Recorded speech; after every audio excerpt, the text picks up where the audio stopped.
Chapter 454. In the first year of FT Dawn Era, the eternal holy war between order and chaos met with a new challenge. When the river Styx's reincarnation water flowed into an unknown territory, the entire world's cycle of reincarnation was broken. This wasn't an adjective used to describe the destruction of the old order. Instead, it was a literal meaning. The flow of the river Styx was the binding of souls. And when that binding was broken, countless souls obtained freedom.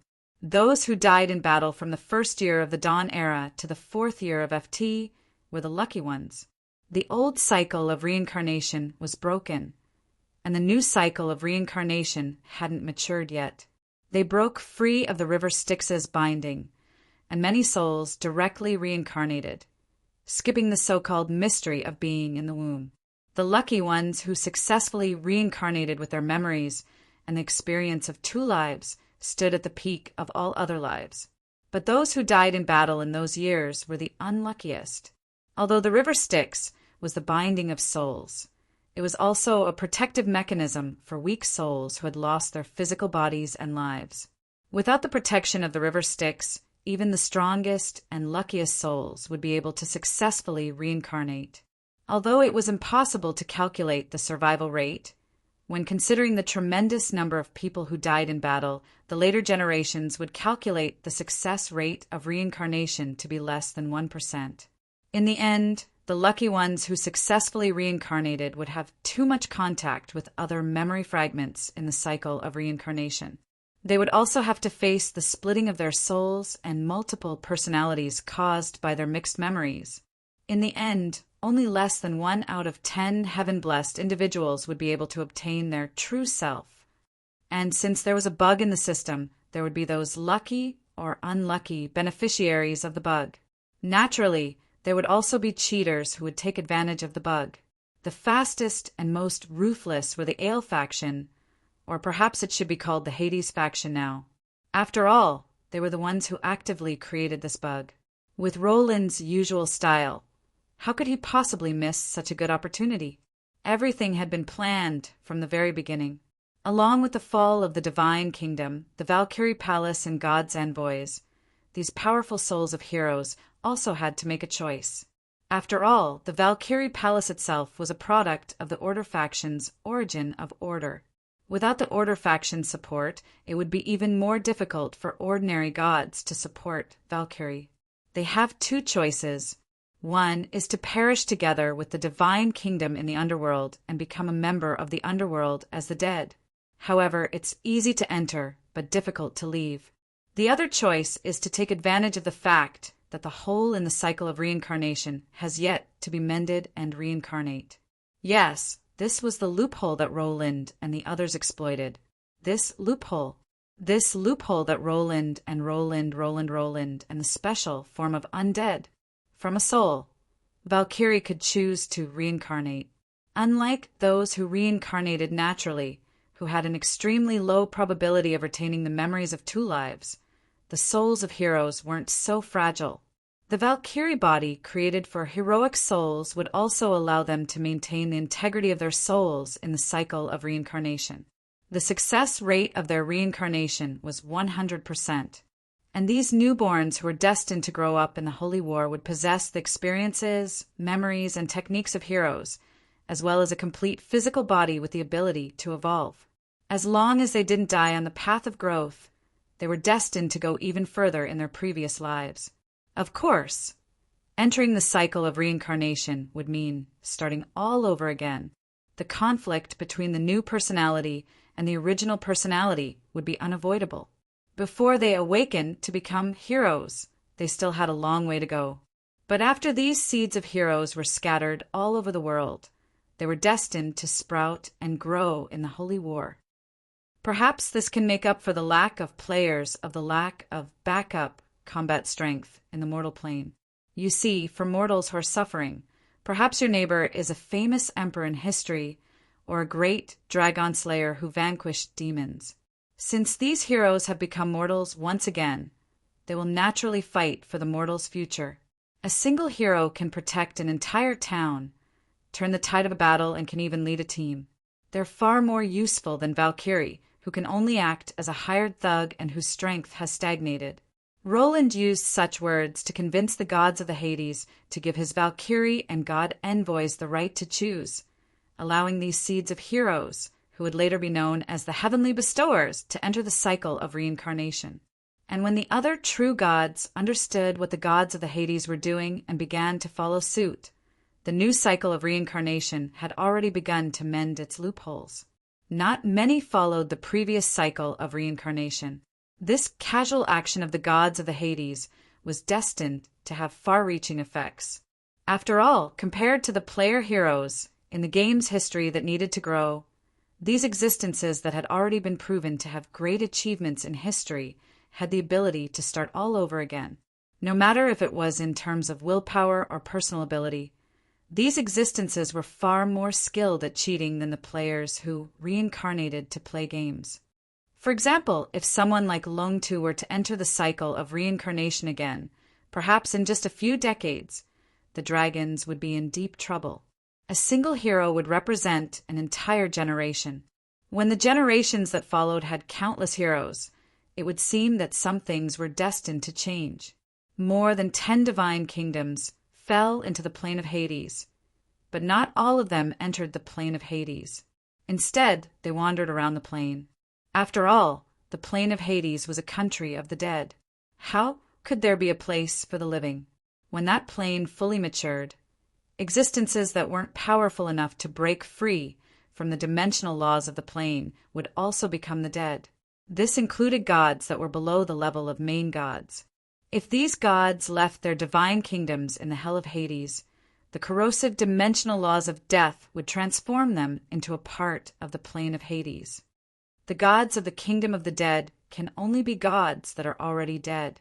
Of course, there were those who avoided the impending change of life and death, and there were also those who chose to accept the change and become the gods of Hades.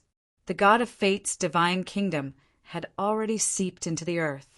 As one of the top-ranked gods of Hades, he had already chosen to become a member and the backbone of the Hades.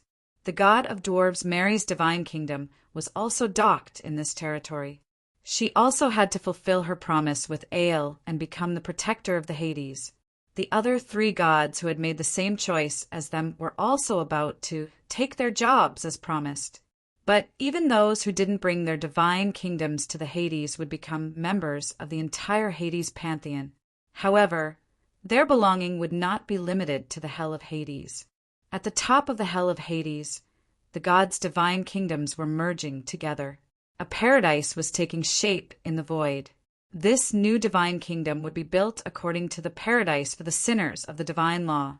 These gods would also become the embryonic form of the heaven of Hades.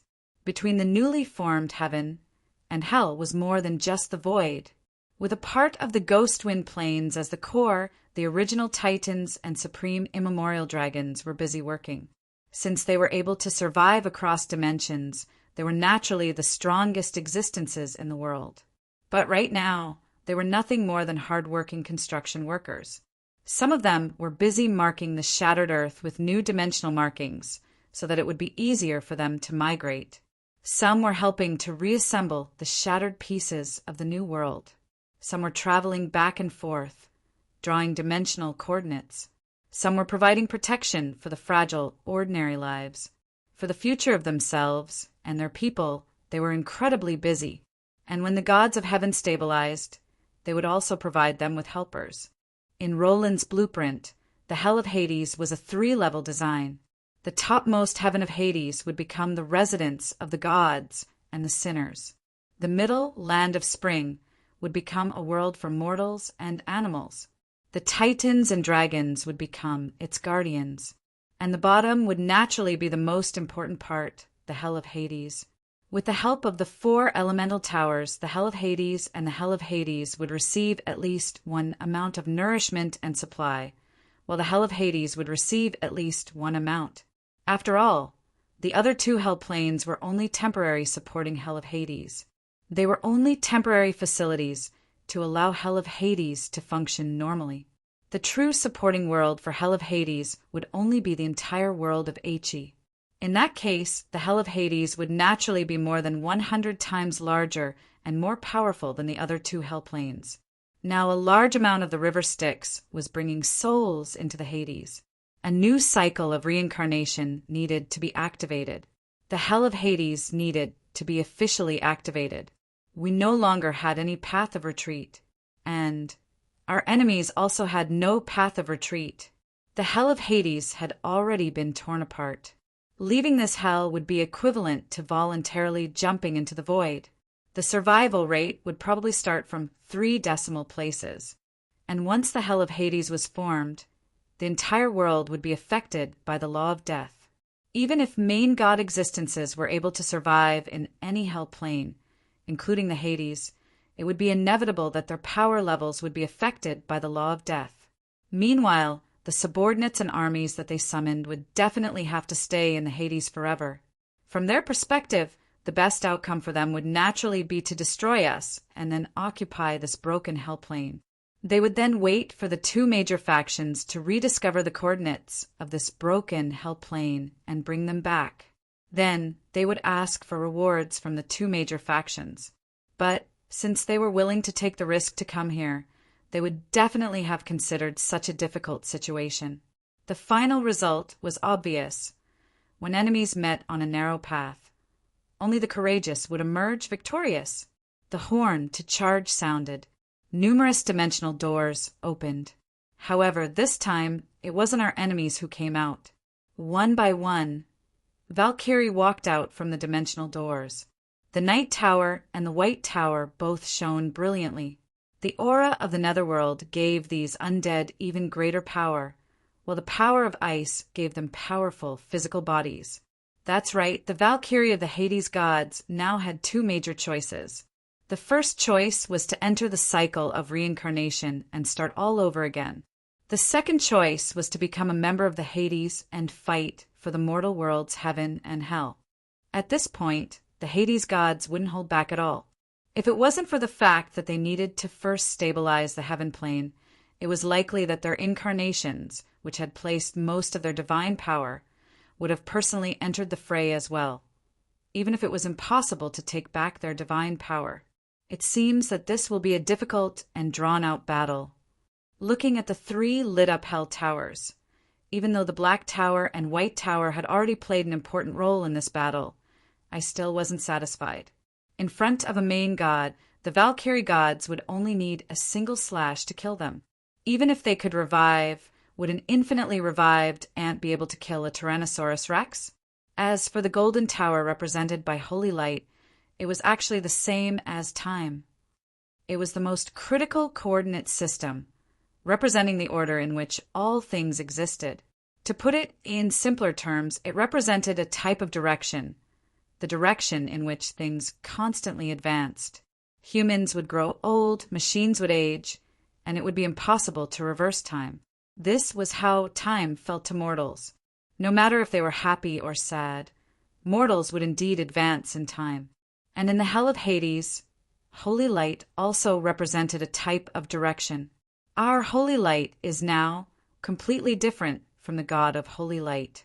Our Holy Light represents salvation. That's right. This was the direction of the Hell of Hades. Sinners would be punished in hell, while criminals would be punished in prison. Being punished and suffering wasn't the ultimate goal. Instead, the ultimate goal was to atone for one's sins and be punished in hell for the sins they had committed while they were still alive. Only then would they be able to enter the cycle of reincarnation cleanly. This would also serve as a warning to mortals to do good in the mortal world and not commit so many sins. And the direction in which the Hell of Hades operated would naturally result in the salvation of both mortals and hell souls. This was doubtlessly an important part of the Hell of Hades. After the Hell of Hades took shape, it would be even more effective and wondrous. But now, no matter how bright you are, it won't be of any use. But on the battlefield right now, the light of salvation itself was basically useless against the main god-level existences.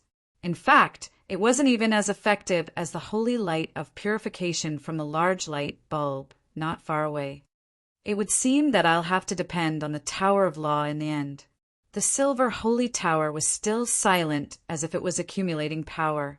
Only I knew that if salvation was the direction and goal of the hell of Hades, then law would be the method to achieve this goal.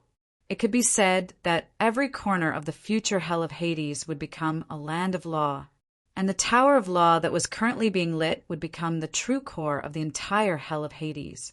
Wumien's, who was at the top of the tower, had finished his final preparations.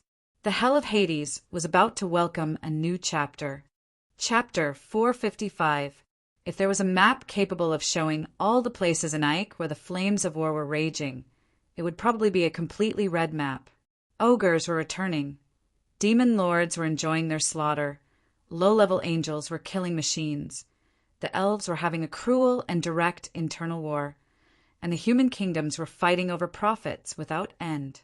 Apart from the frigid winter north, which was still relatively peaceful, the entire world was now in a state of war.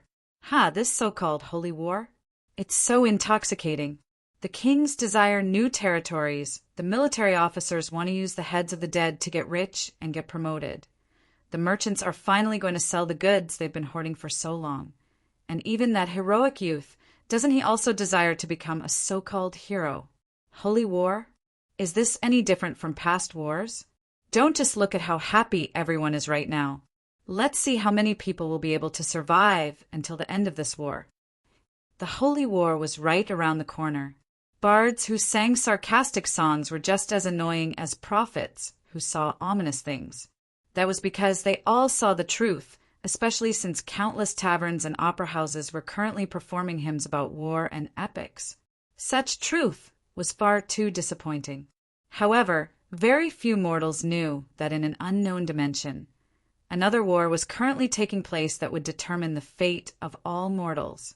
No matter how cruel and powerful this war was, as well as what this war represented, this was probably the real holy war. 5 Chaos main gods and 2 Order main gods, nearly half of the highest level existences in the entire dimension. This seems rather difficult to deal with. Countless dimensional doors kept opening. The main gods forcefully summoned reinforcements from both sides, even if reinforcements were destined to be a one-way ticket to war and death. Those who were already fighting were still continuing, while those who weren't fighting were summoning their allies and preparing for war. They weren't only on guard against the Chaos main gods and the Hades, but also against their companions. That was because there were many grudges between the main gods, and it would be inconceivable for the Chaos main gods to not have any grudges against each other. It would be far too unjust to be killed in a small alley if they revealed a weakness. Behind me, all of the elemental towers had been lit up. My setup was nearing its end, and at the core of the Tower of Law, Wumien's was holding the original Codex of Law and loudly chanting the Proverbs of Law. That God equipment book didn't just give me the original God's Law. The origin of Codex was a notebook that I used to record laws and cases. Unknowingly, it became a God equipment that represented the rules of law. That was because it represented the purest and most foundational law. And right now, another notebook was merging with it. This notebook recorded the secrets of the entire Hades. This notebook was the notebook that recorded the entire Hades project. At this moment, the 2 divine weapon grimoires were merging into one, as if they were foretelling that the future Master of Law would also become the Master of Hades. A divine item has been born. It's the Book of Hades. When that thick, black-covered book was opened in the darkness of the Hades, all of its secrets were revealed. All life instinctively sensed its existence and learned its true name. This book would be the core of the Hades, as well as the symbol of the Master of Hades. The elemental flow between the 4 elemental towers had already been completed. The creation of the 4 elements had been completely activated, and the entire dimension had transformed into a newborn dimensional egg. The crystal walls protecting the newborn dimensional egg would be strong enough to face any main god's trials. At this point, with the 4 elemental towers completely awakening, our plan had already completed the first 2 stages. This battle was destined to evolve from a chaotic battle on the streets and alleyways into a dimensional invasion battle. We were the rulers of the dimension, while these invading main gods were the enemies of the dimension.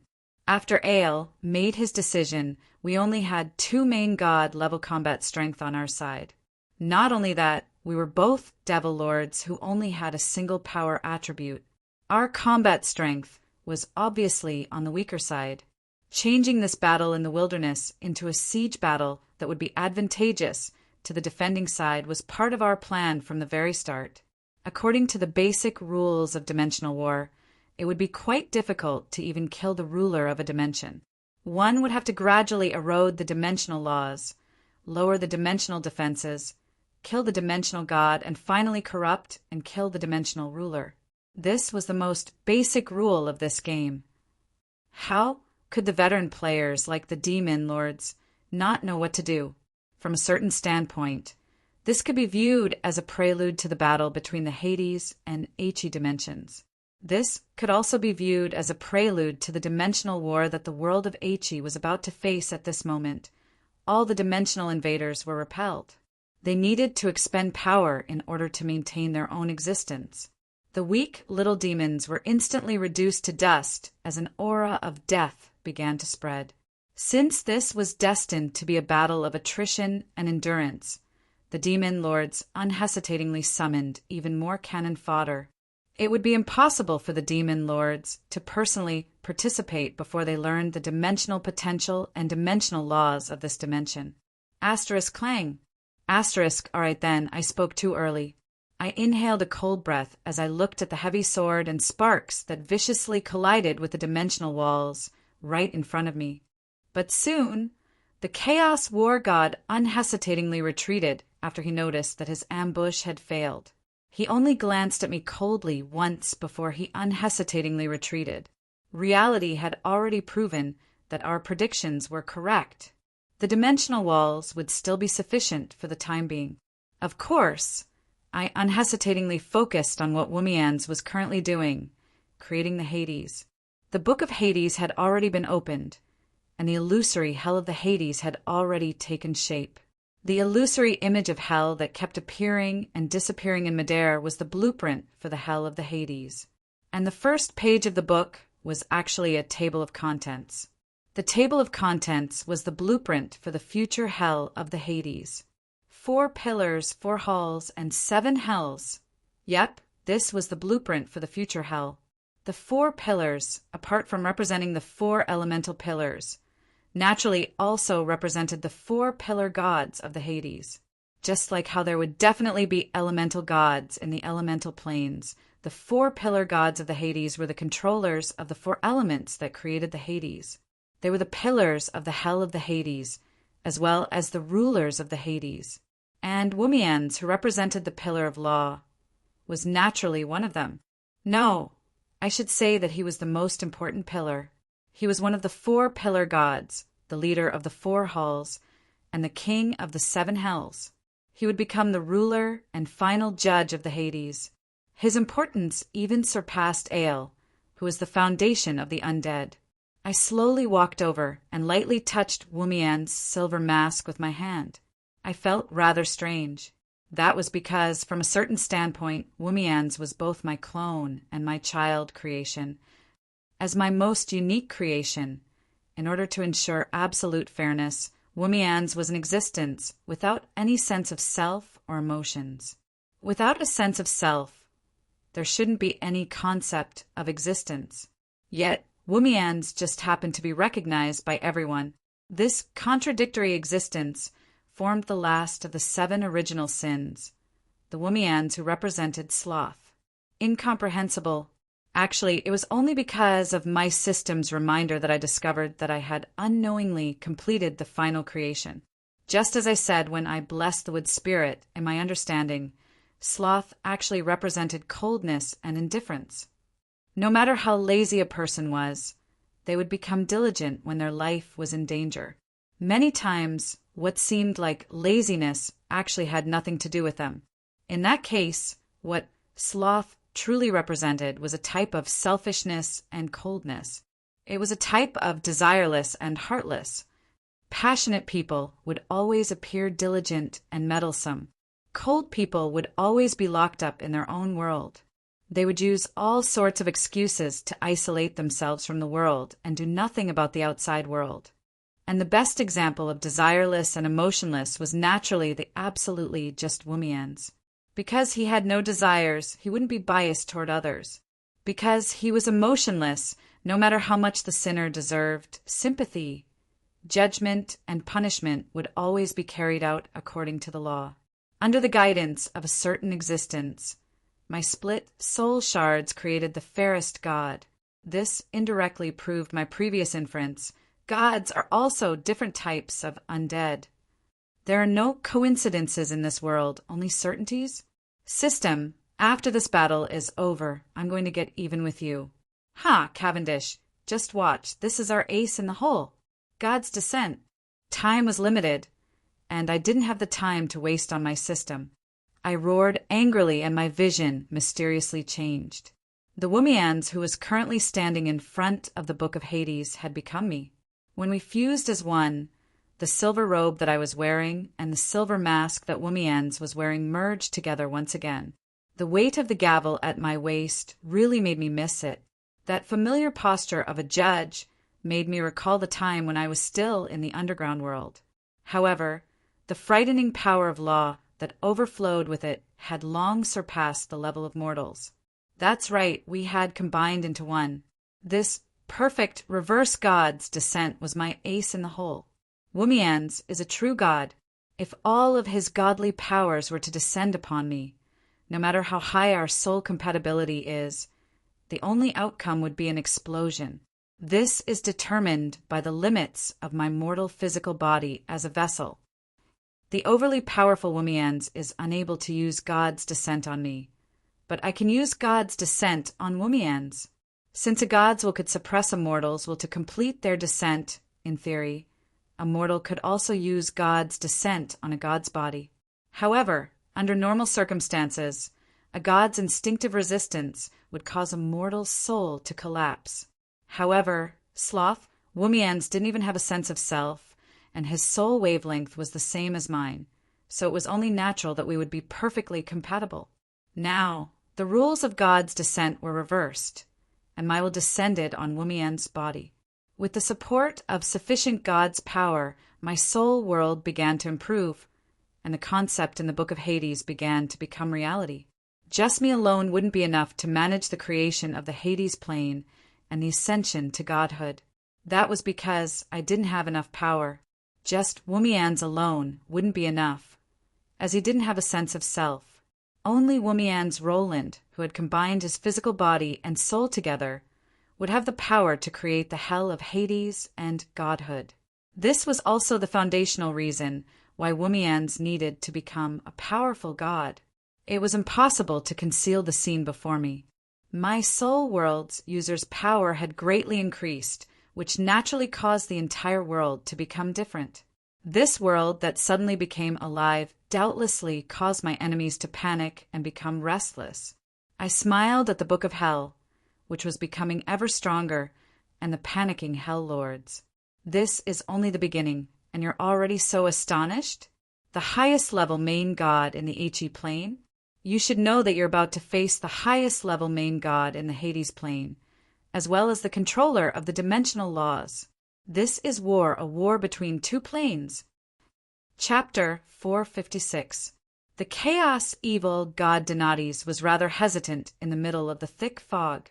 Just a moment ago, he had been observing the enemy he had sworn to kill on the battlefield. But in the blink of an eye, he had fallen into the fog. He's able to forcefully change my location without me noticing. Even though he had experienced countless battles and faced powerful enemies from many dimensions, this abnormal scene still made him feel rather perplexed. Even though his expression didn't change at all, he couldn't help but feel rather uneasy. When facing a powerful enemy who had an advantage in power, splitting them up and then annihilating them was a common tactic. Obviously, he had been split up and was now alone. Clang! Donades didn't move. He stuck his great sword into the ground as if he had closed his eyes and entered a meditative state again. But in reality, he was using his unique combat intuition to observe the distorted world around him. But what he was waiting for wasn't reinforcements. Instead, it was the fog that was becoming thicker and thicker. He couldn't even see his own fingers when he stretched out his hand. But at some unknown time, the fog was now tainted with the scent of blood and blood. Asmo. In his mind, his heroic spirit aide-de-camp, the fallen hero who always kept his cool and could give him wise and decisive advice at any moment, did not immediately respond to him. Instead, the reply he received was a strange roar that did not have much rationality left in it. Ah, why can't I kill them all? Die, die. All of you die. Due to the strange interference, the other Valkyrie members were also sending him messy messages, as if they had gone insane. And within the range of his senses, all of his subordinates had lost their sense of direction and location. Even though they could sense that they were nearby, they couldn't see or receive any response. Donades was rather astonished. Unlike the demon lords who summoned cannon fodder to be expended, Donades, who was known as the incarnation of war, only looked up to the truly brave. Rather than saying that there weren't any weaklings in his Valkyrie temple, it would be more accurate to say that the weaklings had already been exhausted in endless battles. The ones he had summoned to this battlefield were the elites of Valkyrie, and experts among them were not inferior to ordinary gods. How could they be gone just like that? After entering this dimension, the fallen Valkyrie was recognized by the dimensional laws of this dimension. Not only was her Hades mist of death strengthened, she even possessed the most foundational, undying nature, just like her enemies. After all, this was a country of the dead to begin with. Strengthening an opponent is stupid? This was the rule. Limit the target, limit the target, limit the result. As long as all the conditions were met, there shouldn't be any difference. Unlike the rule force that could be manipulated in the outside world, under Roland's control, the Hades' rule of law carried a more rigid burden, and at the same time, it also had a stronger restriction and adaptability. Since the rules have already been set, how can they be trampled on at will? If the rules of law could be changed based on someone else's identity, status, and characteristics, then what difference would it be from the original Church of the Gods? What need would there be for it to exist? Donades didn't relax or feel lucky at all that his opponent had greatly strengthened his Valkyrie warriors. That was because Donades knew that a soul world was the soul world that Roland desired. Ever since he entered this world, Donades had noticed how twisted and insane this world's natural laws were. Being able to create such a world was already proof of Roland's extreme stubbornness and insanity. In this world where willpower could be transformed into actual power, the most difficult types to deal with were stubbornness and insanity. The former's extreme stubbornness would cause the natural laws of this world to become ridiculously restrictive and effective. As for the latter, nobody could predict what type of natural laws they would choose. But just dealing with them like this wasn't a solution. Finally, Donades chose to take a step forward. The moment he took his first step, the entire world instantly distorted. This is a battlefield. That's right, it was blood red. This was a boundless red wasteland. Even the ground was dyed red with blood. Countless souls were fighting against each other in this battlefield. There were ghost knights, butchers wielding kitchen knives, and the undying Valkyrie. No matter how powerful, glorious, or undying they were all ordinary soldiers here. This was the most berserk of battles. All the souls here had lost all sense of reason. They were using sharp blades to attack each other, using their claws and teeth to tear each other apart. They would tear off their own heads and intestines and throw them at each other. Their only thought was to tear apart the enemy before them. Every moment, an army flag would be cut down along with its owner, and the next moment an equal number of souls would rise up.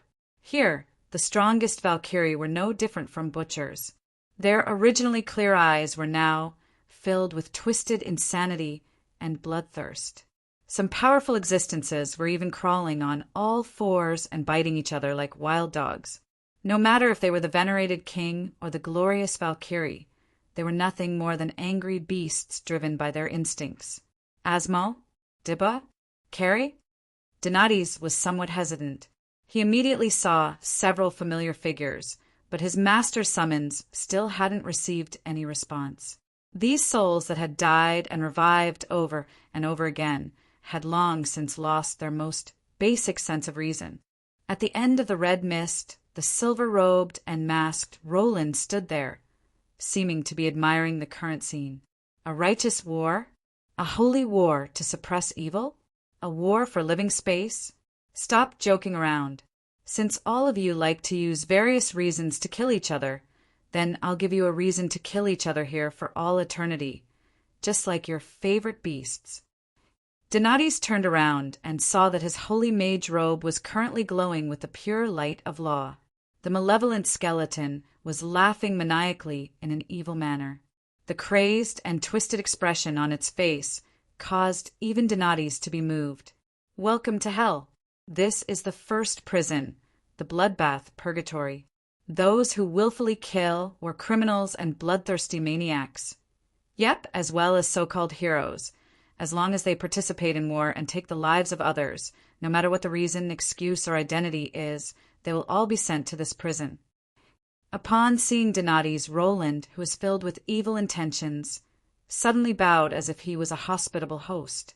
Venerated war god, please forgive me for how simple this place is. However, I feel that this bloodbath purgatory is the most suitable place to receive the war god who is the incarnation of war. Do you like it? Or perhaps you don't like the impromptu performances of your subordinates. Or perhaps you intend to personally participate. The silent incarnation of war didn't respond. His heavy sword that glowed with a murky black light was his usual answer to Donati's question. But this time, his unstoppable heavy sword met its match. Within the red mist, a gigantic creature blocked the heavy sword. When the red mist was no longer able to obstruct Donati's vision, the gigantic creature within the mist revealed its true form. Even Donati's couldn't help but suck in a cold breath. This was a terrifying, gigantic creature. Its appearance was somewhat similar to that of a hellhound. Its blood-red body was like a gigantic mountain, and its gigantic tail was burning like a volcano. Its dog head was able to bite down on the war god's heavy sword. It seemed to be dissatisfied with being restricted by its master. Its 3 heads roared continuously, and its blood-red eyes were filled with the joy of cruelty and wanton slaughter. Its limbs and tail were wrapped in the demonic flames of hell, and its venomous saliva melted everything in its path. At this moment, its other 2 heads were still tearing and devouring souls. The souls that it was wantonly trampling on were the once noble Valkyrie. Even though it was restricted by its master, the incarnation of rage still couldn't stop its slaughter. Oh my small body isn't any combat personnel. The ones to entertain you will be my little cuties, Xiao Bao and Xiao Bei. Bastion, the war dog. Woof! The huge dog's roar was filled with endless rage. Even though it was facing its master, the war dog of wrath, which had entered combat mode, was still unable to control its endless rage. All right, since you've requested it, Xiao Bei. Bastion. Yep, Xiao Bei. I got it, no need to emphasize it. Whatever you want. In the end, the war dog could only helplessly give up.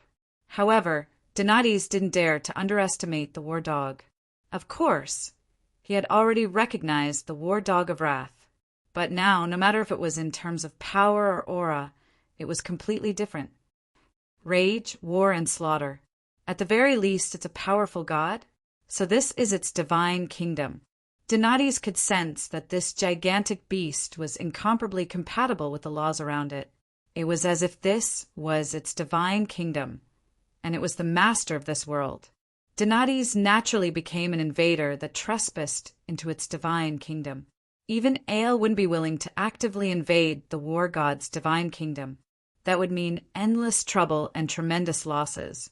For Donades, if the war god had previously been a slightly troublesome opponent, now it was likely that the war god was a slightly dangerous opponent. Roland chuckled as he saw how the Chaos War god was becoming more and more cautious. Let me reintroduce myself. I'm the Hell King of the 7 Infernos of Hades. I'm the first hell, the blood, purgatory. I'm the executioner of the massacre punishment. I'm the war dog of Hades, the war dog of wrath, Bastion. The war dog of wrath was the first to shout out his name. He was no longer able to suppress his rage, so he started attacking. Of his 3 heads, one spat out flames, one spat out ice, and the last one had the aura of death as he started biting and tearing. Even though he was facing a chaos main god, the war dog of wrath still chose to initiate a fight. A vile stench and poisonous mist spread everywhere.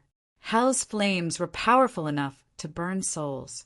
Even a god would tremble when facing the war dog of wrath's charge. However, the war dog of wrath was no ordinary god. Before the war god of wrath's gigantic beast even got close, Wrath's heavy sword's brilliance directly tore through space. Wrath's heavy sword sliced through space, leaving thin, flashing lines that constantly cut through space. The void behind the spatial tear was faintly visible, but the next instant, the entire spatial tear was repaired. So what if you're a powerful god? I've already killed countless souls with my sword. Wrath's heavy sword tore through space as the war god of Wrath's body suddenly fell down, creating a large crater in the ground as he crushed countless souls that were fighting each other. As expected of the undefeatable Chaos War God. But you'd better not underestimate my little, its Bastion. The war dog of Wrath, which had already been reduced to pieces, roared angrily. The next instant, the war dog of Wrath stood up once again, but this time he was even taller than before. His power level had also increased by nearly 10%. The war dog of Wrath was furiously twitching. His already ridiculously large muscles became even thicker. Even the hellfire around his limbs became even fiercer. Wrath would make the war dog of Wrath even stronger, and the dead in the hell of Hades would never be able to die again. This was the same rule that applied to the gods of Hades. In the hell of Hades, how could the god of Hades, who was already dead, possibly die again? If Donades couldn't find a way to deal with this, Bastion's anger would only grow larger and larger. Donades, the Chaos War God, who primarily focused on physical attacks, seemed to have met the most difficult opponent in the world to deal with. The next instant, the war dog of Wrath charged at Donades yet again. This time, although he was much larger than before, his movements were much more agile. The war dog of Wrath unhesitatingly continued to attack Donades. Perhaps the result would still be the same this time, but what about 10 times, 100 times, or even 1,000 times? Perhaps even the Chaos Abyss War God would fall one day. Chaos War God? Tui, don't remove the reputation that you obtain through slaughter. You're just a butcher and a vicious dog just like me. Come, let us fight to our heart's content. Chapter 457. People often said that the world was like a game of chess. But if Hei's situation was compared to a game of chess, then it would definitely be a hopeless deadlock. Not resisting would mean destruction. Resisting would mean destruction. Losing the holy war would mean destruction. Winning the holy war would mean destruction. Even if Roland wanted to escape, he wouldn't know which direction to escape to. When the existences that would bring about destruction were the superiors of both sides, this joke was so vile that nobody could laugh at it. Is there no way out? Obviously, there was no way out in the world of Heichi. This wasn't a guess at all, but rather an inference based on reality. As the destroyers, the 2 major factions were the true rulers of this world. Since Roland's opponents were the 2 major factions that controlled the greatest amount of resources and top-level combat strength, Heichi had no chance of winning on their home turf. This was no different from going against the game's GM, administrator, in the game world. It was incredibly foolish. If it wasn't for the fact that the two administrators had already lost most of their god privileges due to fighting each other, perhaps they wouldn't even have the chance to resist. I can't accept this. I really can't accept this. After working so hard and sacrificing everything, this is still the end result. If Roland had been a native of Aichi, even if he had a language and a cheat, he would probably have only been able to shake his head and helplessly give up in the face of such a situation. After all, in this world where gods truly existed, the myth of the creator goddess was deeply rooted in everyone's hearts. It would be incredibly difficult to have a child defy their parents' arrangements and have a creation oppose the creator's decision, not to mention the basically zero chance of success. However, Roland's identity as a transmigrator gave him the greatest ability to think in reverse, allowing him to find a way out in a situation where there was no way out. Since it's impossible in the world of Aichi, perhaps it's possible if I create another world. At the very least, I can create an ark to escape. That's right.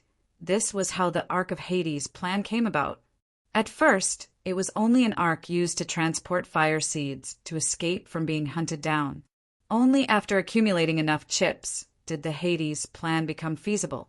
Of course, if he discovered that the Hades plan still had no chance of success, Roland would unhesitatingly restart the Ark plan. Honor? Honor? What's the meaning of honor when there are billions of corpses and ruins? Kids, don't be stupid at such a young age. We're just a bunch of pitiful worms struggling between life and death. In order to survive, we can do anything. Although Roland said that there was no path of retreat, he had been preparing a path of retreat from the very start. In his plan B, that he didn't want to be abandoned by order, the Hell of the Hades would become a floating dimensional Arkansas. Perhaps there would never be a day where it would return to the endless void, but at the very least, it would be able to take away the seeds of various species and precious people. That was why I had attempted to create a new world in the Earth elemental plane. This was a demonstration of my trump card. Even though it was far away in the remote Earth elemental plane, the chances of being discovered by the two major factions were quite low. Ale had personally acted to prevent any possibility of information leaking out. In fact, even the duel with Immortalorcan was a rehearsal. I used frigid winter Earth to cut off Omdroken's connection to the Earth elemental plane. I used a weapon from another world that didn't exist in the world of Aichi to defeat the undefeatable Earth elemental god. Does this sound familiar?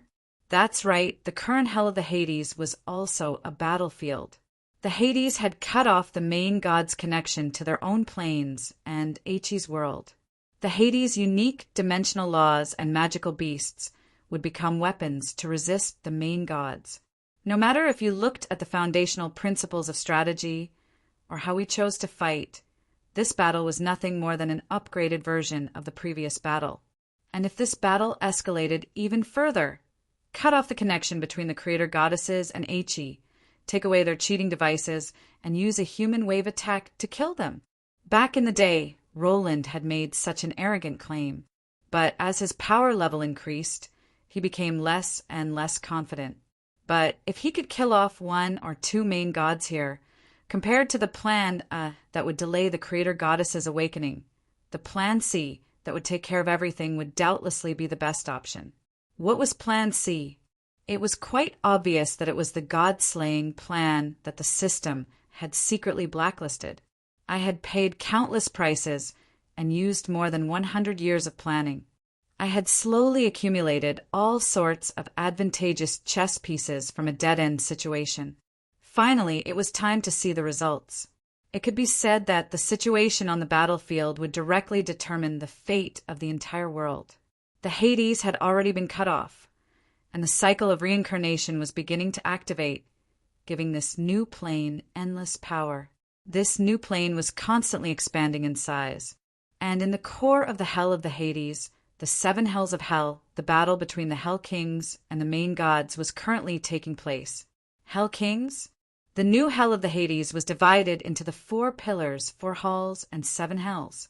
The pillars referred to the pillars, as well as the rulers of the Hell of the Hades. The 4 halls referred to the operating system of the entire hell of the Hades. As for the 7 hells, they naturally referred to the hell's punishment that souls would suffer after death. And the rulers of the hells were the 7 original sins, the current 7 hells of hell. If one viewed hell as a mortal plane, just like Ike, then hell perfectly fit the definition of a mortal plane. It was an independent mortal plane, ruled over all planes and constructed from the 4 elements. The 7 lords of hell were existences that had the power of a powerful god's dimensional laws. Plus, they had the power of the various hells, which meant that hell had the power to fight against a main god. That was because main gods were above powerful gods. It's not looking good. Just like how the difference between semi-gods was infinitely large. This was because there was no longer any standard to evaluate the power level above semi-god. The main gods, who had accumulated countless years and countless lives, had long since broken away from the normal evaluation system. They seemed to be only one step away from the powerful gods. But that was actually because there were far too few main gods, so there was no need to rank them. The Chaos War God originally didn't even have a divine concept related to war. Even though he was an evil god of chaos, he didn't need any belief. It was only because of his strength and battle achievements, as well as his undefeated past, that he attracted the fallen warriors who worshipped the strong. That was how the first evil god church was created. Most demon main gods were like this as well. No matter what the reason was, they had all fought and killed each other from the lowest level of demons to where they were today. To use a modern saying, they were those who achieved their Tao through strength. It was precisely because of this that the sufficiently powerful demon main gods were able to break free from the chaos abyss's shackles and interact with each other as equals. Actually, the great majority of main god level existences had reached the peak step by step in this manner. The elf main god was also the strongest elf king, while the mage god himself was the strongest mage and scholar in the world. Powerful individuals were typically pure and stubborn. Although the power of belief would be beneficial to them, it would also be mixed with too many things, which would make the gains more than the losses. The god of holy light's pure power of belief was viewed as an evil path by the god of holy light. He even raised a main god of holy light in his divine kingdom who would provide him with the power of belief. The price he paid was losing his sense of self. Even if the god of holy light wasn't willing to give up his sense of self, it would be impossible for the god of holy light to maintain his sense of self without too much belief and will. And so, the source of order was naturally able to control puppets that didn't have any sense of self, just like how Roland could control Womians. Of course, this was a secret that most gods would never know about. It wasn't easy for main gods. Countless years and the river Styx's constant cleansing had created these existences that surpassed all standards.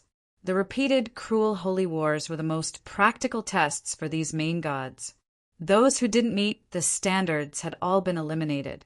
Those who were able to survive until now were all top-level existences in Aichi's mortal plane.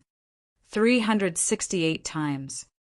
This number was the number of times Bastion, the angry war god, had died in just over an hour. Yet, war god Donati's didn't even seem to be panting. The angry war god Bastion had already grown more than 10 times its original size. His strength had even increased by more than 100 times. His gigantic body was now easily capable of stepping on Donati's. Yet for the Chaos War God who was slashing at Bastion with his sword, it was nothing more than 1 sword strike instead of 2. Since dimensional tears had been slashed open far too many times, it would take several times longer for dimensional tears to repair. Donati's didn't hesitate at all. He simply swung his sword repeatedly. Pure brute force was an undefeatable existence. So strong. Is this the strongest warrior? An existence that's undefeatable in direct combat? I had already learned just how powerful main gods were from Ael and the Devil Lords. My goal in this battle wasn't to kill all the main gods. I would be satisfied as long as I was able to kill 1 or 2 main gods. As for the rest, I would be able to accept a prolonged battle. After all, it was quite common for gods to fight for several hundred years. It wouldn't be strange for main gods to fight for as long as they could. For main gods, several years would pass in the blink of an eye. By that time, the Hades would have fully matured and their dimensional walls would be completed. If I can kill 2 main gods, I'll carry out the God-slaying plan, Plan C. If I can't kill 2 main gods, I'll carry out the Sleeping Beauty plan, Plan A, and have them sleep until the end of the world. However, the 7 Hell Lords weren't in a good situation. Even though they had undying bodies, it could be said that apart from a few, the 7 Hell Lords were at a disadvantage. Even though the 7 Hell Lords were the rulers of the 7 Hell Lords, they were only new powerful gods. Their dimensions hadn't even matured yet, so their dimensional laws naturally wouldn't be as powerful as the veteran gods. They would be far weaker than main gods. The main gods weren't easy to deal with either. Since they were willing to fight against undying opponents, it naturally wouldn't be a waste of time. Analyzing the dimensional laws of this world would require time as well. Once all the dimensional laws were analyzed, the main gods would naturally know what they needed to do. The dimensional laws of this world weren't that difficult to deal with. I was the creator of the dimensional designs, but the true builders were the elemental towers. The 4 elemental towers were constantly replenishing and strengthening this world. For the main gods, destroying all of the elemental towers would naturally mean nothing. And right now, the protective dimensional walls of the dimensional egg had already disappeared. So the elemental towers were no longer invincible. The Holy Light's Tower of Salvation was also the dimensional door between the world of the living and the world of the dead. Naturally, it was located at the highest level of the Hell of the Hades. That was the place closest to the heaven of the Hades and the land of spring. There were incredibly special guards guarding that place, so I wasn't worried at all. The Judgment Tower, which represented law, was located in the depths of the Hell, where the river Styx originated. That was where the dead were judged, but it was also connected to the 7 Hells and the 4 Halls. It was the core of the entire Hades, as well as the most dangerous location. The Tower of Ice, which represented life of ice, was located in the 3rd Hell of the Hades, the Hell of Ice. It could be said that if the Tower of Ice was lost, there would be a serious problem, and both towers would be threatened. The guardian of the Tower of Ice was me, who was also the 3rd Hell Lord. The main god who was brought here was my idiotic younger brother. The Tower of Death, which represented death and the foundation of the Hades, was something that he didn't need to worry about at all. That was because even I didn't know where he was. The Black Tower had already vanished without a trace with ALS skeleton and soul crystals. However, it was definitely within the Hades. Now that the other 3 towers had been destroyed, it would be impossible for the Black Tower to hide again, since it would be difficult to do so alone. That bug-like ability that allowed me to teleport my enemies would be impossible to use again. That was because it wasn't teleportation to begin with. It was simply a power that defined the location of the 7 Hells as the location of the 7 Hells. Now that the Hades had already taken shape, it was naturally impossible to use it again. In the end, everything would still be determined by power. Roland, I recalled a classic anime that you remember from deep within your memories, Saint Seiya Hades. Now that you mention it, I remember it as well. The war between the gods and the Hades? It really does seem like it, but it's far too ancient. Who would remember something from more than 300 years ago? What was the final ending? Did justice win? I just recently rewatched this anime. Since it's a shonen manga, of course, it's the classic story of justice winning. That's wonderful. At the very least, it's a good omen. But the problem is that we're on the side of the Hades. In the anime, we're the antagonists. We're the ones being pushed. The goddess's warrior has won. I instantly felt rather helpless. I recalled that in that anime, both Hell God and Death God had been pushed down by the goddess's subordinates. Hell God had even been personally stabbed in the back by the goddess herself. This seemed rather cruel. Don't jinx it. There's no other anime like this. There is. It's also Saint Seiya. What? I've forgotten all about it. Poseidon chapter. Don't try to fool me. There's no death god or hell god in that anime. But there's a pillar. There's also 7. Yep, there's also 7 generals guarding the gate. They're the same as us, although all the generals were pushed down and the pillars collapsed. Can you say something nice? Do you have any gillies? Yep, the goddess is with you. Go, undying cockroach. The style this time is correct, isn't it? I'm no abnormal creature like a hot-blooded cockroach. An existence that's half dead in the first round and full of HP in the next round is far too illogical. But you're undying, and you have a goddess with you. Oh, so you're the legendary main character. Star! Say this name, and after this battle, I'll take you to see the gorillas. Yep, bring Beifong along as well. You know what you'll see. Don't be blind, don't be a monster. I fell completely silent. All right then. Even the goddess of creation was afraid of this name, so he was the true main character here. However, this silence didn't last for long. Is this a date invitation? You're even bringing a gay friend? I didn't know you were so shy. All right then. It was my turn to be rendered speechless. Just what did I do? Give me back the legendary noble, elegant, gentle, and cute mother goddess. Chapter 458. There was no sunlight in the depths of the Hades, but you didn't have to worry about not being able to see your surroundings. After all, the dead didn't use their eyes to observe external objects. The true eyes of the souls could reflect the truth of everything, even if there was no light in front of them. In this pitch-black world, if you closed your eyes and opened your heart, the entire world would reveal its true face to you, shocking even visitors from other dimensions. At every moment, this dark land without sunlight was trembling. However, it wasn't because the sky was falling and the earth was cracking. Instead, it was a rhythm full of vitality. It was like a sleeping giant beast, and the rhythm of the earth's trembling was its breathing and heartbeat.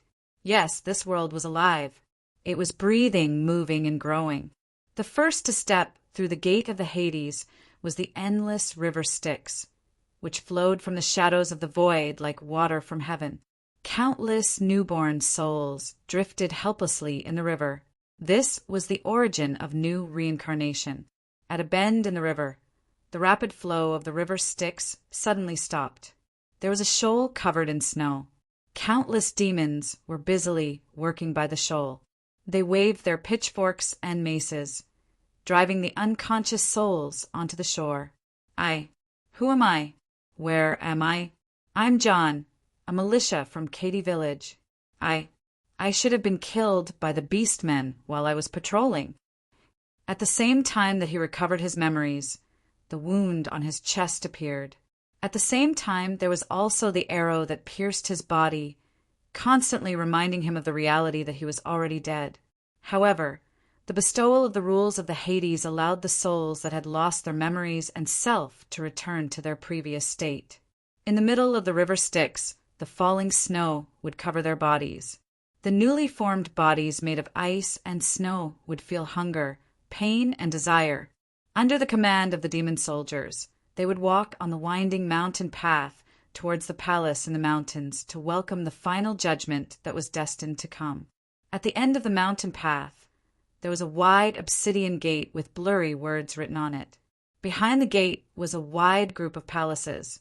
To walk towards those palaces, one had to first walk through a corridor made of mirrors. Hardedef walked along the corridor, but the reflection in the mirror was not his current appearance. It was the past, the present, and possibly the future. The one on the left was the one who played around with chickens and dogs when he was young, while the one on the right was the one who turned over a new leaf and became a militia, finding meaning in helping others. This was a famous product of hell in the future, the corridor of fate of good and evil. Here, the magic mirror that played with fate would pluck the strings of fate, and all sins and good karma would be displayed. And at the end of the corridor of mirrors was the first of the 4 halls of hell, the executor of good and evil karma on a scale, the balance hall. Upon entering the balance hall, one would discover that it was not a palace but a boundless world. The brightly lit hall was filled with busy people, and the floor was carved with the Milky Way of fate. Devils were hurriedly working, and countless mirrors of fate kept flashing. Just memorizing the major events of the deceased as evidence for their judgment was enough to keep these novices busy. At this moment, the original god of fate, Catio, who should have been in control of this hall, was currently in an eternal slumber. He was currently being transformed by the laws of the Hades, and when he woke up, the divine concepts of good and evil balance and accusation would be added to the balance hall. The balance hall would finally welcome its true master. While Catio was in a deep sleep, the silver-robed judge was busy at the position where he should have been sitting. Not only that, in the 3 halls that had already been activated but weren't guarded by the gods, the silver-robed figure was also busy at the manager's position. You're doing so many jobs by yourself. Can you even ask for overtime pay? You're the final boss. Who can you ask for overtime pay from? Right now, the reason why I had the free time to comment to my system was because I, as the master of the Hades, had obtained some new abilities. The reason why I had the free time to chat was because I was now capable of having countless incarnations. It was quite a wondrous feeling to be able to simultaneously observe so many locations. Even more wondrous was that I could stand on the bodies of all the original sins and taunt the main gods without having to worry about being reduced to dust. Oh, my Donades is so violent. He killed yet another incarnation. Yep, it should be said that it wouldn't matter even if he was reduced to dust. And so, as if I was playing a strategy game, I sent another incarnation over to continue provoking Donades with words to interfere with their judgment and gather information. The current me was Wumian's Roland, the Pillar of Space, one of the 4 pillars of hell. I existed in the Balance Hall, as well as in the 7 hells. I was the Hades, and the Hades were me. Endless incarnations was my most useful yet most useless special ability. After all, these incarnations had 0 combat strength to speak of, but they allowed me to do many things. From a different perspective, unless both the Pillar of Law and the Pillar of Death collapsed, I would be undying. This was one of the special abilities that I had just obtained. Actually, as long as the Pillar of Death didn't collapse, the gods of the Hades would all be undying. Or, to put it more directly, how could the already dead existences in the Hades possibly die again? The gods of the Hades had to be dead. If they were alive, they would become dead the moment they chose to become a member of the Hades. As for the 4 pillar gods, they had to be reborn from the dead. They had to be the purest dead born in this world in order to become the 4 pillars of the Hades. This was the foundational rule of the earth elemental plane. For example, only elemental life forms could become elemental gods, and only dead gods could become the gods of the kingdom of the dead. Yep, there was no need to hide anything at this time. I was already dead and a bento. When I used reverse God's descent to infuse my soul into Wumian's body, allowing my physical body to merge with my divine body, my physical body was corroded by the aura of the Hades. My original physical body had already sunk into a physiological state of eternal hibernation. The natural laws of the earth elemental plane didn't differentiate between friend and foe. At that moment, I was already biologically dead. Actually, I was already destined to die from the moment I entered the Hades. What? Not shocking enough? Too sudden? Who made the rule that a bento had to be slowly brewed up in several episodes, or that it had to be emotional and tearful? I was already used to receiving bento. Receiving and vomiting bento over and over again would make me feel nauseous. Since this was already my 5th bento, there was no need to be so unreasonable. So many people have already died. It doesn't matter if I die. Fortunately, Wumian's was Sloth, a unique undead created from splitting off his soul. He completely fit the definition of a dead person and could directly merge with his current physical body.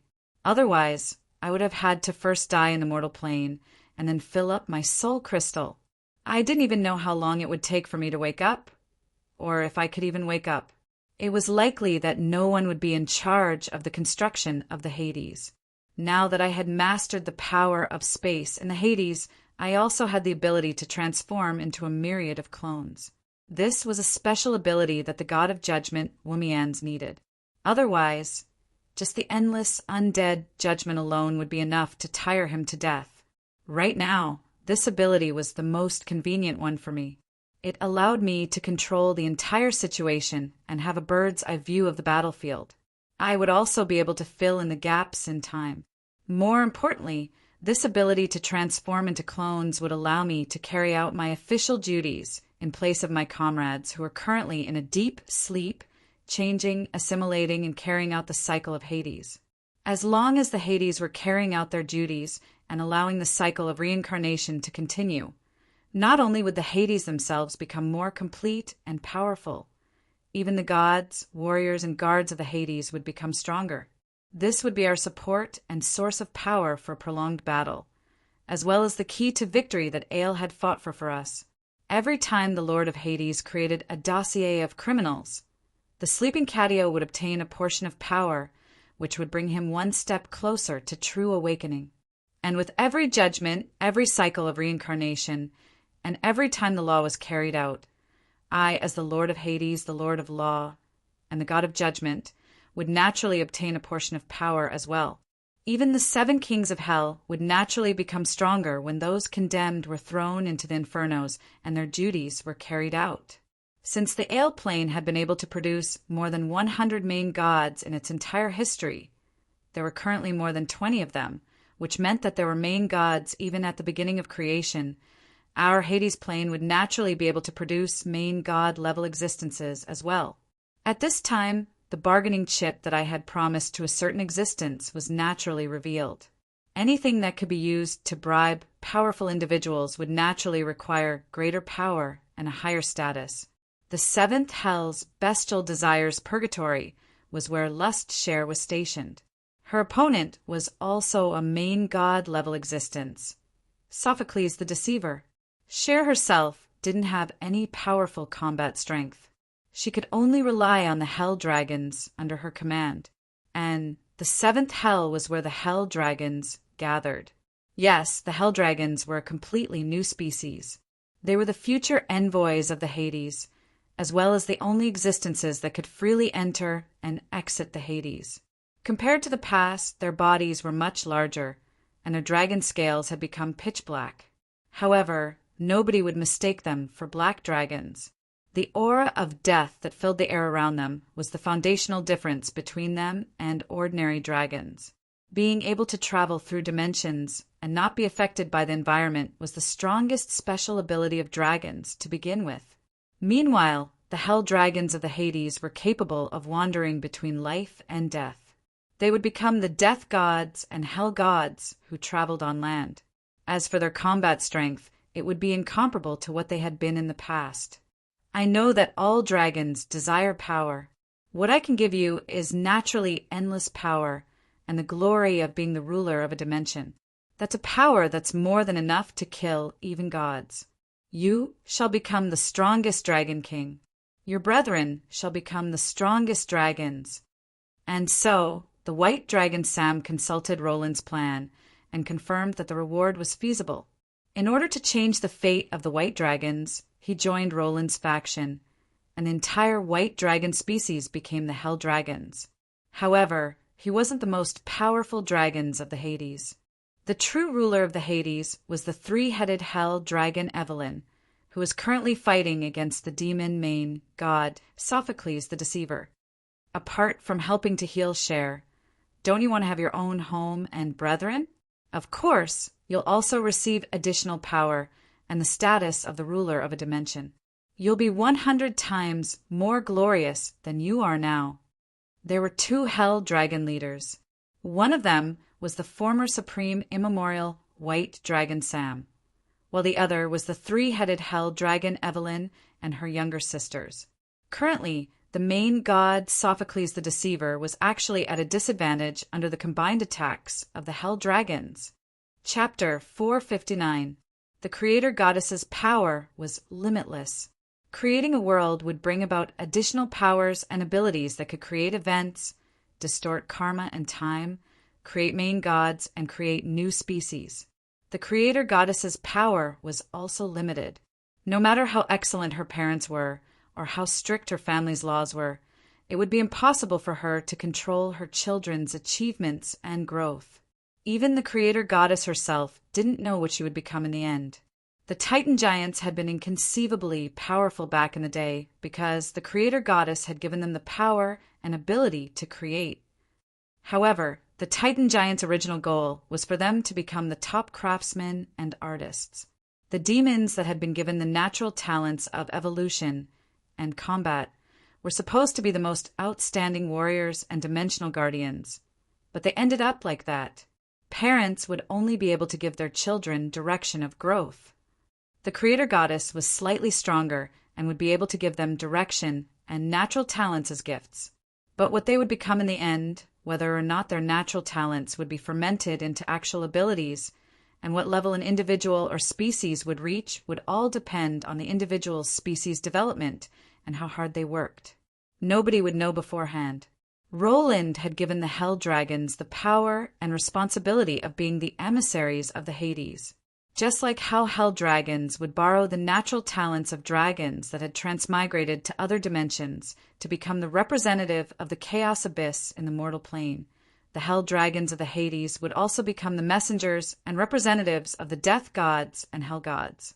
And in order to fulfill this responsibility, the Hades plane gave the Hell Dragons the power to spread death. This was why the Hell Dragons would soon be called representatives of death, Hell Gods of the Dead, and Dragons of Death. The Hell Dragons had curvaceous bodies that were even stronger than ordinary red dragons. Their translucent night wings made them seem like drifting nightmares. Pitch black mist surrounded them, and only their blood-red eyes shone with an abnormal light. This mist was actually a form of protection for others. As the incarnation of death, any weak life form in the mortal plane that saw the Hell Dragons' true bodies would likely instantly die. A large number of Hell Dragons surrounded the powerful demon lord and occasionally unleashed dragon breath attacks. Judging from the appearance of this slow black mist ball breath, it didn't seem as domineering as the thunder flame dragon breath. However, only Sophocles himself knew that this hell dragon breath was far more dangerous and vicious than any other dragon breath. The law of death and the ability to die instantly. Looks like I've suffered a loss this time. The main gods were able to resist the invasion of the rule of death in the Hades by relying on their outstanding individual abilities. They had long been accustomed to fighting against the hostile plane laws, but it did not mean that they could ignore the power of the rule that invaded their bodies, especially when the power of the rule itself represented death. If an ordinary life form was corroded by this death aura, they would directly enter the Hades. Even if it was a main god, if they did not want to be corroded by the laws of the Hades and stay here forever, they should not take too much damage. With every attack, the deathly hell aura would connect to the Demon King's body like bone-covering flames. The Demon King's gigantic body became the best target, and the all-pervasive hell aura was transforming the Demon King into a demon lord. Sophocles the Deceiver was a demon who was the closest demon to the devils. He was only willing to help out because of the excellent conditions that Cynthia had offered him. The most valuable reward that the Chaos Abyss could offer was dimensional territory. A rich dimensional territory would mean tangible power and wealth, as well as an endless supply of souls. What would be the point of all this if he was bound to this dimensional territory and became the same species as his old nemesis? Even after fighting for so long, Sophocles had only been corroded to 1%. He was still far from being bound, but he was already spending most of his energy on dodging and defending. It was quite obvious that he was only doing his job and not doing his best. Safety was his #1 priority. However, every time Sophocles counterattacked, no matter if it was a natural magical or physical attack, a hell dragon would howl in pain and fall from the sky. This made Sam's heart ache. After all, most of the hell dragons here were his descendants, as well as his future kin. Yes, the hell dragons didn't have undying bodies. There would always be losses for every gain. Since the hell dragons had the special ability to leave the Hades, How could they possibly have the undying bodies unique to the Hades? As the messengers of the Hades, the Hell Dragons were born with the ability to summon and control undead souls. Large numbers of undead souls with undying bodies were summoned to attack Sophocles. What other place would have more powerful undead souls than the Hades? However, Sophocles was no idiot. When he discovered that these undead had low attack power compared to a main god and undying bodies, he unhesitatingly ignored his enemies and focused his attention on the Hell Dragons instead. In terms of direct combat strength, Sophocles was probably the weakest among the main gods, as he was skilled at scheming. However, he was still a main god-level demon, main god with far superior combat strength. If it weren't for the fact that Sophocles had so many misgivings, he wouldn't have been suppressed so easily. When I focused most of my attention on Sophocles, I was pleasantly surprised to see the Hell Dragon's unexpected performance. Originally, I had considered that Cher wasn't skilled at direct combat, so I had assigned her the weakest main god and even had the Hell Dragons help her out. However, I never expected that the Hell Dragons would be so outstanding that they actually forced Sophocles into a passive state. Of course, if this battle continued, either the Hell Dragons would be unable to handle the losses and collapse, or Sophocles would be forced into a corner and reveal his true demonic nature, causing him to go on a killing spree. I didn't believe that these newborn Hell Dragons would truly be able to corrupt this main god. Perhaps we can have a chat. My voice reverberated in the empty space as the demon lord increased the intensity of his attacks. He suddenly tossed a magic spear through the air, directly striking down a giant dragon that was circling in the air. Then he used the chain at the end of the spear to drag the dragon down and swallowed it in one gulp. As he chewed, he glared at me with his dim yellow eyes. All of this happened the instant that I opened my mouth. I didn't even have time to save him. "You!" Sam roared angrily. However, he didn't counterattack for revenge. He was also a veteran.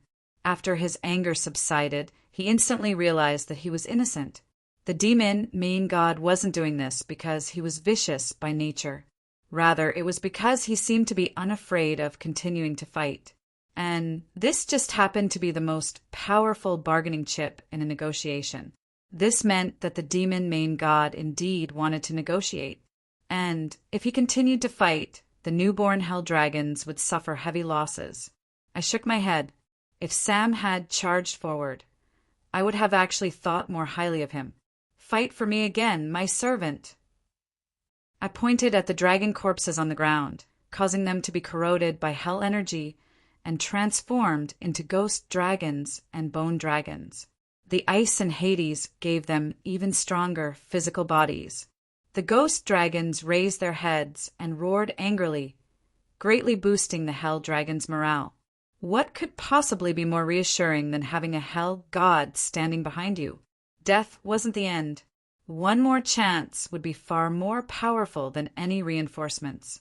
Of course, the ghost dragons also lost most of the Hell Dragon's abilities and the special ability to escape from the Hades.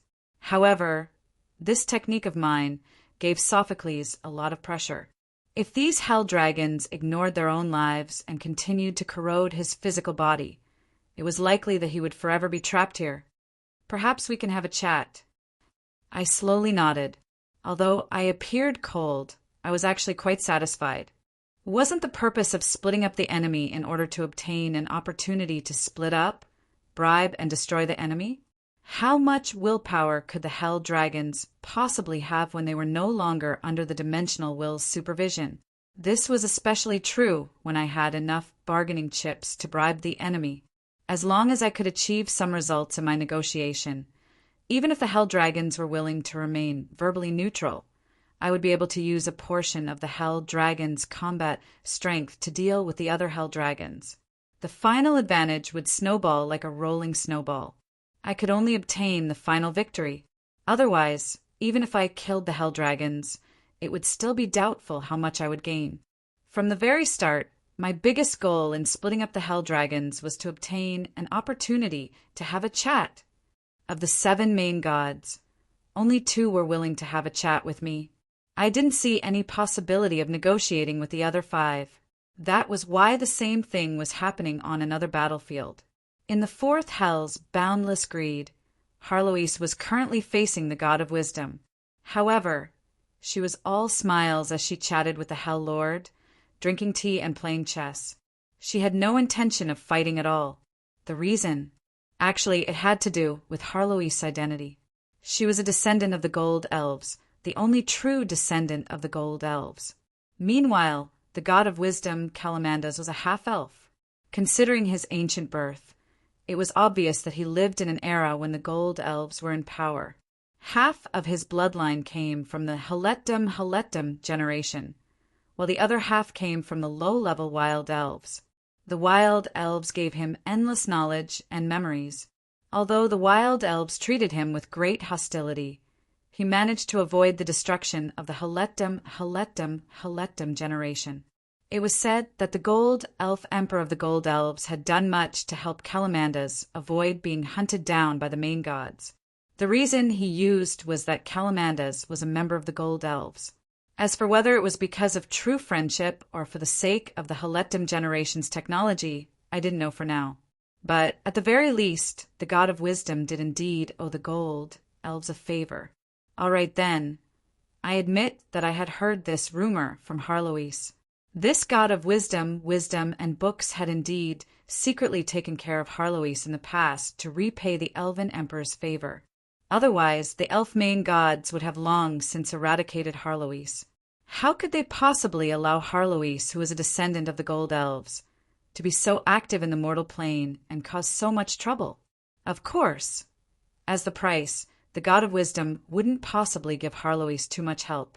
When Harloise told me about their relationship and asked to communicate with Calamandas of her own volition, I was quite delighted.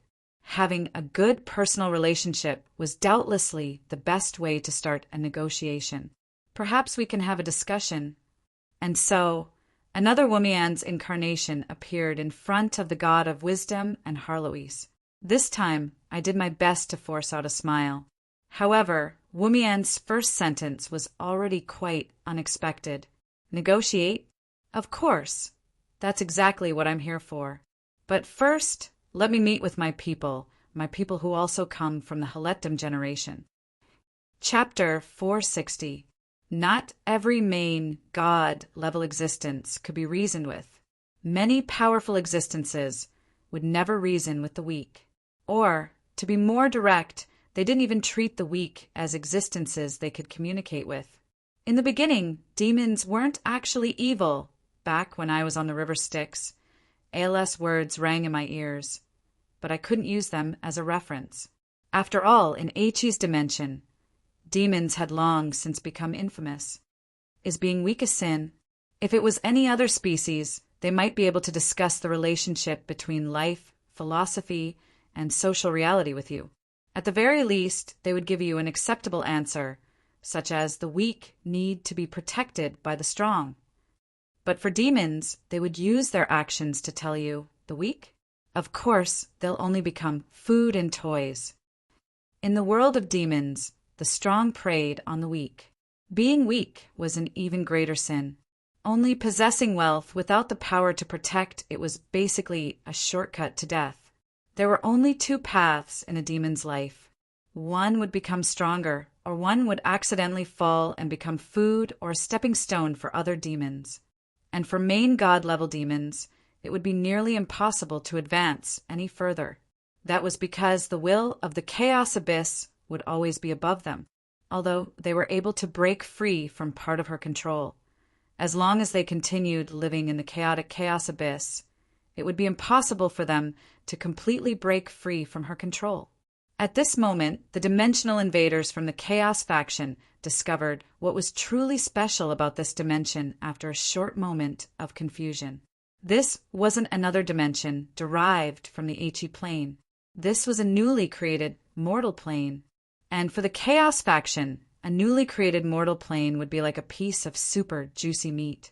A newly created mortal plane would be a rare opportunity that would only appear once in tens of thousands of years.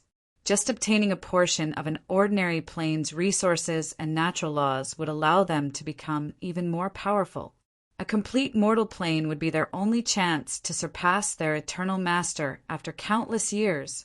That's right, there wasn't a single demon who didn't want to become even more powerful. Devouring and evolving had already become their law of survival. As long as there was a chance, how could they not rebel? No matter what the final negotiation with Sophocles the Deceiver was, my best hope was that he would temporarily remain neutral. As for the other demon main gods, there wasn't even a need to try. But there was one who was special, and that was my foolish younger brother. What? Nothing much. I just wanted to say a certain older brother who had already finished his classic line couldn't continue speaking. After all, what followed after was ridicule. You're still too weak, live on in an ugly way. It seemed that he was the one who was weaker now. If Cavendish learned from a certain younger brother and taunted me right from the start, then attacked me right away, I would most likely be sent flying with a single slap. Even if I wouldn't die, it would still be too embarrassing. I tossed Wumian's mask to the side. Cavendish was still cooking his fish, but I had come in my true form. After all, demons were already quite difficult to deal with. Adding on Cavendish, this was definitely the worst possible combination. I had never underestimated Cavendish. Ever since he was young, he had never liked to use his brain. He liked to be straightforward, but it was not that he was stupid. On the contrary, he had his own way of doing things and attitude. If we can solve it with our fists, why use our brains? If we think too much, our movements will slow down. Actions were faster than thoughts. He used his physical body to learn through practical combat. He grew at a high speed, but he didn't lack any foundational knowledge. He had a straightforward appearance that far surpassed his age, yet he still had the hot-bloodedness of a youth. He was sly when he needed to be, and he always unknowingly obtained the love of others and people. Fine, then, I admit that he was slightly more popular with women than I was. Oh, just say what you want to say. Fine, not just a little, but a lot, all right? Based on the number of spouses I've already obtained, the multiplier is probably several tens of thousands of times. All right, I shouldn't have commented on you like this. No, since your base number is 0, the answer should be infinity. All right, goddess of order, thank you for your accurate calculations, but please shut up for now. Getting back to the main topic, Cavendish had always been quite popular compared to me, who was often absent from Definder. His military achievements against the demon abyss had also earned him the recognition of the military. If it wasn't for that incident, Cavendish would have been the best ruler in the Mist Kingdom, as I had planned to be a holy knight for the rest of my life. I wasn't dissatisfied with such a life at all, although I would sometimes complain about it. Yep, I was quite envious of him. Just like how people who thought too much would sometimes envy those who were pure and happy, they would always unknowingly grow up and obtain the trust and approval of others as they grew up, finally achieving success. You have to work so hard in order to achieve what you want, but he can suddenly achieve something similar on a whim, and he's always able to receive the love and attention of his parents and friends. Even if you do better than him, this is so unfair. Do you think that bad boys always receive more attention? It seems that I should learn to be bad as well. When I was young, I had quite a few such thoughts and made quite a few moronic jokes. However, it didn't affect the relationship between us brothers. After all, facing such a naive brat, I didn't know how to get angry, even if I wanted to. Roland, what kind of condiments do you like? I have everything from the Blood Tribe's holy blood condiments to the Inferno Demon's abyss condiments. I can tell just from the name that there's something wrong with it. I don't want any condiments. By the way, the battle is about to begin. Are you really that uninterested? Yep, I'm quite interested in eating fish. I spent at least 30 years preparing this pot of fish in order to successfully scam it. You don't even know how troublesome it was to fish him. I collected 7 or 8 god equipment and killed off a dozen demon lords. You're making it sound like cooking a dish to kill off a demon lord with schemes. Don't tell me that you really killed him for the sake of eating fish. Cavendish looked at me in astonishment, as if I had asked an idiotic question. Of course, it's for the sake of eating. He's the largest fish in the entire universe. He'll definitely taste delicious. Otherwise, why would I bring you along to share with you? At that moment, I knew that he was telling the truth. Even though he had already entered the chaos abyss, he was still living as simply as before. I was truly envious. Yep, I was only envious, not jealous, because it was impossible to hate such a pure fellow. However, I was quite skilled at dealing with such a pure idiot. It would be useless to stop them when they were inexplicably angry.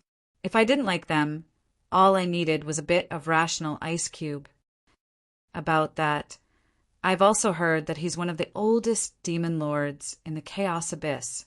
In other words, he's as old as a living fossil. Even fish that's 100 years old is old and astringent.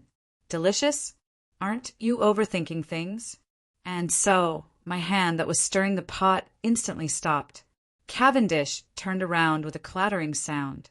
The resentment in his eyes and the "why didn't you tell me earlier" made me want to raise my head and laugh out loud. All right, I laughed loudly, laughed wildly, laughed so hard that I held my stomach, laughed so hard that tears came out. As expected, happiness has to be built on someone else's misfortune. As I wiped away my tears, I took out my gavel and codex. Since this pot of fish was about to be cooked, and since Cavendish said that fish can only be eaten if you're not dead, it was time for us to get serious. This was an annoying tacit understanding between brothers that didn't require words. But then, I suddenly stopped as I recalled a piece of information that I needed to tell you. Right? Did you know about Cynthia? And about our souls? About our souls being the same person? Of course I knew about it. I knew about it before I entered the chaos abyss. Otherwise, why would I leave my frigid maw behind for you? Besides, even if I didn't know about it before, do you really think that I wouldn't understand about souls after becoming a demon? Indeed, how could Cavendish not realize that I was the first to break the record for becoming a demon main god? And souls were the eternal goal of all demons. You're still as sharp as ever. Is this your wild instincts? I'm so envious of you. You're envious of me? I'm actually quite envious of you. Envious of me? Yep, I'm not as smart as you are. You always have so many clever ideas. Nothing is too difficult for you. Back in the day, Kelly and little Sarah loved to follow you around and listen to your interesting stories. Dad also always praised you for being smart and capable. Cavendish awkwardly scratched his head as he said such embarrassing words. Since I can't win against you even if I use my brain, I might as well not use it at all and just use my body's instincts. I never expected that I would get used to it. TSK, even though we're clearly two separate entities of the same soul. Why can't I come up with any clever ideas? My intelligence must have been eaten away by you. To think that his familiar old face would actually blush. Hey! Is this still the arrogant, fearless, and shameless human brother of mine who doesn't know the immensity of the heavens and earth? At this moment, I didn't even know what to say. Perhaps this was proof of an old saying, "What you long for the most will never appear." Sigh. Finally, all my exclamations transformed into a single sigh. I took a deep breath and took a step forward, tossing all my random thoughts to the back of my mind. That was because I was only here to fight. The annoying tacit understanding between brothers let us know that since we made our own choices, there was nothing to regret. Perhaps today would be our first serious battle. Perhaps it would also be our last. This was also the reason why we brothers, who are always so awkward with each other, would say what we truly wanted. As for persuasion? How would that be possible? The only similarity between us brothers was probably our stubborn brains. I had my own ideals, while he had his own choices. Since he even knew about Cynthia's matter, and he had already reached the peak of the Chaos faction, his choices were all from his heart. Let's not insult each other with unnecessary words. How are you doing in the Chaos Abyss? That's such a damned place. There's killing all day, but it's my favorite place. Yep, it's my current home. I don't know what's going to happen tomorrow. I love that damned place the most. Ha! I knew that even Cynthia wouldn't be able to control you. Your bastard personality is indeed quite suitable for the Chaos Abyss. Rebuilding Donlon and Sluer was all that Cavendish could remember about the past. The current him loved the turbid, yet lively, Chaos Abyss. He loved the Chaos Abyss and the law of the jungle that Cynthia represented. He was a maniacal player who loved this world the most. As for me, I hated this cruel yet beautiful world. Our beliefs and personalities were different. After 300 years of fermentation, these two originally similar souls finally walked down completely different paths. The two brothers looked at each other and suddenly laughed together in an indescribable manner. The next instant, a silver holy war hammer viciously clashed against a dim, yellow magic sword. Since we can play now, let's see whose love is deeper. Roland, please don't die. I intend to play a few more times. Roland's dim yellow eyes were filled with the joy of battle, but all he received was his older brother's ridicule, as always. Ha! My foolish younger brother. *CK me, don't hit my face. The warhammer and magic sword clashed against each other, creating a fiery glow that illuminated the pitch-black depths of hell. What was illuminated were two excited and delighted faces. Chapter 461. I swung my warhammer and viciously charged over, only to be knocked back at an even faster speed. Difference in strength. Before I could react, the distance between us was instantly shortened. Carwin's was already in front of me. His sword and hammer clashed again, and I was sent flying again. Difference in speed. Our two weapons clashed together with an earth-shattering sound. The entire terrain changed as a shockwave covered the sky. Even the souls of the dead were directly shattered into pieces. I suddenly stomped on the ground, my frightening brute strength causing me to leave 2 deep ditches in the ground. My body received more than 10 cuts from Roland's sword energy, but I also stopped being blown away. Just as I stabilized myself and didn't even have the time to finish charging up my warhammer, that dim, yellow magic sword soundlessly struck my arm. If it wasn't for the fact that I had summoned my dragon armor in time, both my arm and warhammer would have been destroyed. Only now did I see Cavendish's sword swing. The complete version of the Sword of Karma? I've only just grasped the basics. Damn it, there's even a difference in sword techniques. I sucked in a cold breath the moment we exchanged blows. Although I had expected that there would be a difference in power levels, I hadn't expected that the difference would be so great. As the Abyss Prince, I could accept that Roland's basic stats were higher than mine in all aspects. However, I found it rather difficult to accept that there was a difference in power levels between our sword techniques. Damn it, there's still such a huge difference, even with my cheat. Currently, I was buffed by Hades and this inferno. Hades was my home turf, so if I purely looked at energy levels, I should be about the same as Cavendish. However, when I fought him, I felt like I was being beaten up, and this difference was all around. But when I thought about it carefully, it was only natural. Even if our natural talents were about the same, and we were both of the same age, I had spent a lot of time focusing on law, magic, and divine arts. Meanwhile, as the Abyss Prince, Cavendish only needed to focus on fighting.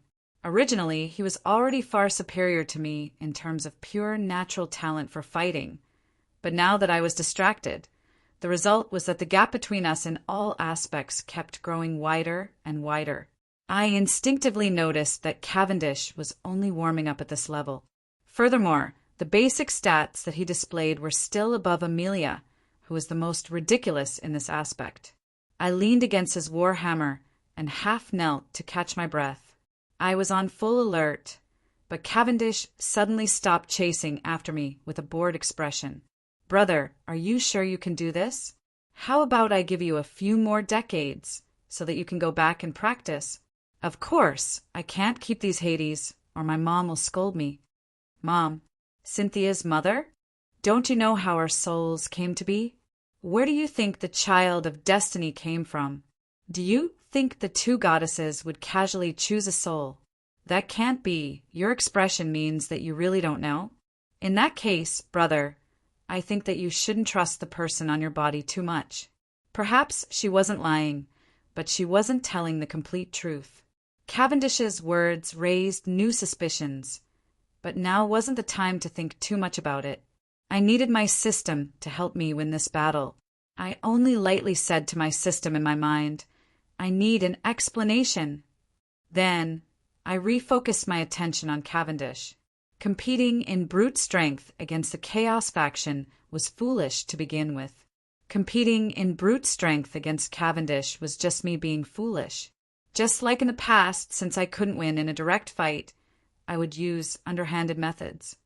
Honestly, Cavendish, don't underestimate me. Do you really think that I'll compete in brute strength against an idiot like you? I raised my war hammer high in the air. The icy holy hammer glowed brilliantly, becoming the only source of light in this world. This was the purest light, the light of purification that represented hope, protection, and salvation. Holy light, do you see this enemy? Yep, it's that idiotic-looking, muscular trap. Don't you feel guilty saying that? Don't we look the same? Fine, you actually turned your face into a skeleton? You win. I took a deep breath and swung my holy pure warhammer once more. Every time I swung my god equipment warhammer, I swung it with all my might. My technique was simple and direct, but it was always filled with power. The holy light that brushed past my holy pure warhammer would explode like lightning. Unlike long swords or two-handed swords, the warhammer was a blunt weapon that didn't require much technique to use. There weren't many tricks to use it. The warhammer's true attack power would always come from its accumulated kinetic energy. However, its penetrative damage was especially effective against thick-skinned existences like the heavily armored knight and demons, as well as against zombies and skeletons, which were undying creatures that weren't afraid of stabbing or cutting. That was why the warhammer was the favorite weapon of the Holy Knight, who was always fighting against these tough, canned creatures. It was simple, violent, and effective. In just a short month of training, the Holy Knight was able to grasp the basics of how to use this warhammer. Light of the Brink, the guardian warhammer of Dawn Envoys. Judging from its outer appearance, it was basically a large silver warhammer. This ancient warhammer was a popular model from more than 1,000 years ago. Its appearance and usage were completely different from the current Meteor's scythe-style warhammer. The scythe-style warhammer had a sharp end and a blunt end. Apart from being a temporary sharp weapon, the sharp end of the warhammer was especially effective at opening canned creatures. Meanwhile, the blunt end of the warhammer was used to injure people with shock waves. That was why the warhammer would often have a sharp edge and a metallic coating. As for this ancient warhammer, not only did it have no sharp edge or coating, even the blunt end of the warhammer would be specially polished to reduce its damage. The warhammer itself wasn't that heavy either. After cutting off a portion of the warhammer, its kinetic energy damage would be greatly reduced, and its attack power would plummet. However, this wasn't because the Holy Knight was showing mercy to the enemy. A Holy Knight was no vegetarian monk. A qualified warrior would know that showing mercy to the enemy on the battlefield would be the equivalent of suicide. Light of the Brink didn't have a warhammer that increased its damage because it didn't need one at all. Holy Light, purify this idiot. The god equipment warhammer gathered an endless amount of light. A rune representing holy light appeared on the originally glowing side of the warhammer. Then, all the light gathered again. When all the light disappeared, the rune transformed into a crystal-like physical existence. The golden, crystal-like polyhedron was the hammer's head of light. A pair of wings of light mysteriously appeared on my back. The ground and darkness around me were all purified. This was the holy hammer's power leaking out. A gust of holy light blew across the land. Even Cavendish furrowed his eyebrows. He, the Abyss Prince, felt pain that he hadn't felt in a very long time. This ancient warhammer's only ability was to purify and refine its user's holy light even further. It would finally materialize holy light energy, transforming it into the light of order that was capable of destroying all chaos. Unlike its name of Guardian Warhammer, this holy light warhammer that had been passed down for countless generations was a pure offensive weapon. Countless powerful existences from other dimensions and the lower planes had died to it. Its materialized holy light crystal was the worst nightmare for all non-order life forms. The best way to protect is to destroy such evil? From a certain standpoint, those old fellows weren't too old-fashioned after all. But as I touched the silver warhammer, the older holy knights transmitted their beliefs to me. This was the determination of the holy knights who had worked so hard to protect their own kind back in the uncivilized era. Even though my heart was boiling with fighting spirit, I shook my head. This wasn't the holy light that I desired, nor was this the light of salvation that Estrada desired. Are all demons and undead enemies? But now, such a concept is rather outdated. If we still have such a concept, the holy war will never end. I took a deep breath as my eyes were filled with silver light. I gently caressed this God Equipment Warhammer and poured the dimensional laws of the Hades into it. In the name of the Lord of the Hades, Wumian's Roland, I bless you in becoming one of the 4 dark artifacts of the Hades. From now on, your name shall no longer be the Light of Despair, the Guardian Warhammer of the Dawn Envoys. You shall be the Light of Salvation, the Warhammer of Hope of the Light Envoys. Names also represented power.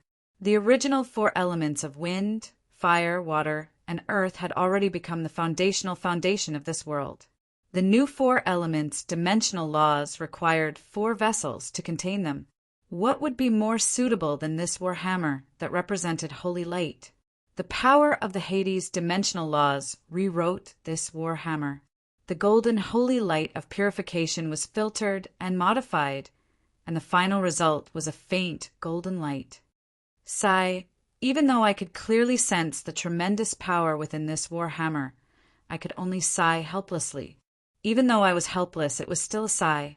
As one of the foundational foundations of the new generation, the holy light that represented purification in the past was far too extreme.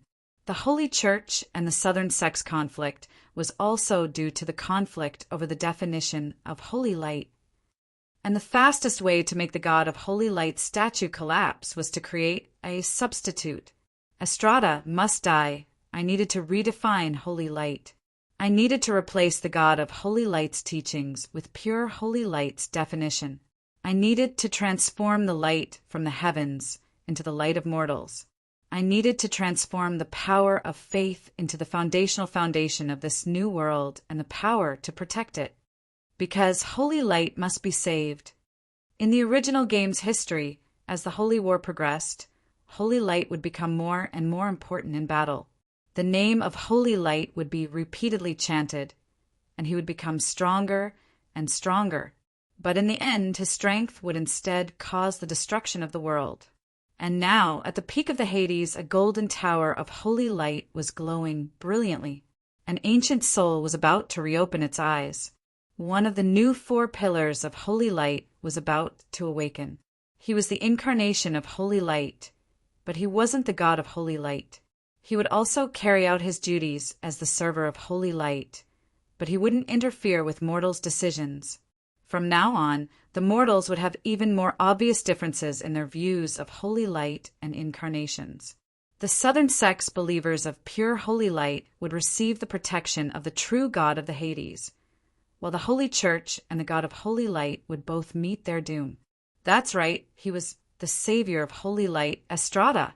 Unlike the other 4 pillars of holy light, the pillar of holy light didn't have any other choice. He would need to rely on the power of holy light to reach the level of a god. And as a member of the Hades, he would also have to die. After thinking about it, the only possible candidate was the strongest. That was why I wrote that letter, while Estrada decided to toss his remnant soul into a soul crystal. The undead can even use holy light? As expected, that idiot lighthouse of holy light is broken. Cavendish seemed to see through everything.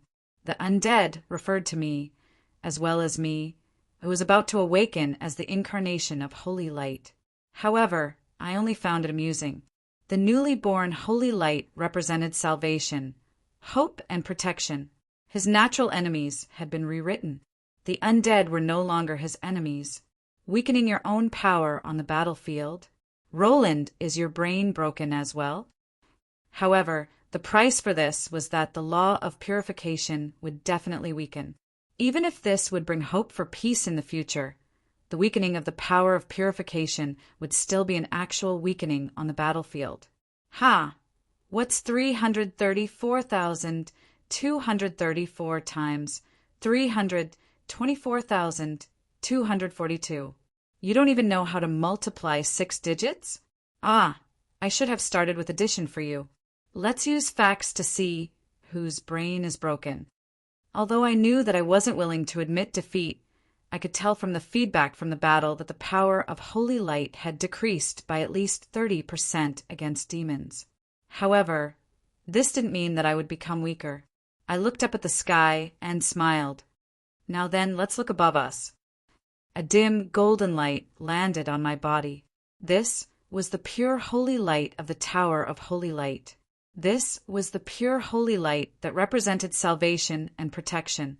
Estrada's final moment of salvation was the light of hope. This was also the foundation of the holy light of the Hades. Purification?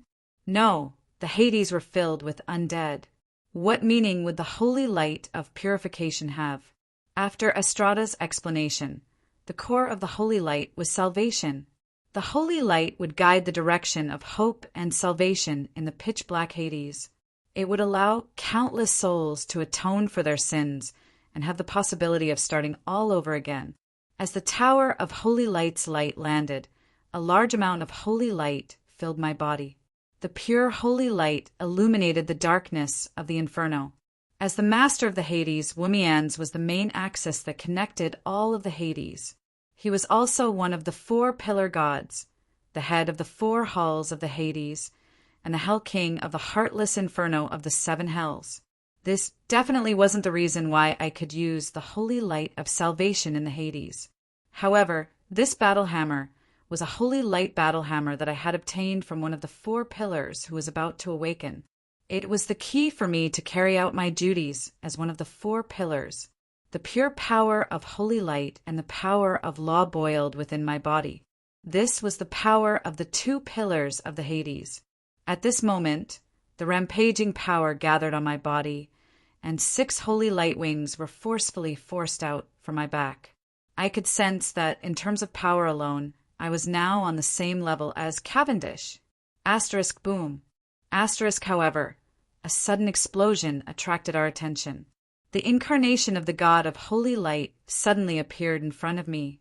However, its eyes didn't seem to even notice our existence. It was simply staring upwards. That's the incarnation of the god of holy light.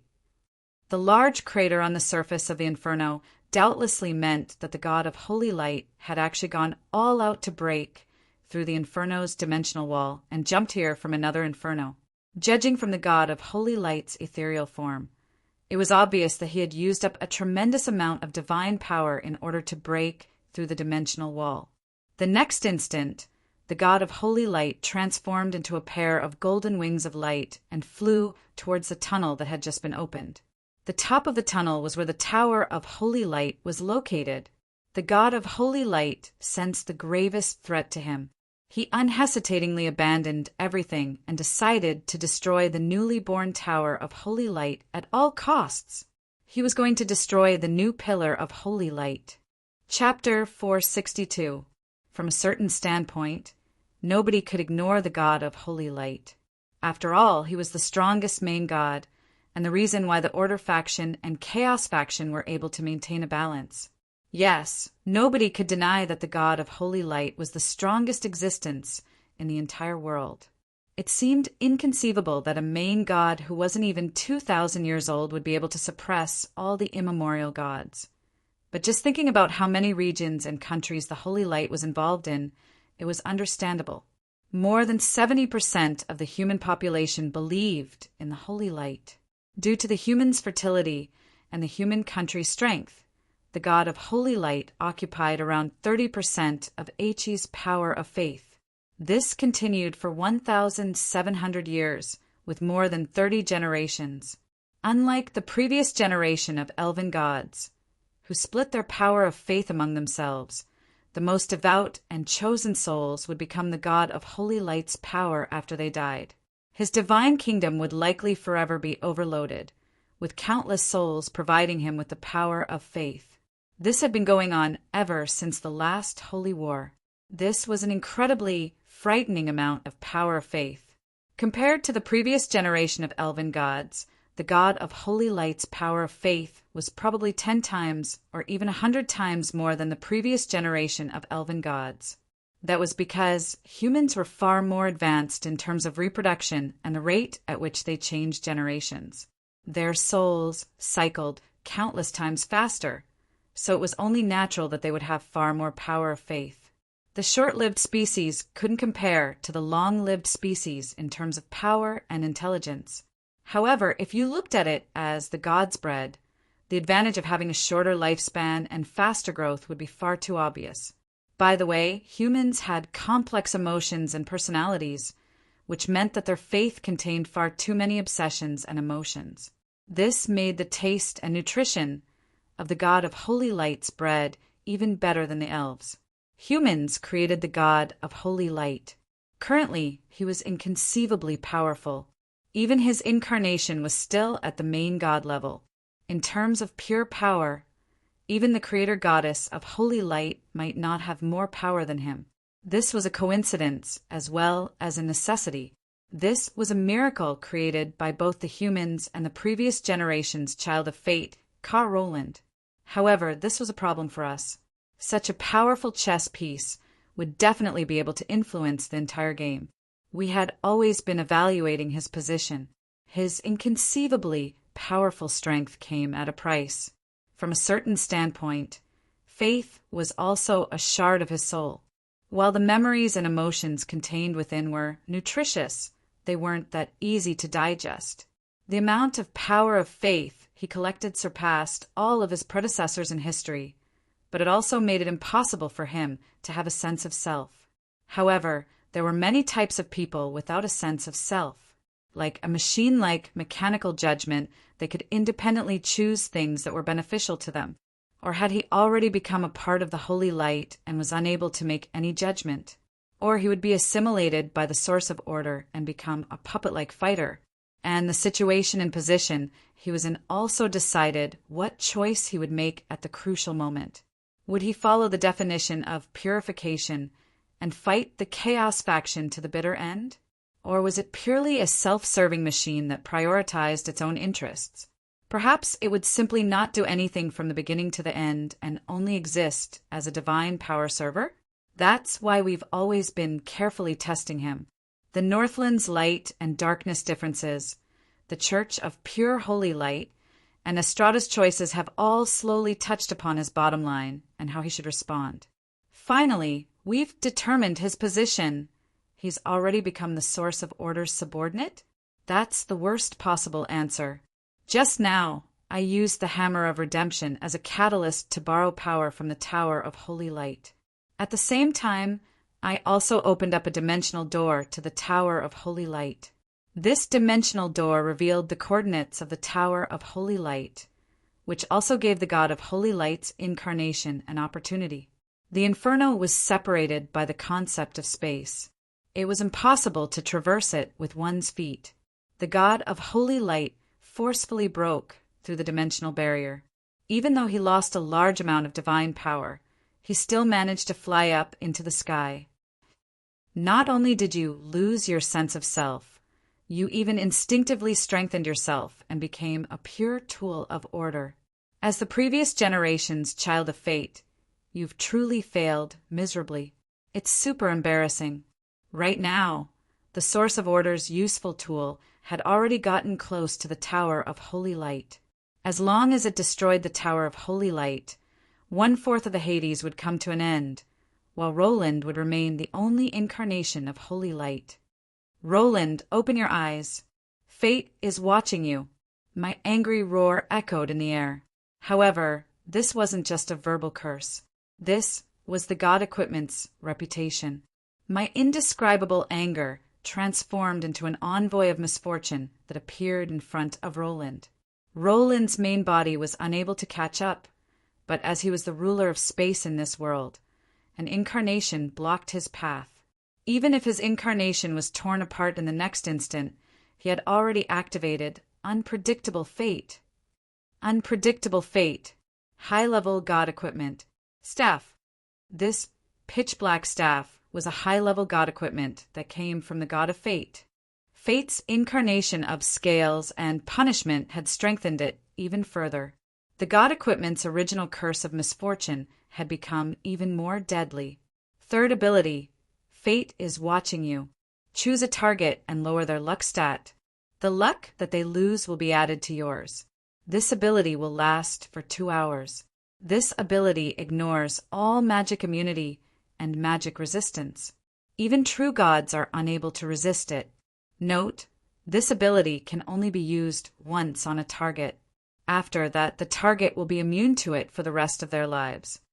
The high-level god equipment's curse instantly arrived. The incoming black light wrapped around Roland's incarnation and disappeared without a trace in the next instant.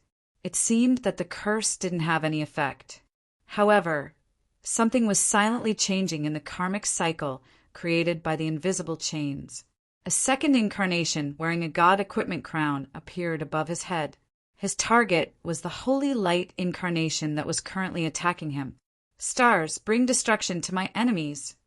Patricia's protection. High-level god equipment. Crown. 7th ability, Starlight Summoning. Summon countless stars to descend and deal a destructive attack to your surroundings with you as the center. Number of uses, 1 per month. The next instant, the entire sky turned into night.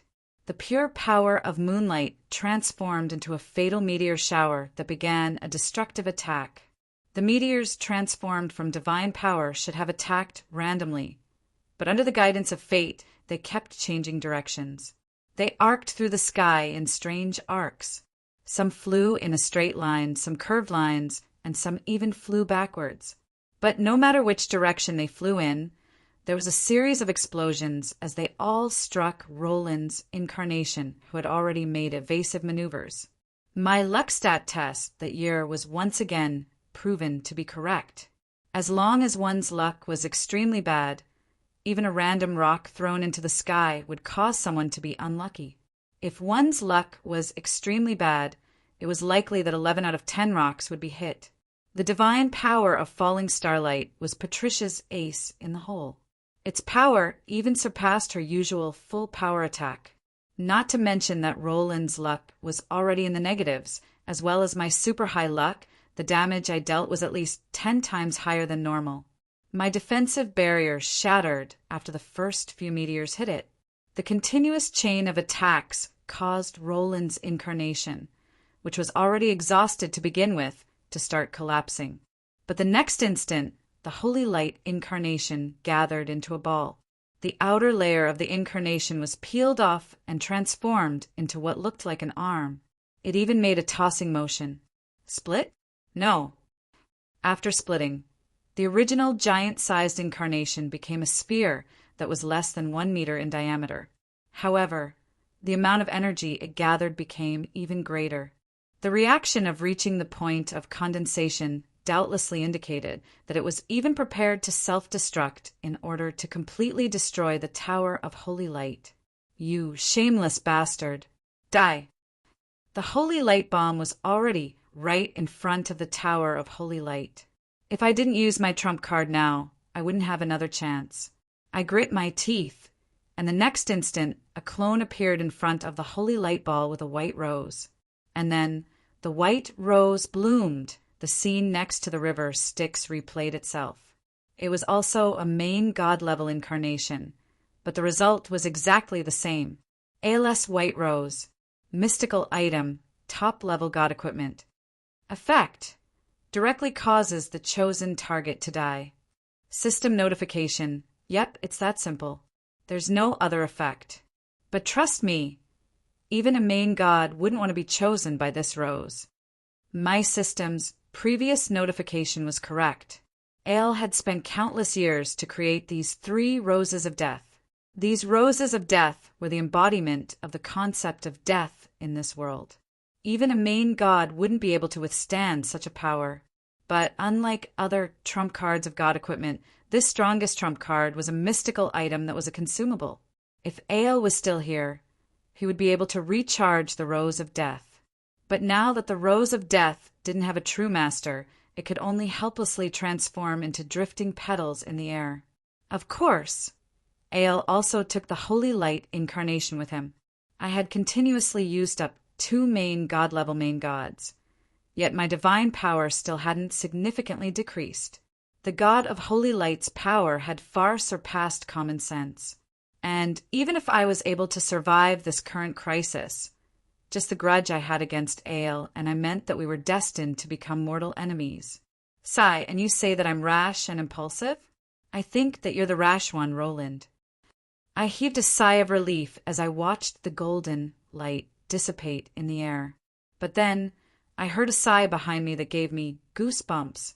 Damn, I used up all my trump cards in one go. I turned around, and as expected, I saw Cavendish's displeased expression. For that moment, I had actually forgotten about Cavendish. This was doubtlessly a type of condescension. No wonder he had such a displeased expression right now. I was intending on giving him a surprise attack. Yep, from the very start, I had never intended to have a direct head-on fight against him. The Chaos faction's advantage in brute strength was far too obvious. I had only hoped to stall him and then use my god equipment to ambush him. First, I would use curses such as lowering one's luck. Then, I would use an attack magic to weaken and cancel out the enemy's defensive abilities. Finally, I would use an attack that would instantly kill the enemy. This was a classic Dragon Slayer combo from a mage. It would be especially effective against thick-skinned targets. And the original target of this god equipment combo had been Cavendish. Compared to other demon main gods, Cavendish was smaller in size and would be completely focused on fighting, making him the perfect target for ambushes. In the end, I panicked and threw all my prepared combo attacks at the god of Holy Light. Now, I could only grit my teeth and continue fighting against my younger brother who had an unfriendly expression. Fortunately, it was the god of Holy Light who was charging at me. Cavendish was quite happy to see him being attacked. If it had been any other demon main god, it was likely that it would have been 2 against 1. But before we could reignite the flames of war, the entire heartless purgatory started shaking violently once more. The large hole in the ground suddenly exploded again, and a gigantic creature suddenly poked out from the smoke. This was the god of Holy Light's original opponent. Envy, the Borealis that had just rushed out of the Ravager's purgatory, was currently in a sorry state. Most of the ship's body and exterior had been melted, and large amounts of debris kept falling down. It seemed like it would crash at any moment. It would seem that I've arranged the worst opponent for you. It was easy to see the main stats of the attacking main god. The most troublesome one was the god of Holy Light's incarnation. The original version of Holy Light represented purification and was the natural enemy of the undead. No matter which Hell King it was, they would all be countered by it. And so, I decided to make an arrangement that was similar to Tianji's horse race. I had the weakest of the 7 original sins, Envy Marsalit, stall the god of Holy Light. Of course, I had arranged for the weakest god of Holy Light, Envy, because the god of Holy Light was only an incarnation and had low intelligence. He would be the slowest to see through the mysteries of this world. Yet, I hadn't expected that he would go berserk, just because he sensed the existence of the Tower of Holy Light. But now, it would seem that not only had Marsalit's main body been heavily injured, the god of Holy Light's incarnation had also been the first to see through the mysteries of this world. After discovering the Tower of Holy Light, he unhesitatingly attacked. This seemed to have been the wrong choice. Marsalet's arrival also made it seem like he wasn't at such a disadvantage.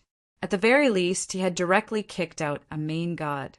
At the very least, I was now fighting 2 against 1, and my advantage was accumulating. Envy's own abilities were quite unique. He needed someone to control him in order to use his strongest abilities, and as long as he had enough time, his combat strength wouldn't be any lower than the other original sins. In that case, take a look at Envy Marsalet's true. Halfway through his arrogant words, he was stunned. The message from his avatar was the grievous news from the battlefield. The hell of pride has been broken through, and Omar was actually sealed away after being seriously injured? Damned Lord of Putrefaction. Chapter 463. The news of Omar's defeat surprised me greatly. He was definitely no weakling among the 7 original sins. The undead knight I sent to fight against him were all brave and skilled in battle. Pride represented the mountain inferno, which didn't fear any group battles. No matter how I looked at it, he shouldn't have been the first to be defeated. Arrogance came from hierarchy. In the beginning, humans were equal, but with the development of society, people were used to dividing people into different ranks and liked to label the division of labor. People who stood at the top were also used to looking down at the people below, and they treated the people below as playthings and non-humans. I had never viewed the original sins as evil. All original sins had a positive side as well as a negative side. The good pride was self-confidence, the self-recognition necessary to climb to the top. But if it was so excessive that one could only obtain satisfaction by looking down on their own kind, and obtain happiness by kicking their own kind, then that would obviously be going too far. Since all of you like to fight for a higher status and like to climb to the top and look down on others, then I'll let you climb all you want. Mountains of knives, volcanoes, lava mountains, snowy mountains, and countless other cruel mountains existed in this dimension. But unlike normal snowy mountains, the lower the mountain, the colder it got. Underneath the volcanoes was basically molten steel. The other mountains were the same. The lower the mountain, the more deadly the environment. The higher the mountain, the more comfortable it was. The sinners who entered the mountain inferno naked could only desperately climb up barehanded if they wanted to have a more comfortable life. And as they climbed, there were many paths that only allowed one person to continue climbing. Fighting and even killing were unavoidable. And even if they climbed to a certain height, the demons would push them back down to the lowest level of the mountain inferno, forcing them to start all over again. Let's not talk about the philosophical and religious meaning of this mountain inferno. Just the dimensional laws of the mountain inferno made it the most suitable battlefield for enemies. Omar was the king of the mountain inferno. He always stood at the peak of the mountains. He could give his subordinates the right to fly freely in the mountains. Meanwhile, ordinary undead and invaders could only climb up step by step. They couldn't even use any supernatural abilities related to movement. They could only become passive targets. Shameless? Dimensional laws were shameless to begin with. Not to mention, this wasn't any ordinary dimension. Anyone else who entered Bastion's Rage Inferno would become a bloodthirsty lunatic. I had thought that with such a battle with Omar's superpower, it would be impossible for him to lose. It would be easy for him to drag the match into overtime. Unfortunately for them, they encountered a main god-level demon, Lord of Putrefaction, Ledvioka, who was going all out. Yes, going all out was the key. It was extremely rare for a main god to go all out. Demon bosses were difficult to deal with. This was a predictable fact, and their difficulty wasn't only reflected in their own strength. The long passage of time had given them completely different paths of growth, as well as completely different styles of doing things. However, every main god could be called a wily old fox. Sophocles the Deceiver easily agreed to negotiate with Sophocles because he discovered that it was truly possible that he would fail miserably here. The Hades was an independent plane that cut off all of Sophocles' paths of retreat. Even though the probability of him dying was less than 1/3, and even though he still had a bunch of trump cards up his sleeves, The always cautious Sophocles the deceiver still chose the path of absolute safety and greatest benefits. Was there no other path for him? Was that all he had? The answer was obviously no. Countless years had given Sophocles plenty of foundational knowledge. Nobody knew how many trump cards he had. However, for a battle between main gods, the trump cards that could affect the battle would all be precious treasures that Sophocles had painstakingly gathered from all over the mortal planes. Sophocles wouldn't take them out if the benefits weren't worth it. Not to mention, there were other main gods here as well. It was highly likely that they would reveal their most important secrets. Some people said that the gods were just like countries. There were only benefits and no emotions between the gods. They would often probe and provoke each other, but it would be incredibly rare for them to start an all-out war. I felt that this was rather extreme, but it wasn't an exaggeration. The gods rarely fought each other. However, when they did, it would basically be a battle to the death. After all, only by stealing the other's mortal plane, divine power, believers, and divine concepts would the gods be able to make up for their losses in battle. This was also the reason why many gods' battles were only fought on doctrines and words. It was even rarer for main gods to fight against each other. At any rate, the Chaos Abyss and the Source of Order are unable to watch over them. We don't have any deep grudges against each other. As long as we show them enough power, they'll feel like they're at a disadvantage. Of course, they won't use their full strength. I had long since seen through all of this, which was why I chose to forcefully divide the gods. Being surrounded by yourself and losing contact with your reinforcements is no different from being directly sealed away. Even main god existences will instinctively choose to protect themselves when they discover that the investment is far greater than the return. In fact, they might even meet with danger. Since self-preservation is the priority, they'll naturally save some strength for a battle of attrition. What we need the most right now is time. The development of the situation proved that my analysis was correct. Sophocles chose to remain neutral. The god of wisdom made sufficient concessions, and the other main gods were all probing us at the start. If I showed weakness, they would naturally all rush over and devour us. But if I could make them feel like we were hedgehogs covered in poisonous spikes that would likely be at a disadvantage if they tried to bite us, I would naturally be able to maintain a balance of power and drag the battle into a battle of attrition that I desired the most. Harlois' opponent was the god of wisdom. Even if the two of them became enemies, Harlois, who was also an archmage, would be able to escape unscathed. The turbid nightmare, Karl's ability to evolve and heal himself, was disgusting.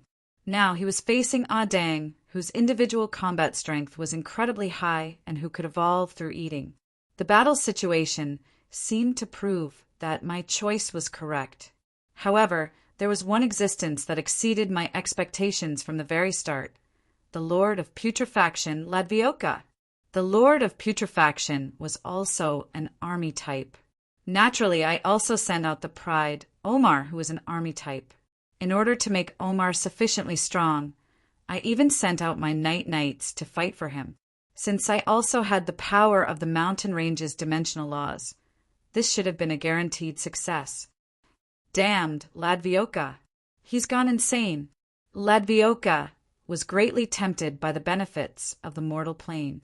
Unlike the other main gods who were usually cautious, Ladvioka unhesitatingly used his full power and treasures that he had been saving up for countless years. My clone had already informed me that Ladvioka unhesitatingly used the method of forceful dimensional descent in response to the dimensional laws of the mountain range and the power of the dimensional plane. Difficult to understand? That was to forcefully summon a dimension that was already under Ladvioka's control and forcefully cause the dimensions to overlap and collide, just like how a bastard would throw Mars at Earth. In some worlds, Ladvioka was treated as a creator god. However, he obviously wasn't a good father. At the very least, he didn't have any feelings for his children. Ladvioka used the shattered pieces of a continent with living beings as if they were consumables. He forcefully broke through the dimensional walls of the Hades. No matter what the result was, It was obvious that the lives on the shattered continents would meet their end after the two dimensions collided. It would be difficult to calculate how many would survive. On one side were the shattered pieces of the mortal plane, while on the other side was the inferno of the Hades. The collision caused the dimensional laws of the mortal plane to distort, causing dimensional cracks to appear. Even the powerful Death Knight knights wouldn't be able to survive in such an environment. This also allowed a large number of dimensional survivors to forcefully enter the mountain inferno and continue to fight for its sake. The densely packed worker ants began to spread the belief and natural laws of the mountain inferno. Ladvioka had destroyed at least 20 independent dimensions in order to distort the natural laws of the mountain inferno, causing tens of millions of years of accumulation to go to waste. That meant that in order to obtain the dimensional laws and world of this mortal plane, Ladvioka unhesitatingly destroyed more than 20 of his own worlds and more than half of the living beings in them. Why had Ladvioka, who was a main god-level demon with multiple dimensions, suddenly sacrificed nearly half of his entire wealth? At this moment, Ladvioka no longer had any path of retreat. He could only fight to the bitter end. Our first mortal enemy in this battle had appeared. Many messages came from my clones.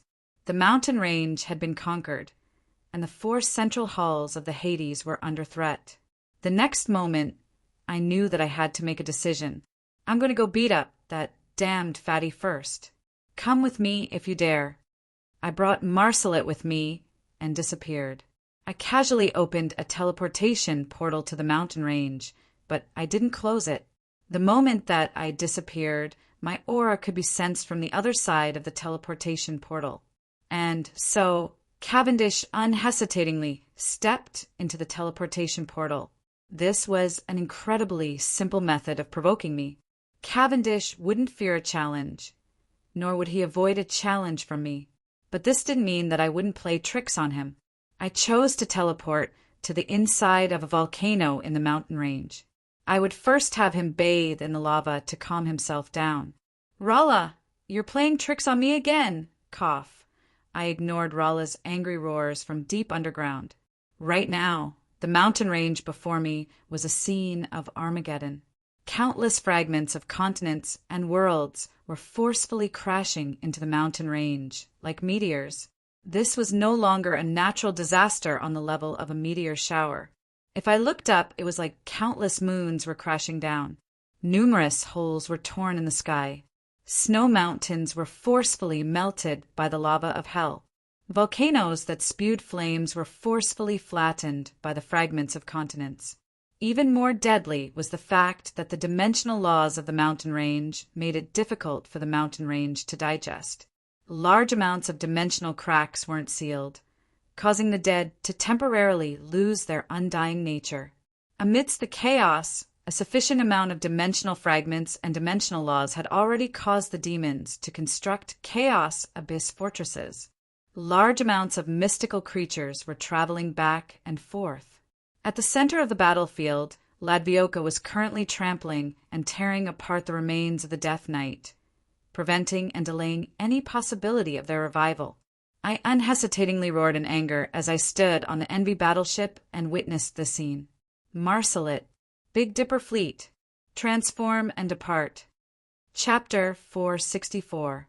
Envy was Marcelet the Borealis. Although he appeared quite often among the 7 original sins, his actual combat strength wasn't all that outstanding. Perhaps some people would say that he was too young, but the strength of an undead would often depend on their soul core. Actually, Marcelet had used a semi-god's soul core. He was an incredibly stubborn avenger, so his soul's starting point was quite high. All this time, what had limited his combat strength was actually the original sin that he represented, envy. The original sins were shards of my soul. My understanding of the original sins determined his abilities. Out of all the original sins, envy was one of the most unique. Envy was the original sin with the least negative value. In fact, most of the time, it existed as a positive value. From a certain standpoint, its positive value was far greater than its negative value. There were probably only a few people who held grudges against those who were better than them in terms of talent, status, reputation, knowledge, wealth, and circumstances. However, there were probably quite a few people who would think, "Why can't it be me?" Or, "I'm not any worse than him, and I'll definitely be able to do better next time," when they saw their classmates and friends who were better than them. From a certain standpoint, envy and pride were two similar yet opposite concepts. Pride was the condescension and disdain of those in a higher position towards those in a lower position. Meanwhile, envy was the desire of those in a lower position to become those in a higher position. As long as there were differences between individuals and classes in this world, envy would probably be unavoidable. At the very least, everyone would have the unwillingness of being surpassed by their own kind. Sometimes the same ingredient would be a tonic, and sometimes it would truly be a poison. Idiots would only ignore the other's natural talents and efforts to achieve their goals. They would transform envy into flames that slandered and attacked the other. Smart people would maintain their strong unwillingness and transform the flames in their chests into whips that whip themselves. At the same time, they would also be able to analyze the other's strengths and advantages. They would think of ways to imitate, learn, and make up for their own weaknesses. This was my personal analysis of envy. It might not necessarily be correct. No, I should say that everyone had their own understanding of the original sins. There was no such thing as a correct answer to begin with, and the envy airship fleet's ability was a fragment of my own soul. This was the perfect interpretation of my own definition of envy. The lower people were at the bottom of the pyramid, the more they would desire to improve. In other words, they would have the so-called intense desire to improve. That was why envy's original airship didn't have any additional combat strength. It was simply a blank platform that wouldn't conflict with any power system. At the very beginning, it was nothing more than a zero. What it would evolve into would depend on how many abilities it could imitate and steal in battle. His true uniqueness was that he had potential that wouldn't clash with any spare parts or abilities. It was a type of zero that could grow limitlessly, a type of hunger that would forever desire to grow and evolve. Perhaps some people would think that envy's ability was the same as Ah Dang's ability, but it was actually completely different. Ah Dang was a creature's evolution through predation. It was an instinctive strengthening of itself. Ah Dang's scariest ability was actually the limitless life force that he obtained through devouring. As for envy's airship fleet, it was a type of active and selective imitation of Ah Dang. Judging from my theoretical calculations, as long as it was given enough time in combat, it would sooner or later surpass all the other original sins in terms of combat strength. Even if that would take tens of thousands of years, Envy Marsalit would definitely become the strongest individual after fighting on countless battlefields. However, I couldn't wait that long, and so the Big Dipper airship fleet came into being. That's right, the Big Dipper airship fleet was composed of 7 mega-sized airships. Actually, they were all parts that I had created for Marsalit. Yep, the entire airship fleet was a part, and the Borealis was only one of the core parts. Just thinking about what kind of monster it would be when all of them were combined together made me quite happy. But imagination was always good, and reality was always harsh.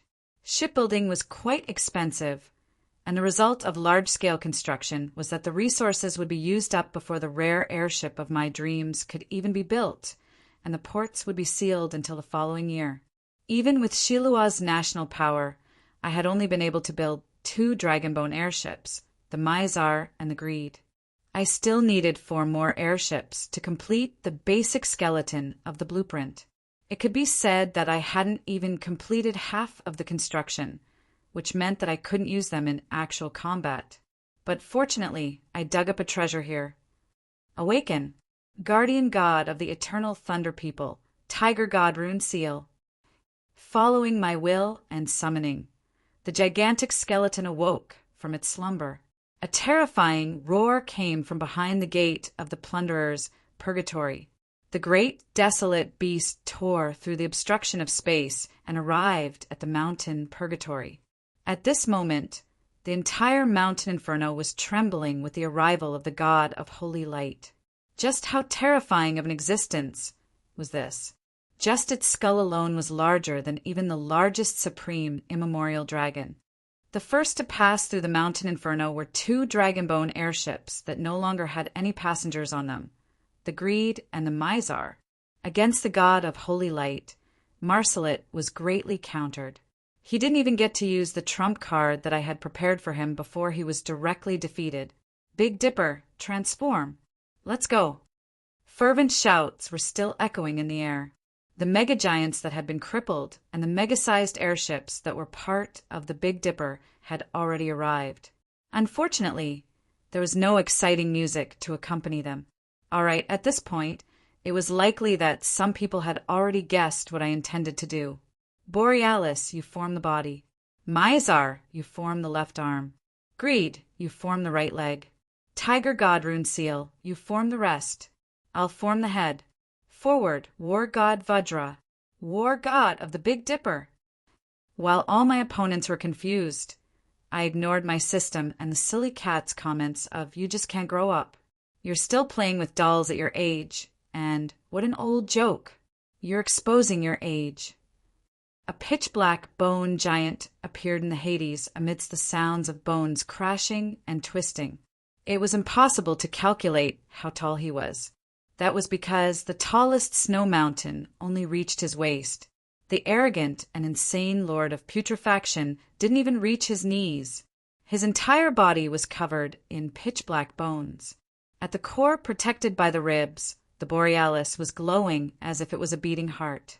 Meanwhile, his crippled left hand and right foot became his strongest weapons. The roaring Mizar opened its cannons, and dragon breath revolved around the cannons.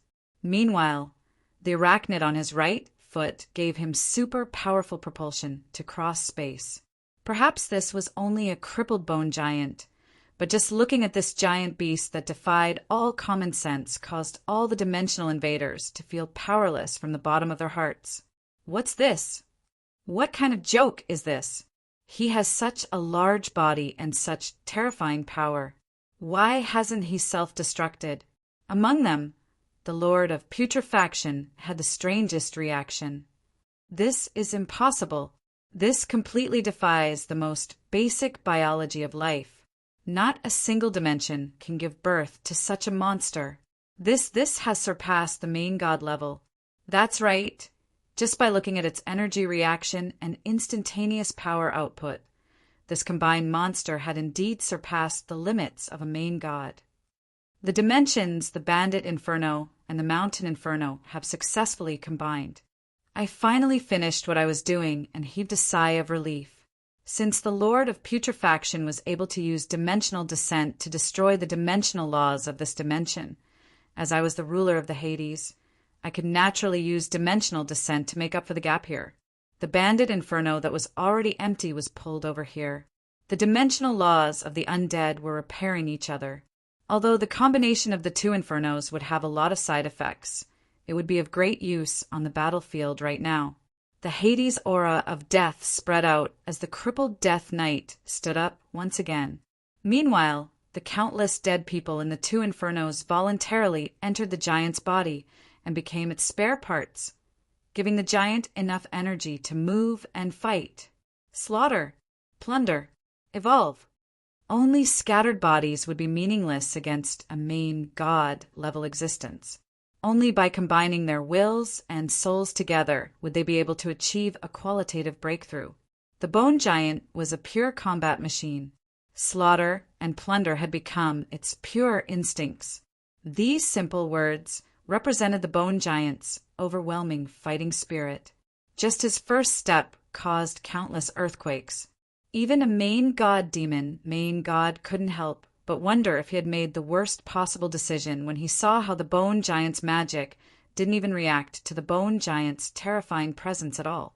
The gathering of countless souls gave the bone giant an explosive power that surpassed even a main god. The tiger god's corpse gave the bone giant a skeleton and body that contained his power. The three ultimate battleships were his most important organs and arms. This monster that was pieced together should have only been born 10,000 years later. However, the dimensional laws of the Hades made the impossible a reality. No, this is impossible. This has surpassed the limits of the mortal plane. He'll soon collapse. My children, destroy him. Stall him for me. The hysterical lord of putrefaction sent his children to their deaths. The bone giant casually waved his hand, and his extreme black dragon flames created an inferno that destroyed everything. Wherever the bone giant stepped on would be a hellish fissure that devoured all the warriors. In front of this monster that even the Titan King feared, even the Lord of Putrefaction seemed like nothing more than a slightly larger animal. The Lord of Putrefaction's twisted children were dying in large numbers. In front of the future warrior who had transcended the flow of time, the resistance of ants was meaningless. Even a dragon wouldn't be as large as the Lord of Putrefaction's thumb. A one-sided slaughter continued on the battlefield. Meanwhile, I was calculating the time until the bone giant collapsed. That's right, collapse. This monstrous giant monster was a half-finished product to begin with. It was a randomly modified blueprint, hastily created spare parts, randomly filled with energy and forcefully glued together by the power of natural laws. This was an impossible creation that completely violated the limits of this world's elemental tide. I was already quite astonished that it could move. It was unknown how long it could fight for. At the very least, we need to kill off a main god before it collapses. Envy, tear that stupid green demon to shreds. Take revenge for your older brother. Chapter 465. The tear in the sky hadn't closed yet, but there were countless abyssal fissures on the pitch-black ground. The abnormal sensation of these fissures made me feel uncomfortable. If anyone fell into one of these fissures, it was likely that nobody would know where they would appear. Kill Ladvioka. I want him to be the first Chaos main god to perish in this holy war. I gave the order to kill as I stood at the top of the mountain. Just the gigantic bone giant's walking was enough to make any attempts to stop him a joke.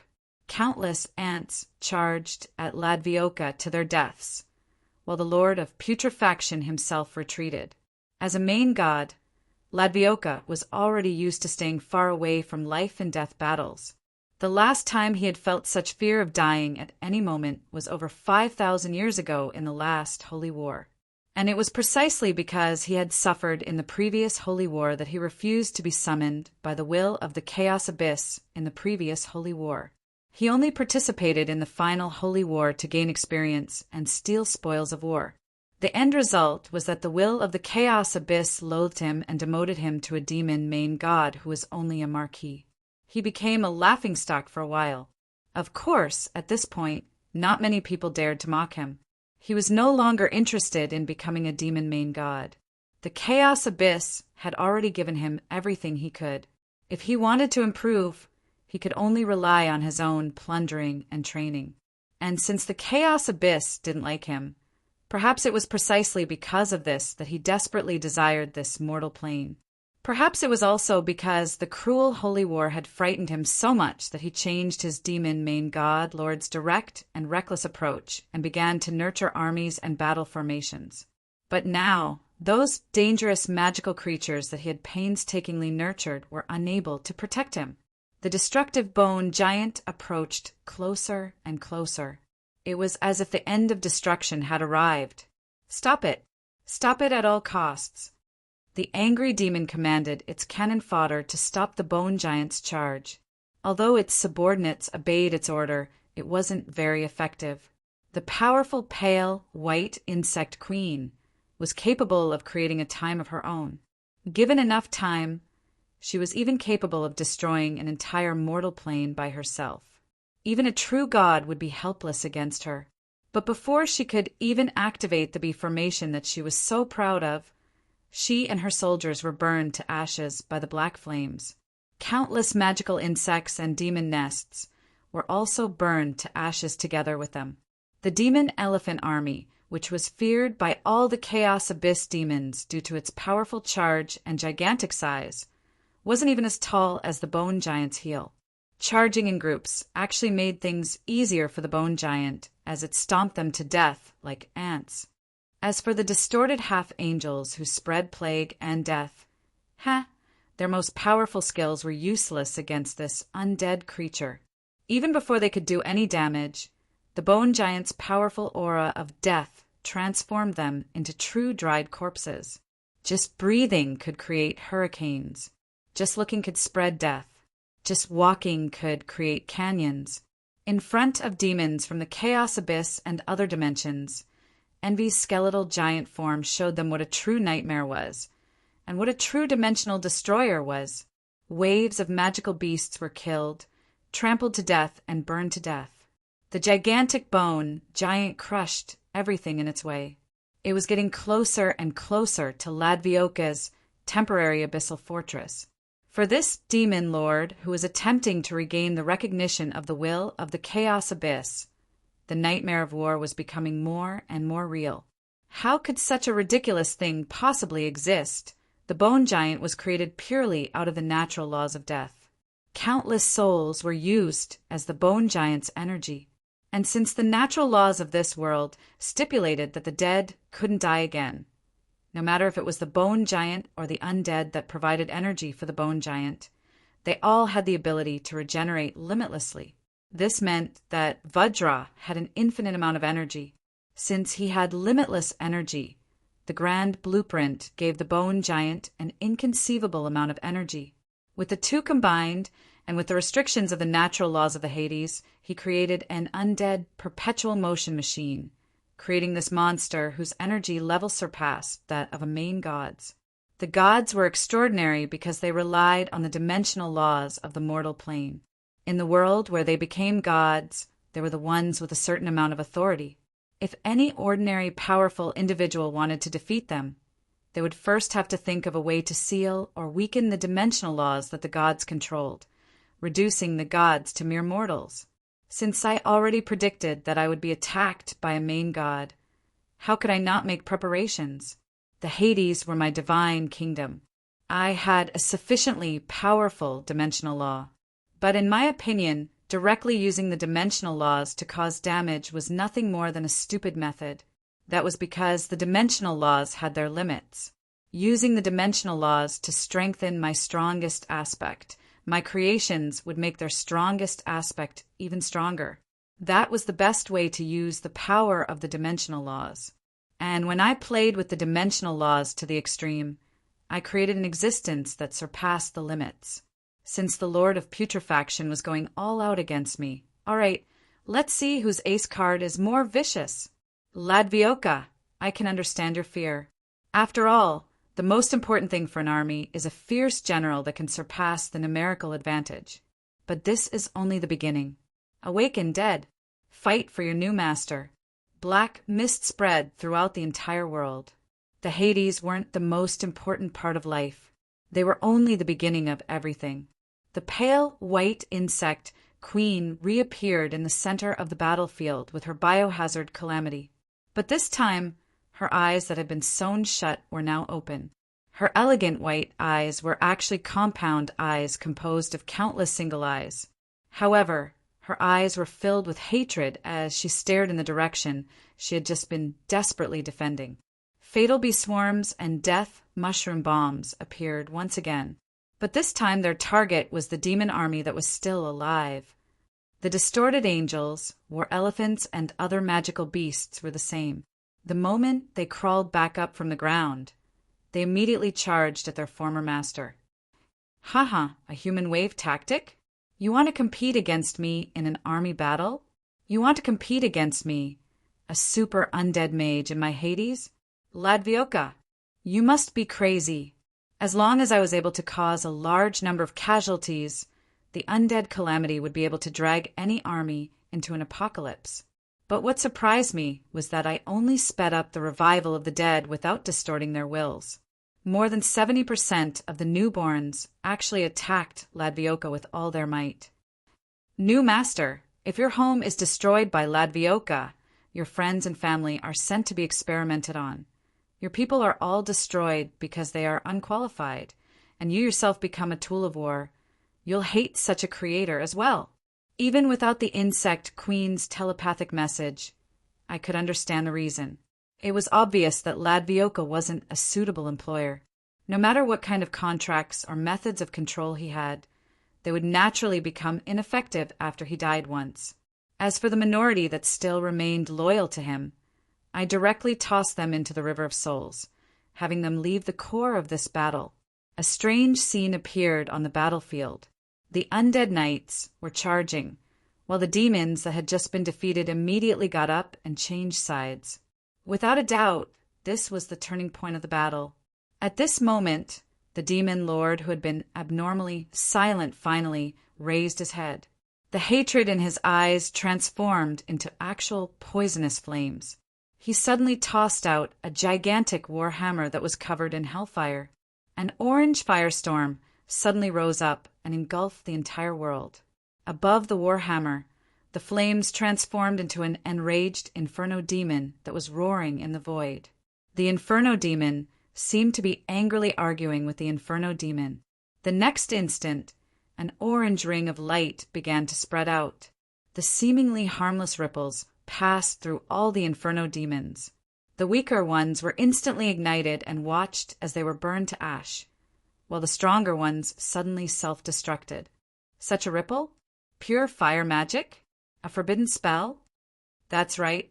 Along with the mushroom clouds flying into the sky were countless cries of agony and flowers of fire.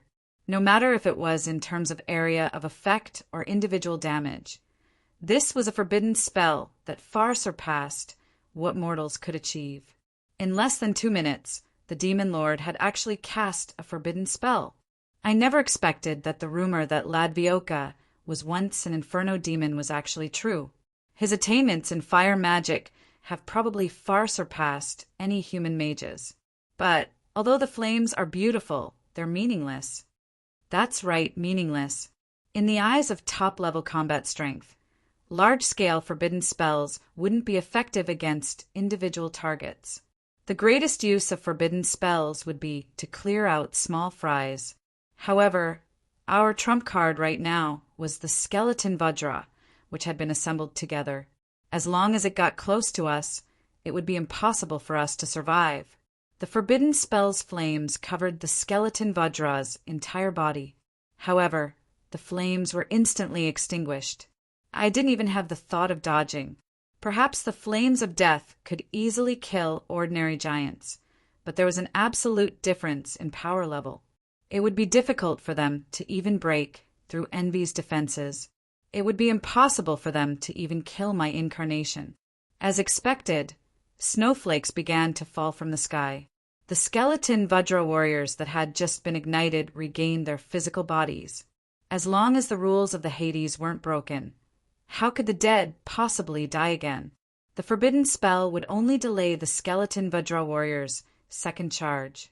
Considering how many living demons had died to the forbidden spell, the next charge would only be fiercer.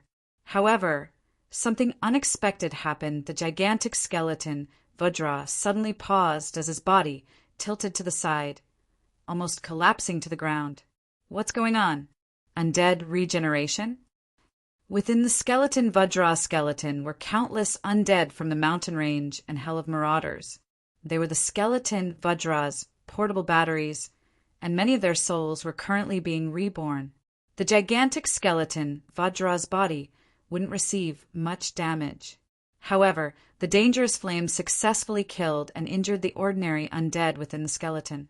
Although the undead would soon revive, there would naturally be a gap in the skeleton Vajra's skeleton, just like a machine that suddenly ran out of power. The skeleton Vajra naturally stopped. The vanguard general suddenly stopped, causing the undead army to inevitably fall into chaos. The next instant, Ladvioka actually unfurled a pair of flame wings on his back. These wings were the signature organs of an inferno demon, and he flew up with his gigantic and fat body. Perhaps everyone had underestimated this low-key demon lord. Although he seemed to have retreated from the front lines of the battlefield, he had never given up on improving his inferno demon instincts. No matter if it was physical combat or fire magic, he was still the strongest Inferno demon. Ladvioka grasped a huge flaming sword that suddenly appeared in midair, and then he viciously threw it at the Borealis's heart. As long as the heart was destroyed, even if the skeleton Vajra could be reborn, the skeleton Vajra would be dismembered, and it would be impossible for the skeleton Vajra to be reconnected again in this battle.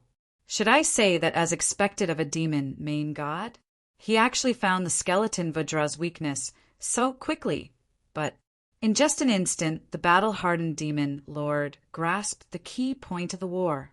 Even I felt that I had underestimated Ladvioka. If I had used normal combat strength to force him into a melee fight, I would likely have been at a disadvantage. But you're underestimating me too much. Invert, Mountain Inferno. I reached out with my hand, and the image of a mountain range appeared in my hand. The image of the mountain range covered half the sky, with a compass and runes marking the direction. The moment I reached out, the compass began to tilt again. The N and S, which represented the direction, switched places. The entire Mountain Inferno was instantly flipped upside down. The original sky became the earth, and the original earth became the sky. Gravity changed directions. Ladvioka, who was flying in the sky, threw himself into the sky. Countless living and dead were all thrown into the original sky. Compared to the other infernos, the Mountain Inferno's sky wasn't that high. If one flew up, they would be able to see the ceiling at the end of the sky, or, more accurately speaking, the second Mountain Inferno was made up of countless mountain ranges. There were snow mountains, sword mountains, volcanoes, and so on. If they were stacked on top of each other, they would even completely overlap, just like a reflection of the previous dimension. This wasn't something I had done out of the blue, nor was it possible for me to do such a large-scale transfer. This was just one of the Mountain Inferno's incredibly vile characteristics. Arrogance comes from one's level. Since you like to climb mountains, then go ahead and climb as much as you want. You won't forget to create your favorite fights and obstacles along the way. And when you truly reach the peak, that's when you start climbing again. Did you really think that I would allow you to rest and enjoy life? How could there possibly be an end to the Mountain Inferno's punishments before atoning for their sins? The Mountain Inferno's punishment for climbing had no end.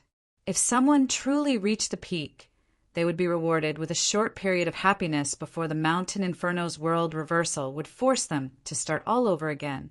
Of course, the short period of time they would be rewarded would become their motivation to climb again. I could already predict the praise I would receive after this design was made public. This was one of the Inferno designs I was most satisfied with. But right now, when I suddenly activated this mechanism, it became the demon army's greatest nightmare. Ladvioka and the demon army all fell into the new Mountain Inferno.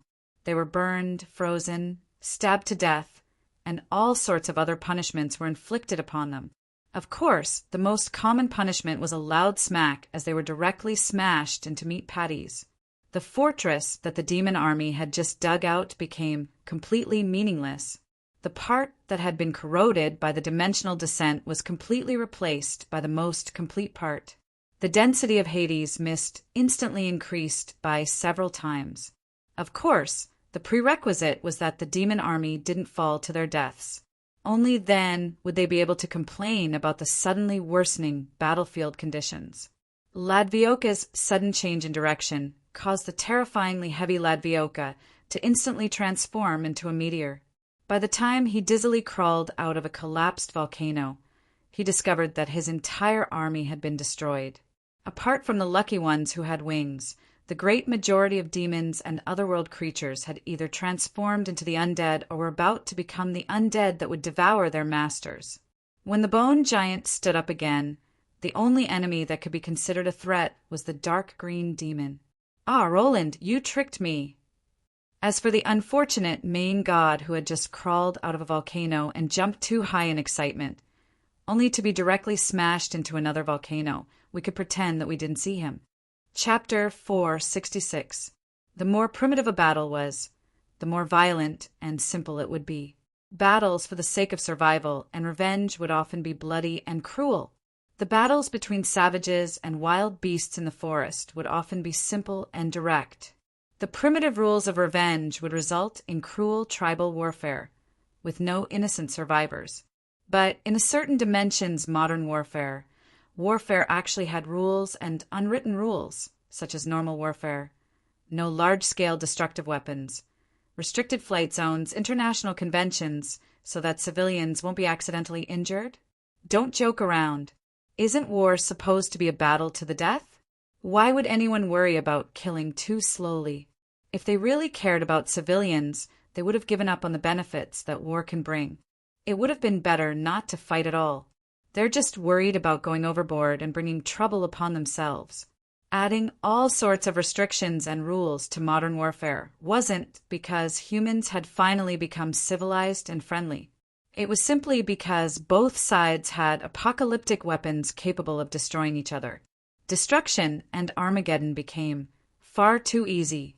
In order to prevent the war from constantly escalating, the final victor would be left with nothing but rubble and a living hell. In the various dimensions of He, battles between powerful gods were the same. Forbidden spell-level attacks would be nothing to them. Battles between main gods would be even more cautious.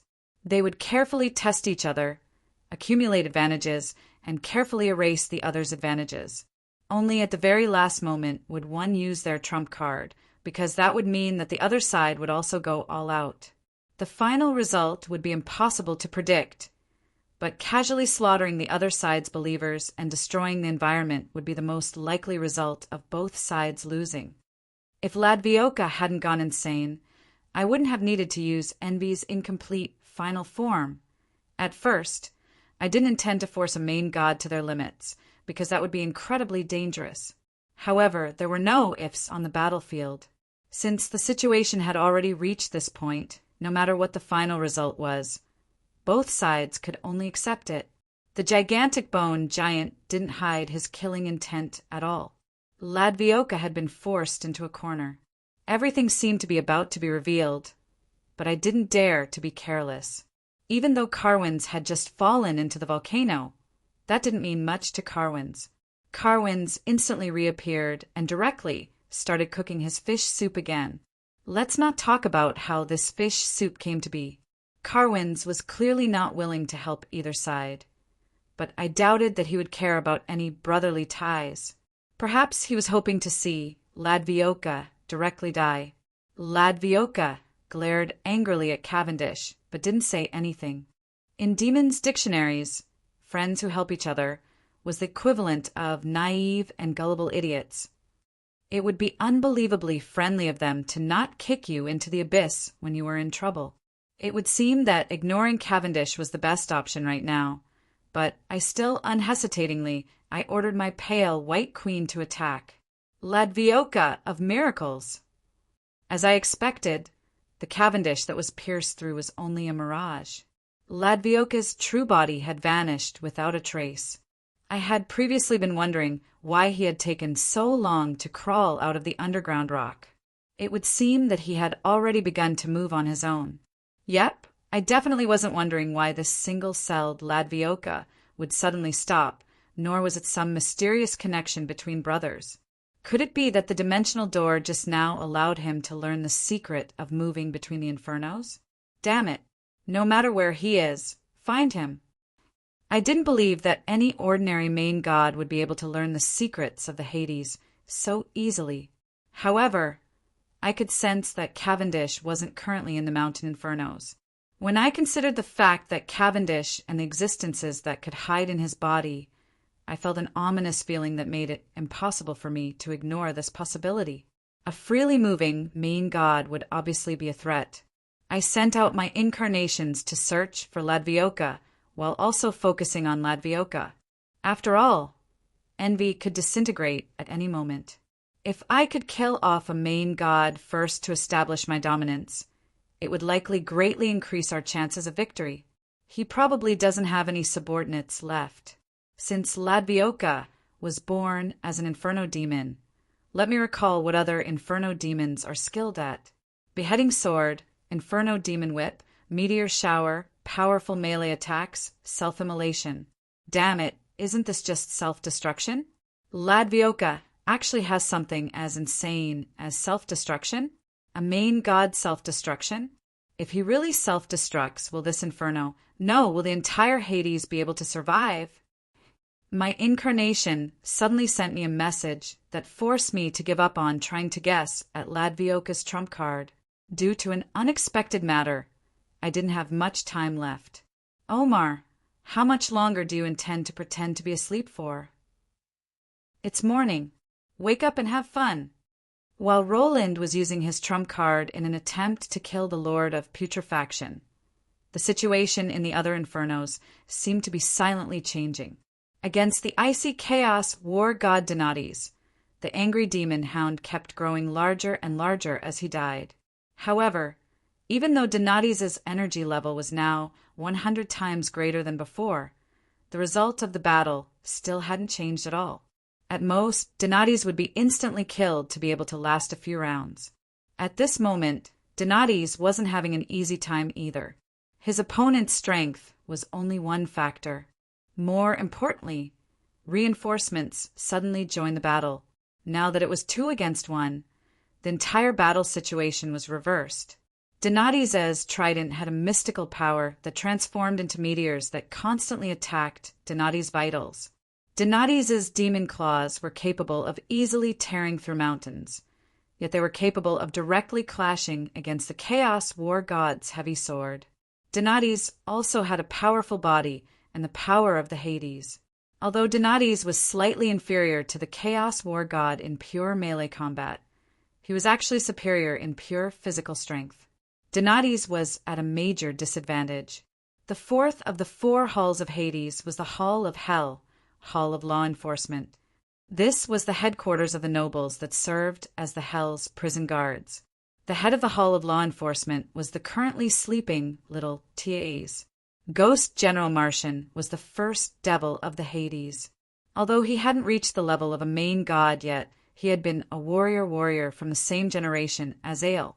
After so many years of accumulation, he had surpassed the so-called powerful gods. And after obtaining the noble authority to protect the Hades and punish villains, Martian's power level had improved even further.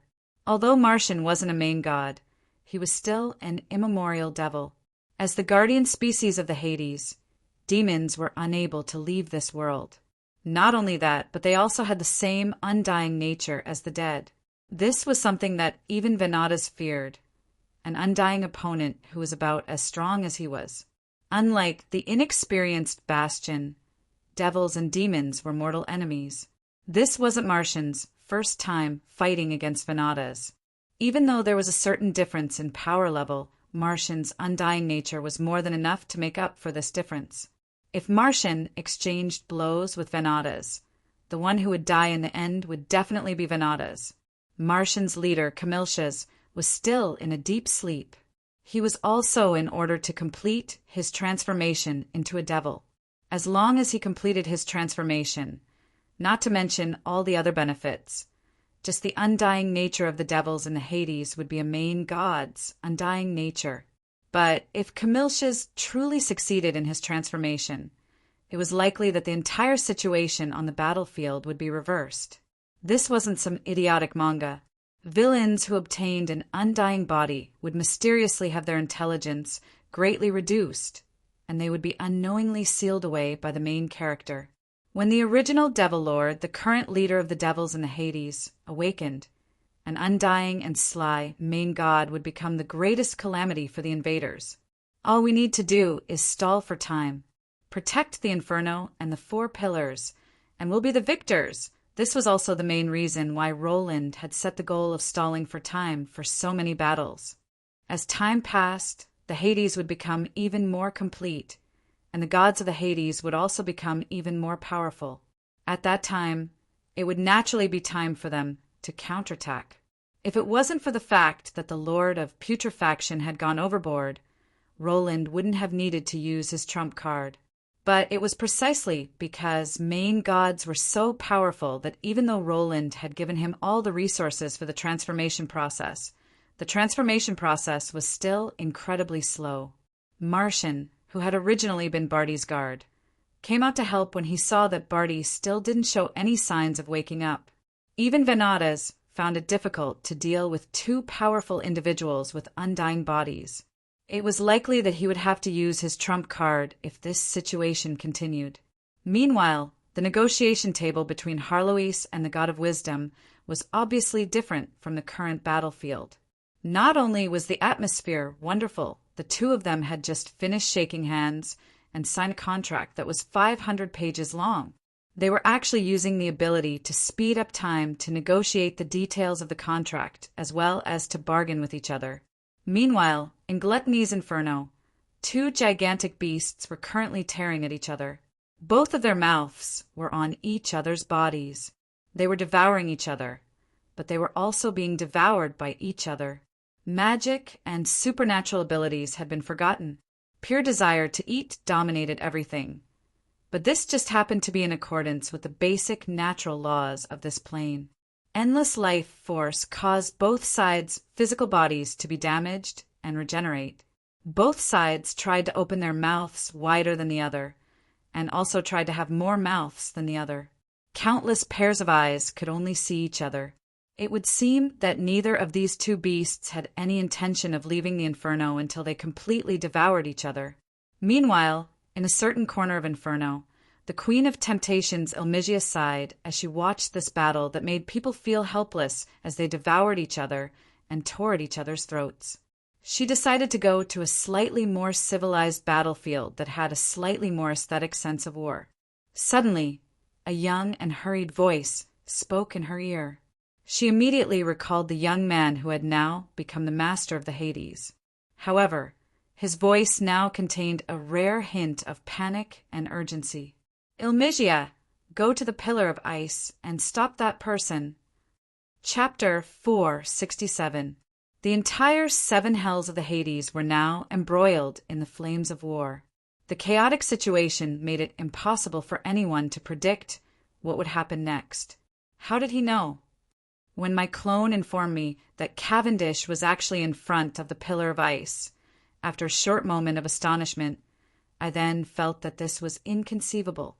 The 4 pillars were the pillars and core of the Hades, as well as their only weakness.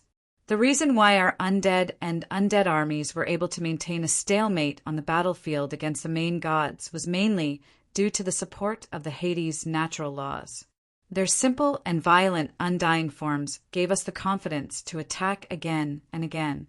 However, being undefeatable obviously came with a price. The Hades' own support would also reveal the secrets of the Hades. But since I intentionally hid it, I didn't believe that anyone trapped in the 7 hells of hell would be able to come into contact with the foundation of this world, the 4 pillars. The 7 hells of hell were the secondary planes of the Hades. Although they were an important part of the Hades, it was possible to abandon them and reconstruct them when necessary. The 7 hell kings were incredibly powerful and incredibly difficult to deal with. They were doubtlessly the best fighters of the Hades. But on a strategic level, they were nothing more than targets to attract the main god's attention. The 4 halls were the operating systems of the Hades. They seemed to have many functions, and the Hades gods and demons were the guards. They were also incredibly eye-catching due to being connected to the 7 hells of hell. But if they were lost, they could be reconstructed. Not to mention, the 4 halls supported and protected each other. They were the strongest fortresses of the Hades, but the 4 pillars, the Hades, are still being constructed. The current 4 pillars are the 4 elemental construction material outlets. They're the source of materials for constructing the Hades, as well as the core of control. If the Hades are completed, it's possible to replace one of the pillars if we lose one. But if we lose one now, the elemental balance will become unbalanced, and it's highly likely that the entire Hades will be destroyed. Even without considering the additional chain reactions, if we lost the pillar of ice, our undead would lose their physical bodies, greatly reducing their combat strength. If we lost the pillar of death, we wouldn't even have our undying nature. If we lost the pillar of law, which represented space, the entire Hades would likely begin collapsing. Since this was a weakness, we naturally had to make up for it. Out of the 4 pillars, the pillar of light and salvation was at the very top of the Hades. There were other arrangements for the pillar of light and salvation. The pillar of light and salvation seemed to be defenseless, but it was actually quite safe. I wasn't worried about it. The pillar of death is the source of the death aura of the Hades. It is also the foundation of the Hades. Before the other pillars of the Hades are destroyed, even I don't know where the pillar of death is. The pillar of law resided in the 4 halls. If it fell, the 4 halls and 7 prisons would have already collapsed. There would be no meaning in persisting. Only the pillar of frost. It's in the depths of the 4th prison, heartless purgatory, which I'm guarding. That's also the core of the 7 hells. All the dead souls in the 7 hells will be given new lives and bodies by the pillar of frost. Each of the 4 pillars has its own function. The pillar of holy light is located at the top of the Hades. It's the boundary between life and death, guiding the living and the dead. The pillar of law illuminates the 4 halls of justice, making them impartial in enforcing the law. The pillar of ice grants life and bodies to the undead of the 7 hells. The pillar of death creates the foundation of the Hades. They're like the pillars of a house. It's impossible to move them anywhere else. Now, it can be seen that under my intentional arrangements, the other 3 pillars are all quite safe. However, the pillar of ice is destined to be exposed on the front lines of the battlefield. I place the heartless purgatory, which represents sloth, in the 4th prison so that I can personally guard it. This will reduce the chances of its weakness being exposed. I also moved the battlefield of my own volition in hopes of reducing the chances of Cavendish discovering its weakness. However, the Tower of Ice was mysteriously exposed, which naturally shocked me. A traitor? That's unlikely. Only a few people know about this. In that case, is Cavendish capable of instantly analyzing the dimensional laws of the entire Hades? That's even more impossible. Where did he get his dimensional knowledge from? It even involves my knowledge from another world.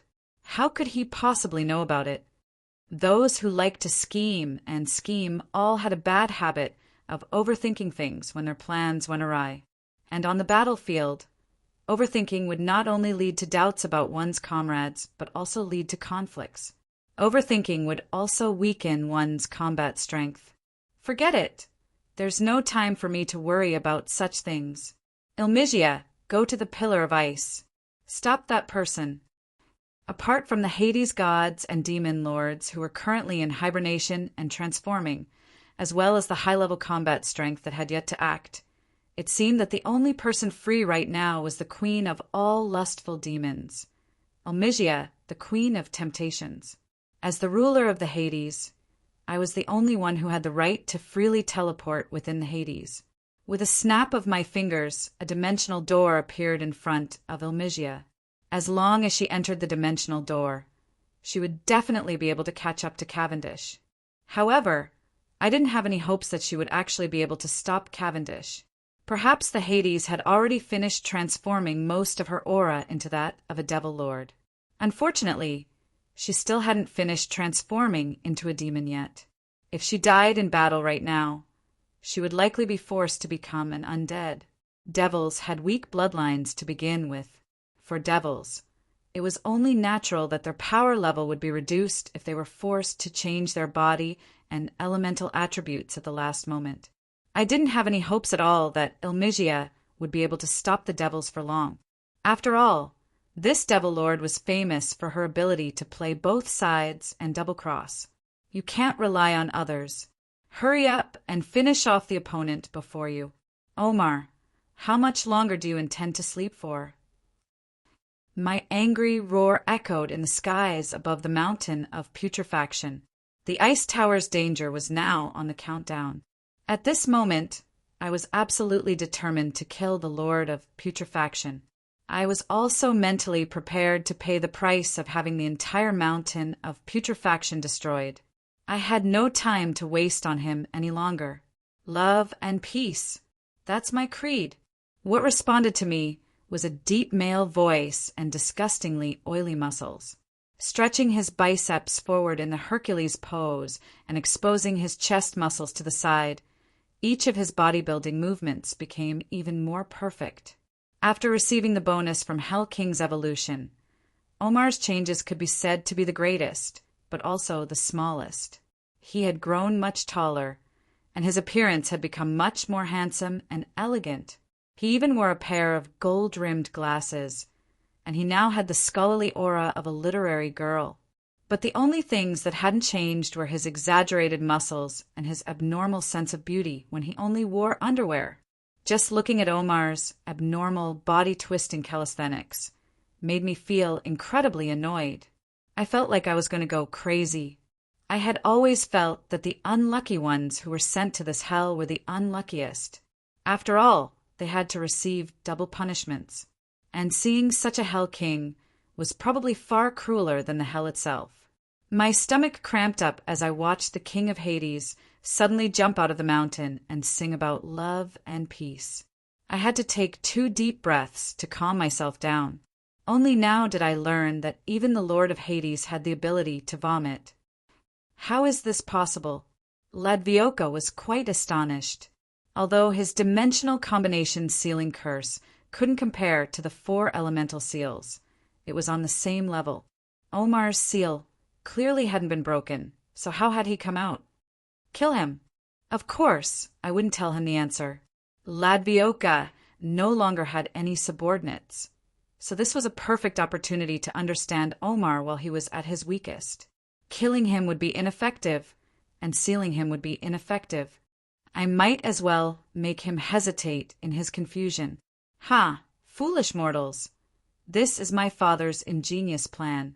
He knew long ago that you fellows would use sealing abilities, so of course he made preparations. Right now, we're all part of the Infernos, and as long as we leave the 7 hells for a short period of time, our physical bodies will automatically collapse and die. And our new physical bodies will be reborn in the Infernos. We are eternal and indestructible. We cannot be stopped. We are in pain. My father, why did you hit me? All right then, if it wasn't for the fact that the situation wasn't right, I wouldn't have only hit him. I would have even wanted to kill him. As expected of the incarnation of pride, Ladvioka's ability to die from talking too much was a perfect example. Not only did he explain why he wasn't afraid of being sealed, he even exposed his weakness of being unable to leave the Infernos for an extended period of time. But judging from Ladvioka's increasingly astonished expression, knowing the reason didn't mean that the problem could be solved. Since Omar's undying nature was impossible to seal, Ladvioka had been forced into a corner. Let's connect. Let this idiot know just how powerful you 2 brothers are. Of course, I hadn't awakened Omar just to hear him reveal his weakness. Envy and pride were unique concepts. The former would steal from others to strengthen itself, while the latter would simultaneously strengthen itself and others by ruling over others. Their abilities didn't conflict with each other. In fact, they could even complement each other from the very start. The bone giant lowered its head and instantly swallowed Omar. The next instant, the entire bone giant began to undergo a mysterious change. Envy the Titan evolved once again. While Roland was going all out and intending to have Ladvioka appear first, Cavendish was smiling as he walked through the snow in the Infernos of the Lost Heart, the 4th hell. This time, I finally tricked him. That's right, when Roland tossed out a teleportation portal to lure Cavendish into it, he hadn't actually entered it at all. He had only sent a clone into it, while his true body was searching for the Tower of Ice in the endless Infernos of Ice. Roland was quite careful in hiding his items. The Tower of Ice was located deep within the snowy mountains, where the snow and ice were the densest. Even if he had an insider to guide him, finding the Tower of Ice in the vast Infernos of Ice would be a difficult and time-consuming task, especially since the rules here were incredibly unfriendly to finding the way. The Infernos of the Lost Heart was just as its name suggested.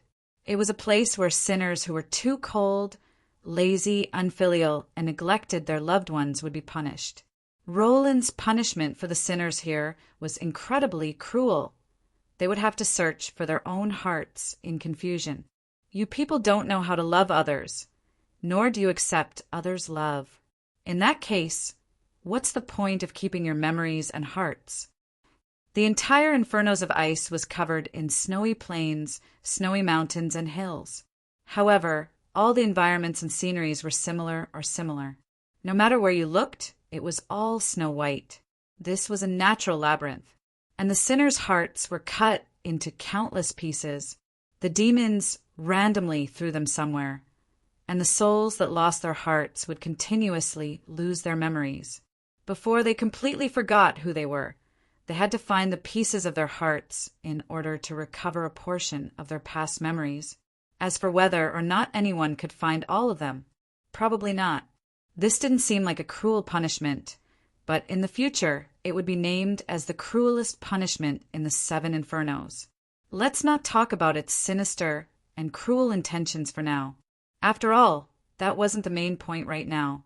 Just this natural labyrinth alone was enough to cause Cavendish, who wasn't very good at finding his way, to feel at a loss.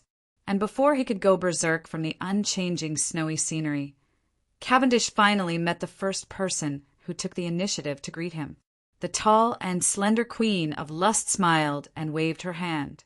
It was just a ripple, but it was enough to disperse all the snow and ice in this place.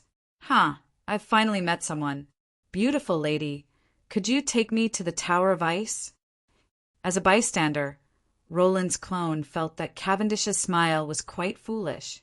This seemed to be a provocation, and it would be quite easy to attract hatred. But what happened next made Roland feel like he was the greatest idiot. The Queen of Temptations, Elmigia's reply was quite direct. Her tall and slender body pounced on Roland and gently hugged Roland's small body. Then she lowered her head and kissed Roland. That lingering French kiss caused all the bystanders to be stunned, and Elmigia's passionate reply almost caused Roland to choke on his breath. Of course I can. I'll show you the way. That's why I'm here.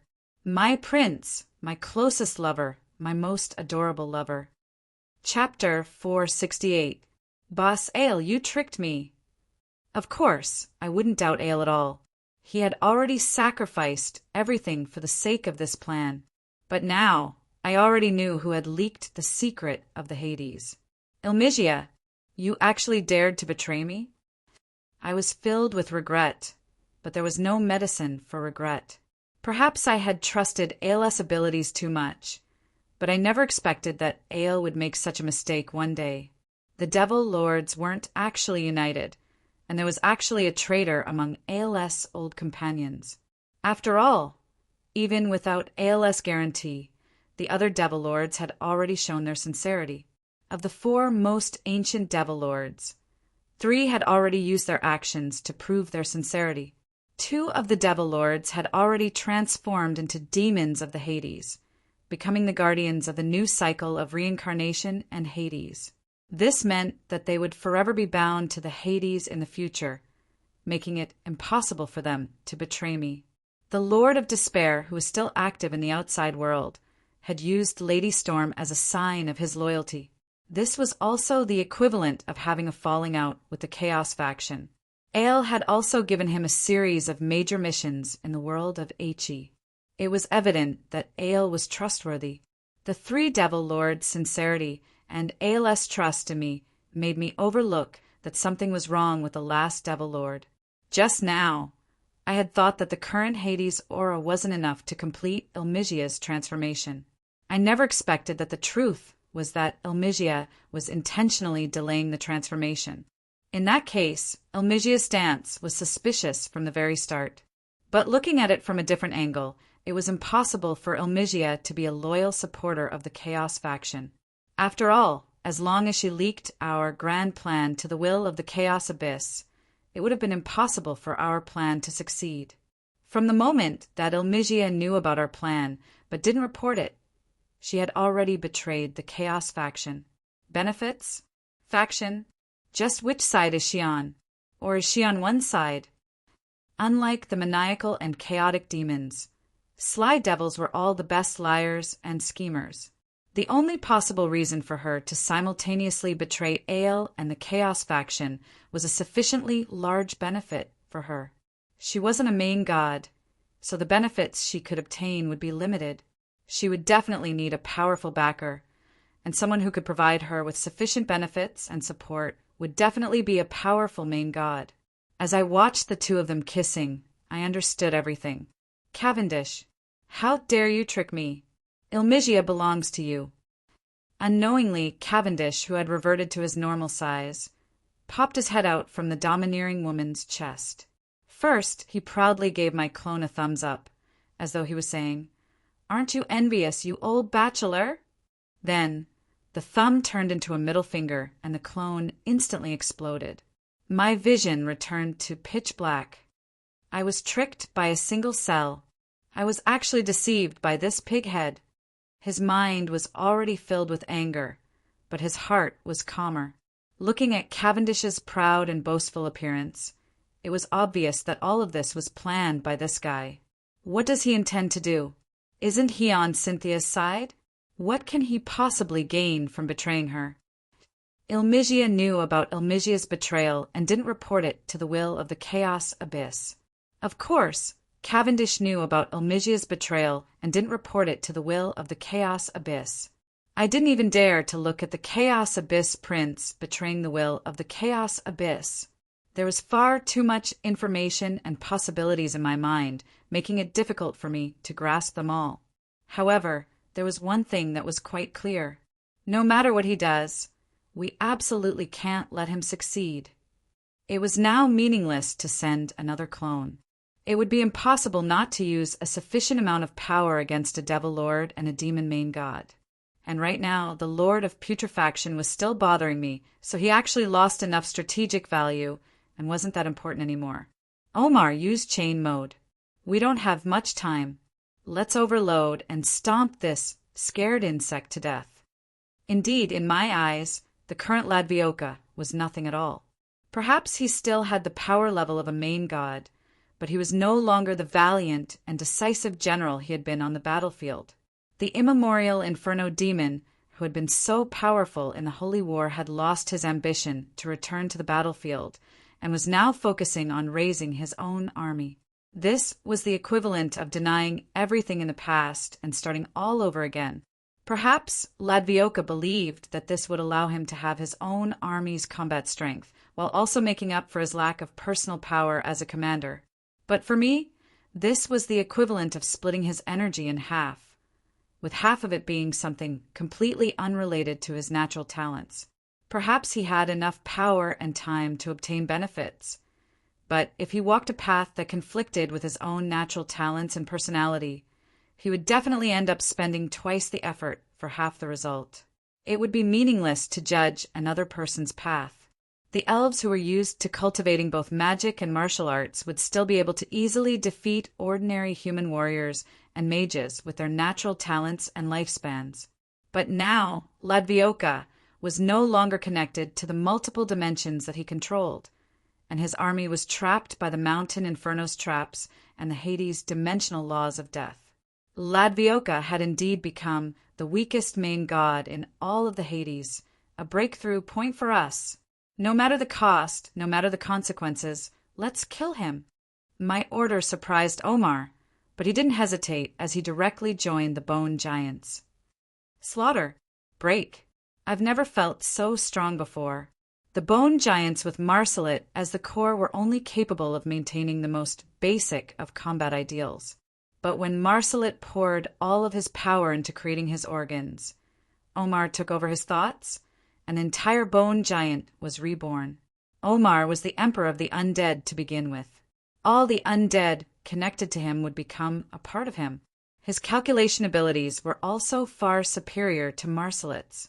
To use an inappropriate analogy, if all of the 7 original sins were to be compared to a single person, Marsalit would be the spinal cord and nerves that connected him, while Omar would be the brain that directed the entire body's actions. Omar's barely pieced-together body would only be able to move based on instinct, while the physical body controlled by the brain would be capable of exquisite slaughter. Perhaps Omar's personal abilities weren't strong enough to support such a powerful physical body, but his natural talent of the more undead he ruled over, the stronger he would become, made him the strongest CPU and stabilizer. But just this alone wouldn't be enough. It wouldn't be enough to kill a main god. If I wanted to win, I needed to be even stronger. Against such an opponent, there was no time for me to be distracted. After I cast aside all distracting thoughts, I lowered my head and touched the ground I was standing on, the bone giant's skull. Envy. Pride. I almost forgot sloth, a tremendous amount of Hades' divine power transformed into actual concepts. Purple, green, and blue. These three colors represented three different types of soul light, representing the three sides of my soul. Yet, all of them were poured into the bone giant. The bone giant's entire body was twisting and changing. Thick bone spikes began growing out of his forelimbs. His right fist became abnormally sharp, and his lower limbs began to lighten. His tailbone lengthened, and wings extended from his back. Unlike the monster that had been pieced together purely based on instinct, the bone giant was now actively improving his physical body, or rather, evolving it. As mentioned before, power levels represented the level at which a person could develop their own potential. Saint rank was a clear definition of one's own path and perfect future, which represented a soul world. And the next step, myth rank, was a projection of one's own concepts, transforming them into actual objects that would further perfect one's own path in reality. This was incredibly difficult. The great majority of swordsmen would choose to pour their own concepts into their personal weapons. Not only would this increase their combat strength, it would also allow them to continuously improve their understanding of concepts in the future. The end result would be the creation of a large number of divine weapons, or so-called myth-ranked weapons. And as the master's power level improved, these weapons could even evolve into semi-god equipment. Of course, this wasn't the only option. Some myth-ranked individuals would even pour their concepts into their own physical bodies in order to strengthen their physical bodies and improve their supernatural abilities. Some would fuse their concepts with their own soul worlds, greatly increasing their power level. But the publicly acknowledged option with the least side effects and the least chance of making a mistake was still a personal weapon. The main reason was that if you made a mistake, you could always start over again. I had once reached semi-god rank. At myth rank, the concepts I was most skilled in were death and soul. That was how the widely known Yogya Darkness War came into being. And this time, I had once again reached this level or even higher. Among the Hades, the 7 original sins became my first choice of concepts. Pouring my concepts into my personal weapons, that's such a waste. Just look at my children. They are the best vessels for my power. My children, I bestow upon you the blessings of envy, sloth, and pride. Evolve. Surpass the limits of this world. The undead creations of the 7 original sins combined with the concepts of the 7 original sins. What better combination could there be? Envy, pride, and sloth. The power of the 3 original sins began to strengthen and distort the bone giant's body. The bone giant wasn't satisfied with the overly high speed of evolution, and the bone giant's abnormal bones actually started pulling out bone tendrils. The bone giant transformed into a demonic egg and took another great step forward in evolution. Ladvioka didn't have the habit of just sitting around and watching his enemy finish their preparations for battle. He once again attacked with his great sword and inferno whip. However, a large hand suddenly reached out and grabbed his inferno whip. His great sword didn't even have the time to break through the bone armor's outer layer. Ladvioka felt a mysterious sense of fear when he saw the broken bone egg staring at him with a single red eye. He felt as if his end had arrived.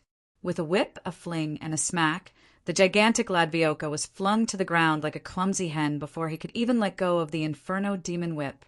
Envy shall grant you the ability to contain all types of energy and biological structures. There shall be no path to your growth. You are destined to become the top of the food chain.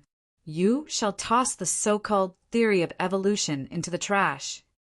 What sort of monster was this that had revealed its bone egg? Its entire body was composed of bone. However, the bone wings on its left resembled those of dragons, while the bone wings on its right resembled those of demons. The horn on its tiger-shaped skull was currently gathering frightening energy. The flames in its eyes were a forbidden spell capable of stealing souls. One of its increasingly deformed arms was a heavy hammer, while the other was a dragon's head that desired to tear apart flesh and blood. If it wasn't for the gigantic dragon's tail that roamed the mountains, it was likely that it wouldn't have been able to maintain its center of gravity. Pride shall grant you the most stable of souls and physical bodies.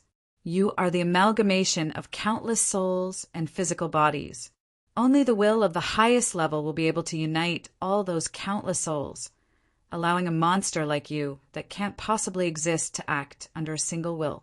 Omar, my undead prince, I've already given you a stage to show off. Show me and prove that you're my most outstanding child. Soulfire lit up in the gigantic beast's eyes. This gigantic beast was as nimble as a kung fu kid. With a single step, he approached his prey. The next instant, he raised the heavy hammer on his arm and smashed it down heavily at the Demon King, who had fallen to the ground. Ah, damn it! The venerated Demon King showed off how a ball rolled. The heavy hammer didn't hit its target. It only grazed Ladvioka's right hand as he howled in pain. Ladvioka lost his right hand, and this was only the beginning. Sloth shall grant you the memories and soul of merciless slaughter. You shall become the purest slaughterer and judge. A silver holy light landed on the gigantic beast's body. With a single point, silver chains bound Ladvioka, who was constantly trying to escape. As the judge of law, the gigantic beast was using the power of law to judge this evil invader from the chaos abyss. Thou art guilty. The power level of the silver chains had already surpassed that of a so-called main god. Ladvioka kept howling in pain when he discovered that he was actually unable to fight back. I shall name you the Beast of Apocalypse. A name represented power. A true name represented the universe and the mortal plane's acknowledgement of its existence. At this moment, the Beast of Apocalypse completed another leap in strength. Its frightening aura actually created a power level difference that locked Ladvioka in place. The Beast of Apocalypse, who brought about the twilight of the gods, roared terrifyingly, causing the entire mortal plane to tremble in fear. He was no longer a hastily assembled product. His explosive power was even more destructive. All of his organs had been created for combat. No, the most foundational change was that he had just been a hastily assembled machine. Now that he had a true body, he was like a powerful individual with flesh, blood, and soul. Originally, it was 578 seconds. Now, there's 167 seconds left. Has the collapse actually sped up? Still, a mass-produced machine is completely different from a custom-made machine. This investment was worth it. The countdown that Ladvioka had just calculated was the Beast of Apocalypse's collapse. The time limit for the Beast of Apocalypse's collapse was actually less than 3 minutes. Ladvioka didn't intend to waste any more seconds. Since the Beast of Apocalypse was about to completely collapse, it was more than enough to take down a main god-level demon with it. Ladvioka still didn't give up, even though he was in dire straits. However, the approaching Beast of Apocalypse had already begun enjoying its feast at 124 seconds. Ladvioka lost his second arm. The Beast of Apocalypse swallowed his beheaded sword in one gulp. At 79 seconds, Ladvioka's head was twisted 180 degrees for the second time. This time, it was too late to regenerate. Ladvioka was now in dire straits. At 46 seconds, Ladvioka's gigantic body was directly split into 16 pieces. It was now impossible to put them back together again. At 37 seconds, Ladvioka's final inferno explosion ignited the entire mountain inferno. The entire mortal plane was reborn, and the Chaos faction finally welcomed its first main god to perish. Countless meteors streaked through the various planes. Ladvioka's final screams of pain caused countless dimensional rulers to tremble in fear. The other supreme existences of the seven hells were also at a loss as to what to do as they faced a new opponent. Perhaps Ladvioka still had a backup plan. Perhaps another little demon had appeared somewhere else. But at the very least, Ladvioka's soul hadn't appeared in the Hades or the river Styx. Even if Ladvioka could be revived, he was destined to be absent from this final holy war.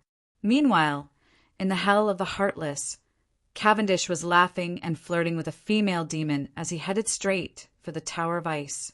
Ladvioka's final screams didn't even make him turn around. However, an unfamiliar yet familiar figure appeared in front of him, blocking his path. The Flame Sea Marchioness? I don't believe that Ladvioka, who's so soft-hearted to his own people, would allow you to enter the Hades. Nor do I believe that you'll be able to stop us. Fine, don't glare at me. Sister-in-law Eliza, I was right. My older brother has gone too far, hasn't he? The mortal girl in maid attire lightly shook her head, lifted her skirt, and smiled as she bowed. This is my personal choice. This time, I shall stand by his side forever. Chapter 469. Inferno Explosion was the most disgusting ability of Inferno demons. For adventurers, Inferno demons were probably the most annoying of all demons. After all, it was common for adventurers to work so hard to defeat a high-level Inferno demon, only to lose everything in the demon's maniacal laughter and flames. On the battlefield of order and chaos, the red figures who led the charge into enemy formations and laughed maniacally as they summoned meteor explosions and hellfire rain would always strike fear in the hearts of others. However, what left an even deeper impression in people's minds was that when they were forced to the brink, a single inferno explosion would turn a strategic high ground into a deep pit, turn a town into ruins, and wipe out an entire army. All the heroes who surrounded them would die together with them. The most disgusting part was that it was very difficult for demons to completely die. If they self-destructed their incarnations or clones, although the power of the self-destruction would be small, the damage to their main body would be minimal. And even if they self-destructed their main body, as long as they had enough backup plans, the damage from the self-destruction wouldn't be fatal. They could even transfer their souls to their descendants. Even if they had to evolve from the very beginning, it wouldn't be difficult for them to grow with their previous accumulations and connections. Usually, even if they managed to kill off an Inferno demon, they would return to being a hero 300 or 400 years later. However, only a small portion of existences knew that Inferno demons wouldn't choose to self-destruct unless they had absolutely no other choice or had entered a state of insanity. That would be even greater than the loss of an incarnation. Self-destruction wasn't unique to Inferno demons. Elemental creatures, especially fire elemental creatures, were also hot. In fact, many mages love to self-destruct. But out of all the self-destruction spells, Archmage's final attack was known to be the most destructive. After all, a mage's accumulated mana over many years wouldn't just detonate their life force, but also their souls that had gathered together with their mana. Inferno Demon's Inferno Explosion was roughly equal in power to Archmage's final attack.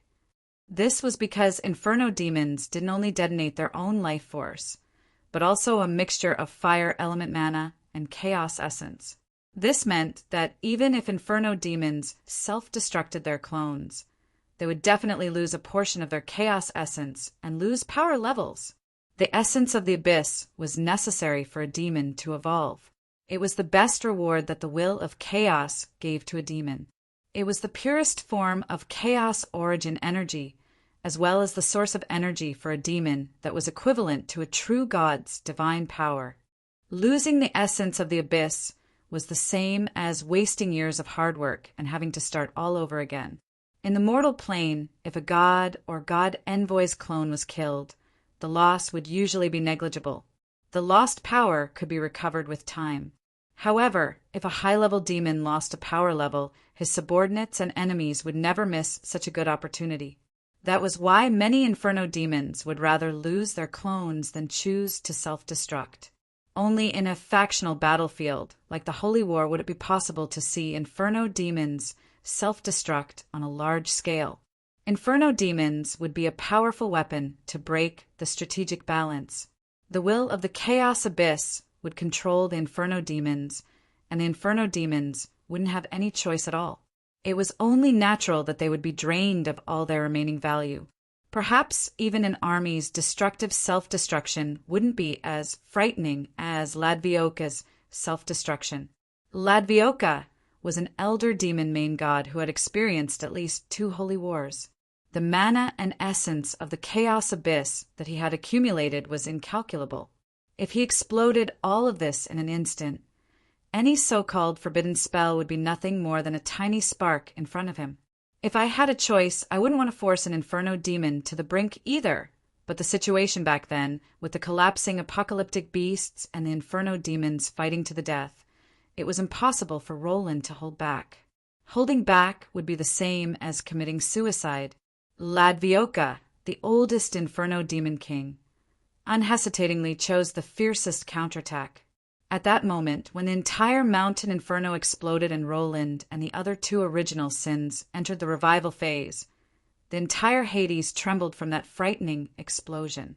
And this was the result of Roland ignoring everything else and breaking through Ladvioka's defenses. He forcefully tore off an important part from a main god-level demon's body.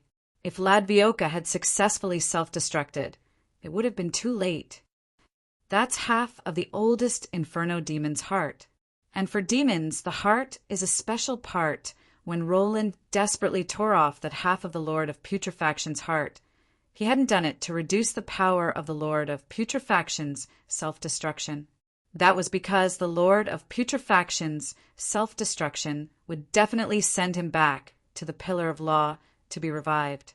Roland had done it for the last time he saw the beautiful figure standing in front of the pillar of ice by herself. Roland was no longer able to deliver his present to her, which was why he called out to a name that everyone had already forgotten. He hoped that Roland would be able to help him, even if they were already enemies. And before Ladvioka's incomplete body was reduced to ashes in the explosion, Roland gave his final blessing as he looked at the figure in the snow. Live on, Eliza. Her long silver hair fluttered in the wind. Beneath her gold-rimmed spectacles was her usual expressionless face. It was just that Eliza wasn't in a good state right now. Her black and white lace dress was filled with sword slashes, and she couldn't stop the blood from flowing out of her mouth. The wound on her right arm was still hanging limply, and it was evident that she had lost all feeling in it. And this was only the result of Cavendish holding back with his sword.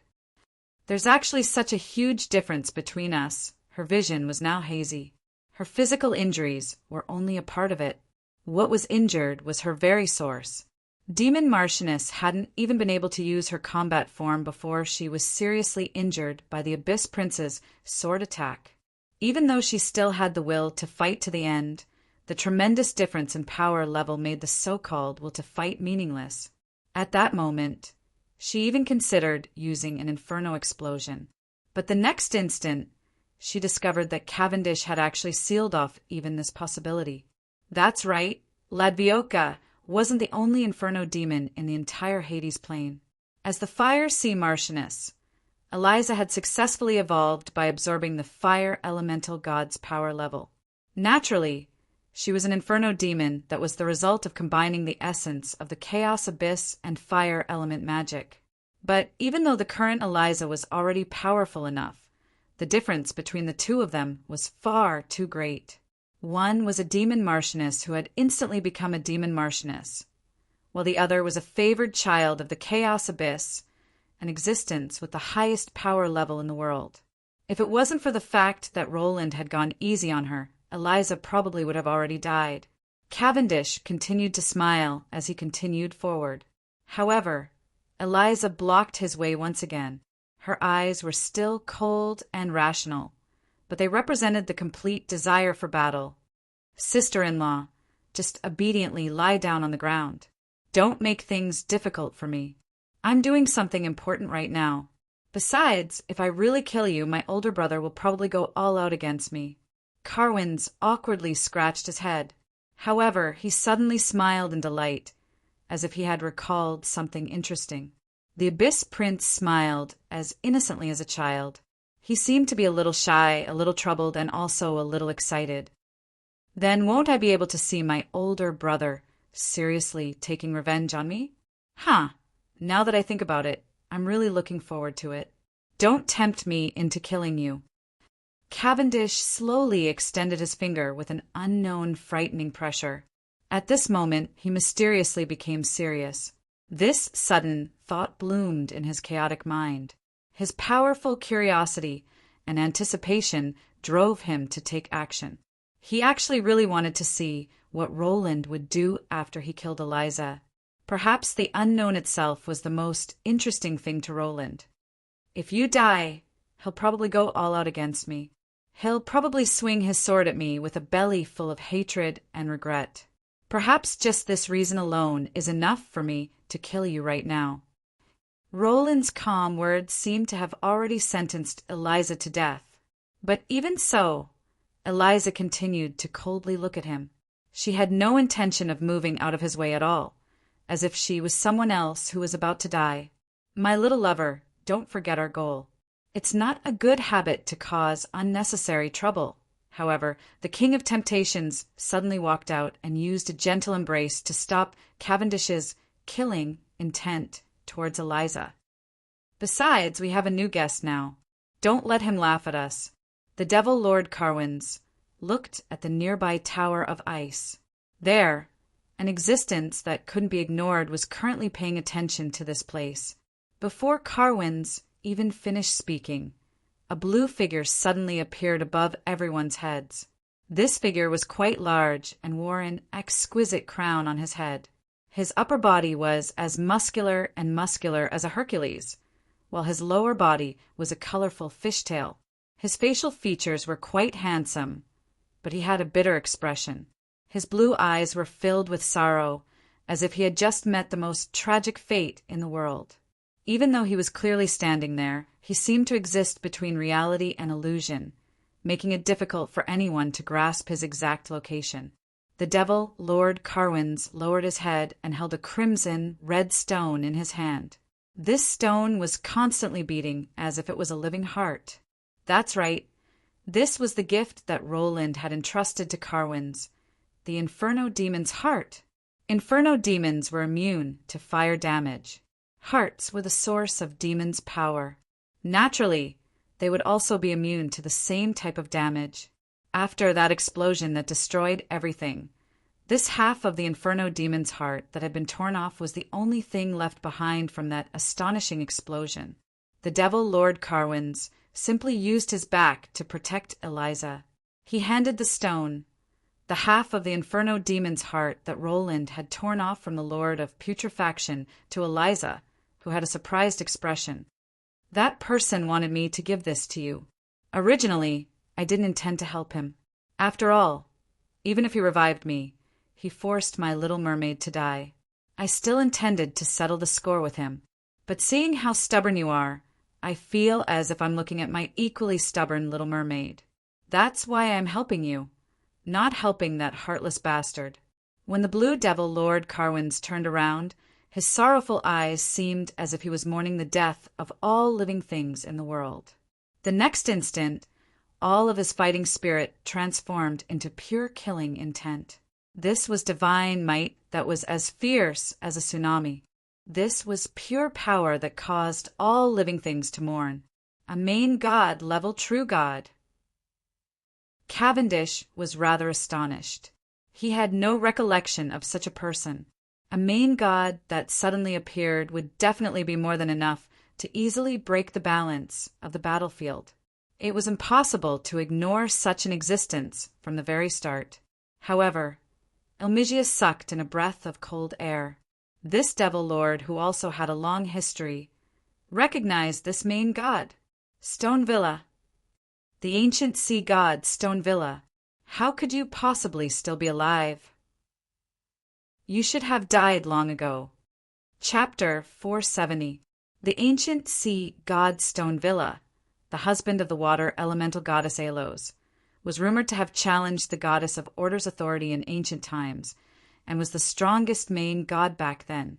The term strongest was always a bit vague, but back in the day there were multiple main gods in the sea god system with him as the core. His power was enough to challenge the goddess of Order's authority. And unlike later generations where people believed in gods, the ancient gods all relied on their own power to reach where they were. They were incredibly powerful, and Roland was able to make multiple main gods listen to his commands. Even Lady Storm was once his subordinate, and he even tried to make the goddess of Order a figurehead. This doubtlessly meant that Roland and his faction were incredibly powerful, and it was rumored that it was precisely because of his inconceivably powerful strength that he was abnormally arrogant, which led to his destruction. And when he was in trouble, apart from his wife, almost all of his subordinates not only didn't help him, they even took advantage of him in the end. Even with the enticement and secret manipulation from both major factions, it was still rare for someone to fail to such an extent. But no matter how much the legends and history belittled Roland's personality, they all described him as incredibly powerful. Perhaps I can make use of this power. Unlike most people who almost instinctively worshipped the strong, for Roland, individual power wasn't enough to win his respect. On the contrary, the personality flaws that were revealed due to being powerful would instead become the best weakness for him to take advantage of. Although most love isn't equal, I'm truly touched that Alos is so deeply in love. Perhaps I now have a good hostage. Yep, in a way, Roland had already maxed out his villainous talents of being a mastermind behind the scenes, coercion and bribery, and hostage-taking and extortion. His initial desire to be a good person seemed to have been destined to go astray from the very beginning. By the way, if it wasn't for the fact that he always mysteriously became a villain, he wouldn't have wanted to become a good person. From a certain point of view, personality determined one's fate. Roland definitely hadn't gotten to where he was today by luck. He was a natural-born villain. Eliza, don't listen to this guy's nonsense. He has to protect the Pillar of Ice more than anyone else. Even if he falls again, he won't give up on the Pillar of Ice. Regenerating a Hades-level physical body wasn't an easy task. At this time, Roland was unable to move, but his will passed words of comfort to Eliza with merciless disdain and displeasure, and he was speaking the truth. Since he knew from the very beginning that Stone Villa would revive because of the artifact and soul he had left behind, how could Roland, how could he who lacked combat power, not take him into account? From a certain standpoint, I had indeed gone overboard. I had made a deal with Alos, using my own death as the price for Sidenwar's revival. And now, I had created a special situation that forced Sidenwar to become my fighter. If I wanted to wait for the day that Alos revived, I would have to protect the Pillar of Ice. Yes, the Pillar of Ice and the revival of Alos. At this time, Roland's arrangement was very obvious. The 4 elemental pillars were the elemental thrones of the elemental plane. As the controllers and regulators of elemental power, there would naturally be elemental gods. And in the plane of Hades, there were the 4 pillar gods of Hades that Roland had repeatedly emphasized. And it wasn't easy to reach this standard. As an existence that controlled the basic concept of Hades, the minimum requirement was that he had to have once stepped into the realm of the gods, and then he had to conform to the definition of the element itself. Most importantly, he had to be dead. Yes, he had to be a dead god or a mortal with an incomplete soul to become one of the 4 pillar gods of Hades. This wasn't forcing people, but the most basic rule of death in Hades. Just like how the elemental gods of the elemental plane had to be elemental creatures, the only ones who could become the god of Hades were naturally the remnant souls of the dead. In Roland's grand plan, the dead souls would use the soul ice crystal as a temporary carrier, completely assimilating with the extreme rules of the plane of Hades, and finally resurrecting as the four pillar gods, becoming the immortal gods of Hades. And, as the price of resurrection, they were also destined to stay in Hades forever.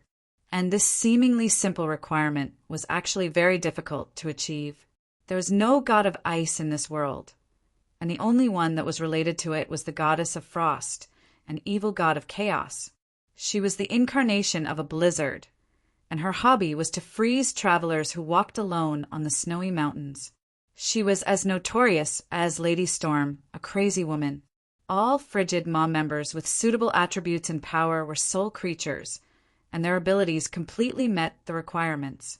But as special existences that were souls, they didn't have the concept of death.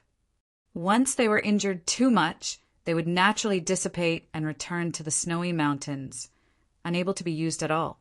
In the end, between killing the goddess of frost or using Alos, who had similar attributes, Roland chose the goddess of water elemental. After all, the god of elements and the pillar gods of Hades had many similarities, and the power of life represented by the water element had something in common with the life of ice. On the other hand, anyone who was mysteriously killed would have a grudge. If the goddess of frost still chose to take revenge and rebel after becoming one of the four pillars of Hades, then it would be very interesting. For the sake of Alos' remnant soul, I must force her to death. That was why there was that trade of a life for a life. And the development of the situation also proved that Roland's choice was correct, which made him heave a sigh of relief. And this was actually the easiest condition to achieve among the four pillar gods. From the very start, the law faction didn't have any other options. Only Woomians had relied on the power of law to become a god. And it was precisely this condition that made the appearance of the law god the most basic prerequisite for the grand plan. It was also precisely because Roland had successfully helped Woomians ascend to godhood that Ael had made up his mind. Perfecting the concept of law, spreading the faith of law, sacrificing soul shards to create a divine body, and thinking of ways to help Woomians obtain even more divine concepts and divine power. Probably only Roland himself knew about the difficulties and schemes he had gone through. As the most basic law of the Hades was judgment and death, the law god and death god had to be incredibly powerful. That was why Ael had spared no expense in the past 2 years to forcefully support Woomians to the level of a powerful god. And as the only death god in the world, Ael was also duty-bound to do so. Of course, it was unknown when the pillar gods of the Hades would awaken. No, it should be said that nobody could guarantee that they would truly be able to awaken and revive. After all, even the forbidden spell that created the Hades was based on theory. The success rate was incalculably low from the very start, and nobody knew what would happen. And even if they were lucky enough to awaken, they would only be able to remain in the Hades forever. The losses and limitations would be far too great. The success rate of creating the Hades won't exceed 50%, and the success rate of reviving the pillar gods of the Hades won't exceed 50% either. You're asking me how I calculated it? Since it's either success or failure, of course it's 50%. Cough, I'm being serious. When I said this, I've already done my best and tried my best to increase the success rate. However, there are still far too many unknowns, and it's impossible to calculate the success rate. But the more we do, the more conditions we have, and the higher the success rate will naturally be. Man proposes, God disposes. That was probably the case. Roland had always told the truth, even if the truth didn't seem like a good one. The gods of ALS faction naturally didn't wish for their boss, the strongest main god, to meet such a fate. They had also considered replacing him with a divine concept related to death, such as destruction, Armageddon, guardian of the dead, and so on. Some true gods volunteered to replace him, but Ael rejected them. Yep, so it was possible for Ael to survive. Even if he personally cut off the cycle of reincarnation and the river Styx, as long as he was willing to reduce the degree of change and reduce the impact, such as temporarily taking on another divine concept, it was indeed possible for him to survive, even if it meant that he would suffer great losses. However, he still chose to transform himself into the pillar of death god of the Hades. Why? It was simply to increase the success rate of creating the Hades. Only Ael was capable of providing the purest power of death, and in order to further increase the success rate, Ael had even handed over his own skeleton. That was his backup plan in case he died. If Ael failed this time, his body and soul would be destined to be destroyed. For the sake of the Hades and the grand scheme, Ael has gambled everything. Not only did he hand over his own eternity, he also handed over his trust. He believes that even if he's not here anymore, we can still complete the grand scheme. We can't disappoint boss Ael. As a leader, Ael didn't say anything grand that would make others sacrifice themselves. Instead, he used his own eternity as the price to choose the plan with the highest success rate. This was also the foundational reason why Roland, who had always been proud and arrogant, would sometimes half-jokingly and half-seriously call Ael boss. As for the final tower of Holy Light, while it seemed like there were many powerful individuals of the Holy Light, there were actually 0 existences that met the requirements. As previously mentioned, Holy Light job class members' growth was quite a shortcut. Those who reached the level of a god were actually all using the god of Holy Light's gifts. Holy Light, please bestow me with power. Although it seemed quite convenient to obtain power through prayers that fit the Holy Light's teachings, from a different perspective, this meant that the powerful individuals of the Holy Light were actually nothing more than the god of Holy Light servants. They weren't independent existences at all. How could such powerful individuals of the Holy Light possibly become the pillar of Holy Light that represented salvation? The Holy Light must be saved. That's why Estrada must die. That letter containing the soul ice crystal forced Estrada to choose death.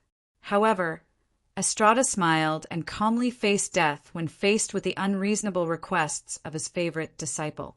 He even completed those harsh requests. Before his death, Estrada reinterpreted and redefined the Holy Light. Although he was deprived of the power of Holy Light, he relied on his own power to re-enter the level of a god and become a completely independent Holy Light individual. And so, the final requirement was fulfilled. Now, countless sacrifices were made in exchange for the establishment of the Hades. The remnant souls of the 3 pillar gods were all in a deep slumber within the pillar of Hades. When they woke up, the invaders of the Hades would face true rulers of the Hades. Of course, Wumians should have entered a deep slumber as well. However, the sly Roland managed to sneak in again by merging his 2 souls into one. Of course, this Wumian's Roland wasn't the complete pillar god. Just how powerful would the complete pillar god be? Since there was no precedent, it was impossible to calculate exactly how powerful they would be. However, as the rulers of the Hades, as the rulers of one of the 4 major rules of the world, it was highly likely that they would be at the level of a main god. Once they woke up, they would naturally change the entire situation. The main reason why Roland chose the strategy of delaying time was to wait for the pillar gods to wake up. Forcing the entire incomplete Hades to start operating would also provide the pillar gods with power and nourishment, urging them to wake up as soon as possible. The pillar gods were the strongest weapons of the Hades. However, they were also their only weakness. Naturally, these were the top secrets of the Hades. Unfortunately, due to a spy, all of these secrets were leaked to Cavendish. Fortunately, Roland, who was used to acting in a mysterious way, would only tell his colleagues half of the story. Even if Cavendish knew that Aelos's remnant soul was in the Pillar of Ice, it was impossible for him to know that Stone Villa was about to be resurrected. Obviously, the sea god had sensed the resurrection of Stone Villa, but he had remained silent. Obviously, he didn't want to become Roland's volunteer fighter. However, since his wife had become one of the pillar gods of the Hades, unless he hardened his heart and left his wife, he had already been tied to the pirate ship from the beginning. His disappearance and silence were a form of resistance and dissatisfaction. However, in front of a senior villain who held a hostage. It was meaningless. Roland's words dissolved his uncooperative attitude. Once the pillar of God's soul is destroyed, even if the Hades are lucky to survive, the pillar gods in it will definitely be finished.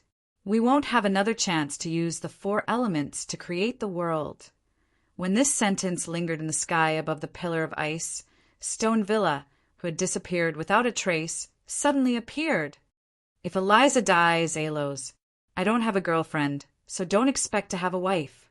Thus, Stone Villa, who had originally planned to watch Eliza die, made his move. Sidenwar's words were a blatant threat. If anyone dared to say such a thing back when he was at his peak, Sidenwar would have long since killed them. But now, Sidenwar could only obediently go into battle and become Sidenwar's fighter. As for those Sundara retorts and opening lines, we can forgive him. As an ancient big shot, he still needed face, and his lines still had to be a little fierce. Look, I went into battle on my own. Yes, at least he couldn't let others see that he was forced to go into battle as a fighter. As for whether Roland was worried about the other party's revenge, offend him, what's there to be afraid of? His wife is in my hands, and he'll be my employee for the rest of his life. Roland probably wouldn't be able to accomplish his goal in this lifetime of successfully clearing his name and becoming a good person. This style made him seem like an evil villain and the worst kind of kidnapper. Currently, Stone Villa was in his strongest state. Even without that bastard's threat, Alos's remnant soul was right behind him in the Tower of Ice, so there was no way for him to retreat. So don't worry. Let that employee be your meat shield. Since you want to become stronger, then accept my gift. When all the information entered Eliza's mind, while she was angry that Roland had hidden so many things from her and was such a bastard, the expressionless Eliza was actually quite delighted. At the very least, he remembers my abilities. This is probably the first gift he's giving me. All right then, from a certain standpoint, Eliza's path of love was so difficult and low in requirements that others would cry. But right now, Roland had indeed given Eliza a gift that was most suitable for her. That main god-level Inferno demon's heart was now in the hands of the Inferno demon queen, who was also a main god-level Inferno demon. All the conditions had been met, and it was as if fate had returned. The scene at Sulphur Mountain City was about to repeat itself, and a new demon evolution record was about to be created. Awaken, my soul imprint Marauder. Chapter 471.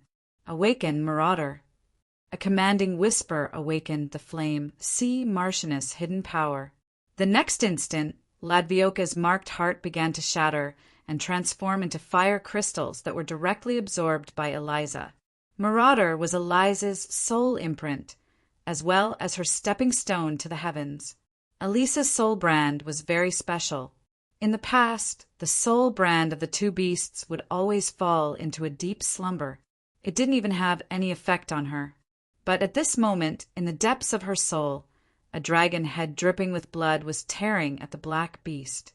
The two beasts were frantically fighting for their lives. But at this moment, they were fighting over half a heart that was dripping with blood. Soul imprints were the true understanding of one's own life. Everyone's path was different, so naturally there would be thousands of different soul imprints. However, the most common soul imprint was a summary and understanding of one's previous job class. Usually, the effect would be to strengthen one's abilities in a certain area. Although it seemed simple, it was an actual improvement. Many of my soul imprints were like this. The reason why I said it was because this was only the most common situation. However, there would always be a group of people who didn't take the normal path. Simple buff soul imprints were simple and practical, but they were unable to change one's foundation. Some people's soul imprints could directly change a person's fighting style and power composition. There were already many examples of people reaching the heavens in a single step. Unlimited courage imprint would become stronger as long as one believed that they wouldn't lose. This allowed Cavendish to never fear powerful enemies. He was basically a hot-blooded main character. a certain beast tamer's love to protect allowed him to obtain countless subordinates. He was basically the main character of a legendary story. Diana's anti-god fool was unprecedented in history. She directly created a new job class and an entire generation. She even pointed her sword directly at the true gods. She was basically the main character of a legendary story. All right then, I admit that I was quite resentful. Compared to them, my soul imprint only had a simple buff effect. It was indeed a common item. However, Eliza's soul imprint was the most unique of all. It was impossible to use normally and had no buffs or buffs. However, it gave her a chance to reach the heavens in a single step. It could be said that this was a miracle created by Eliza's determination to become stronger. My soul confirms that I should follow my instincts and pursue my dreams. Thanks to the blessing of the goddess of chaos, all demons had the ability to devour and evolve. However, there was a limit to how much they could devour and evolve. Advancing 1 rank would be a great supplement, and 2 ranks would be enough for them to die. Any higher and they would self-destruct. Eliza's soul imprint was obviously a reflection of her demonic bloodline, but it had the possibility of reaching the heavens in a single step. The Marauder's soul imprint's effects were ridiculously powerful. As long as it was something that she desired, as long as it met her elemental requirements, she would be able to devour it to evolve. Back in the day, she had devoured the fire elemental god and demon count, which corresponded to the elements of fire and demon.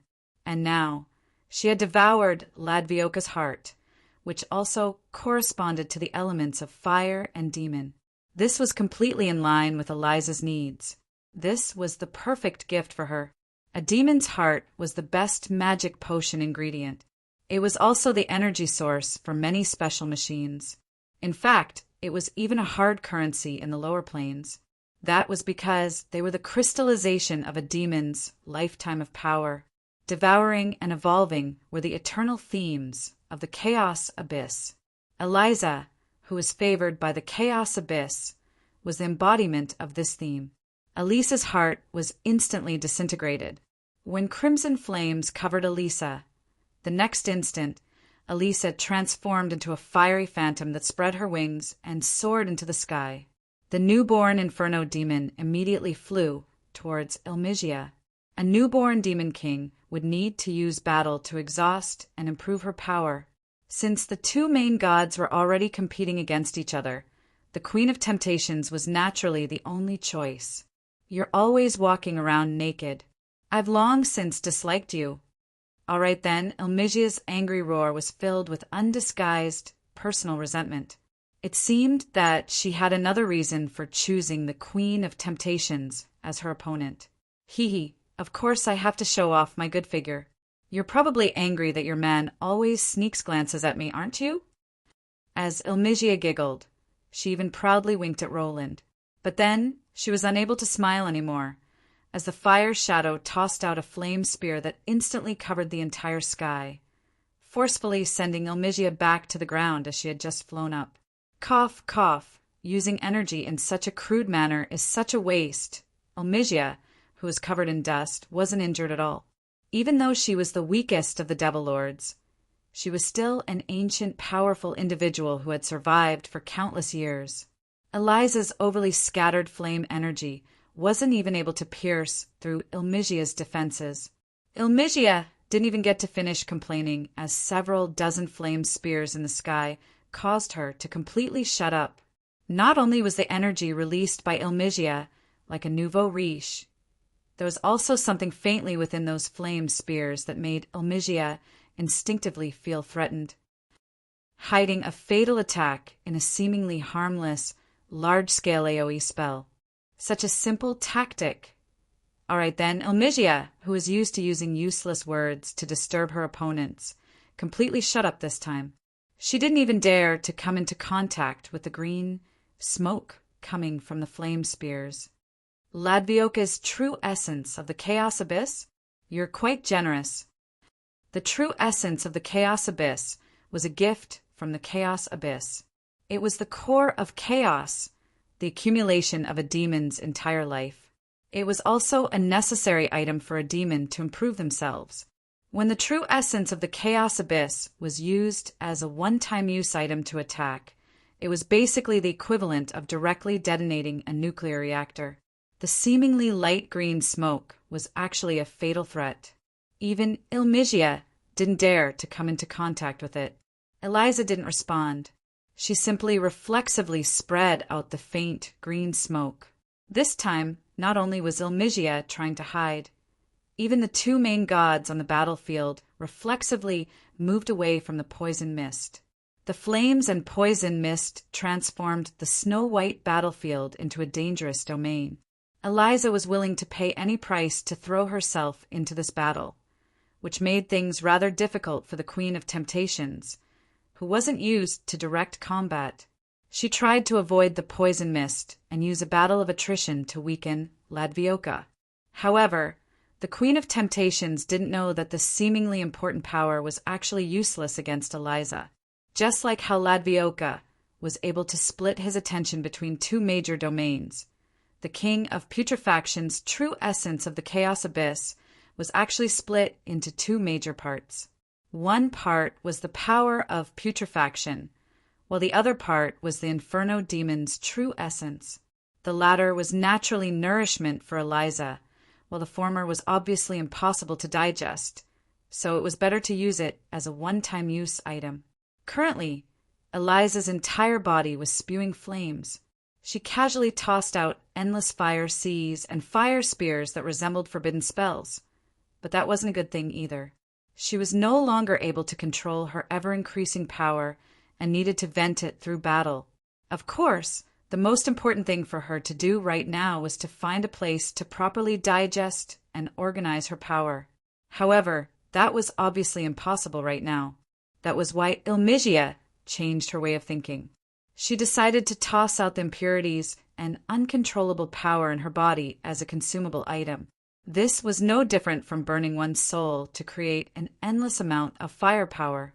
Plus, Ilmigia had plenty of misgivings, so she actually gained the upper hand.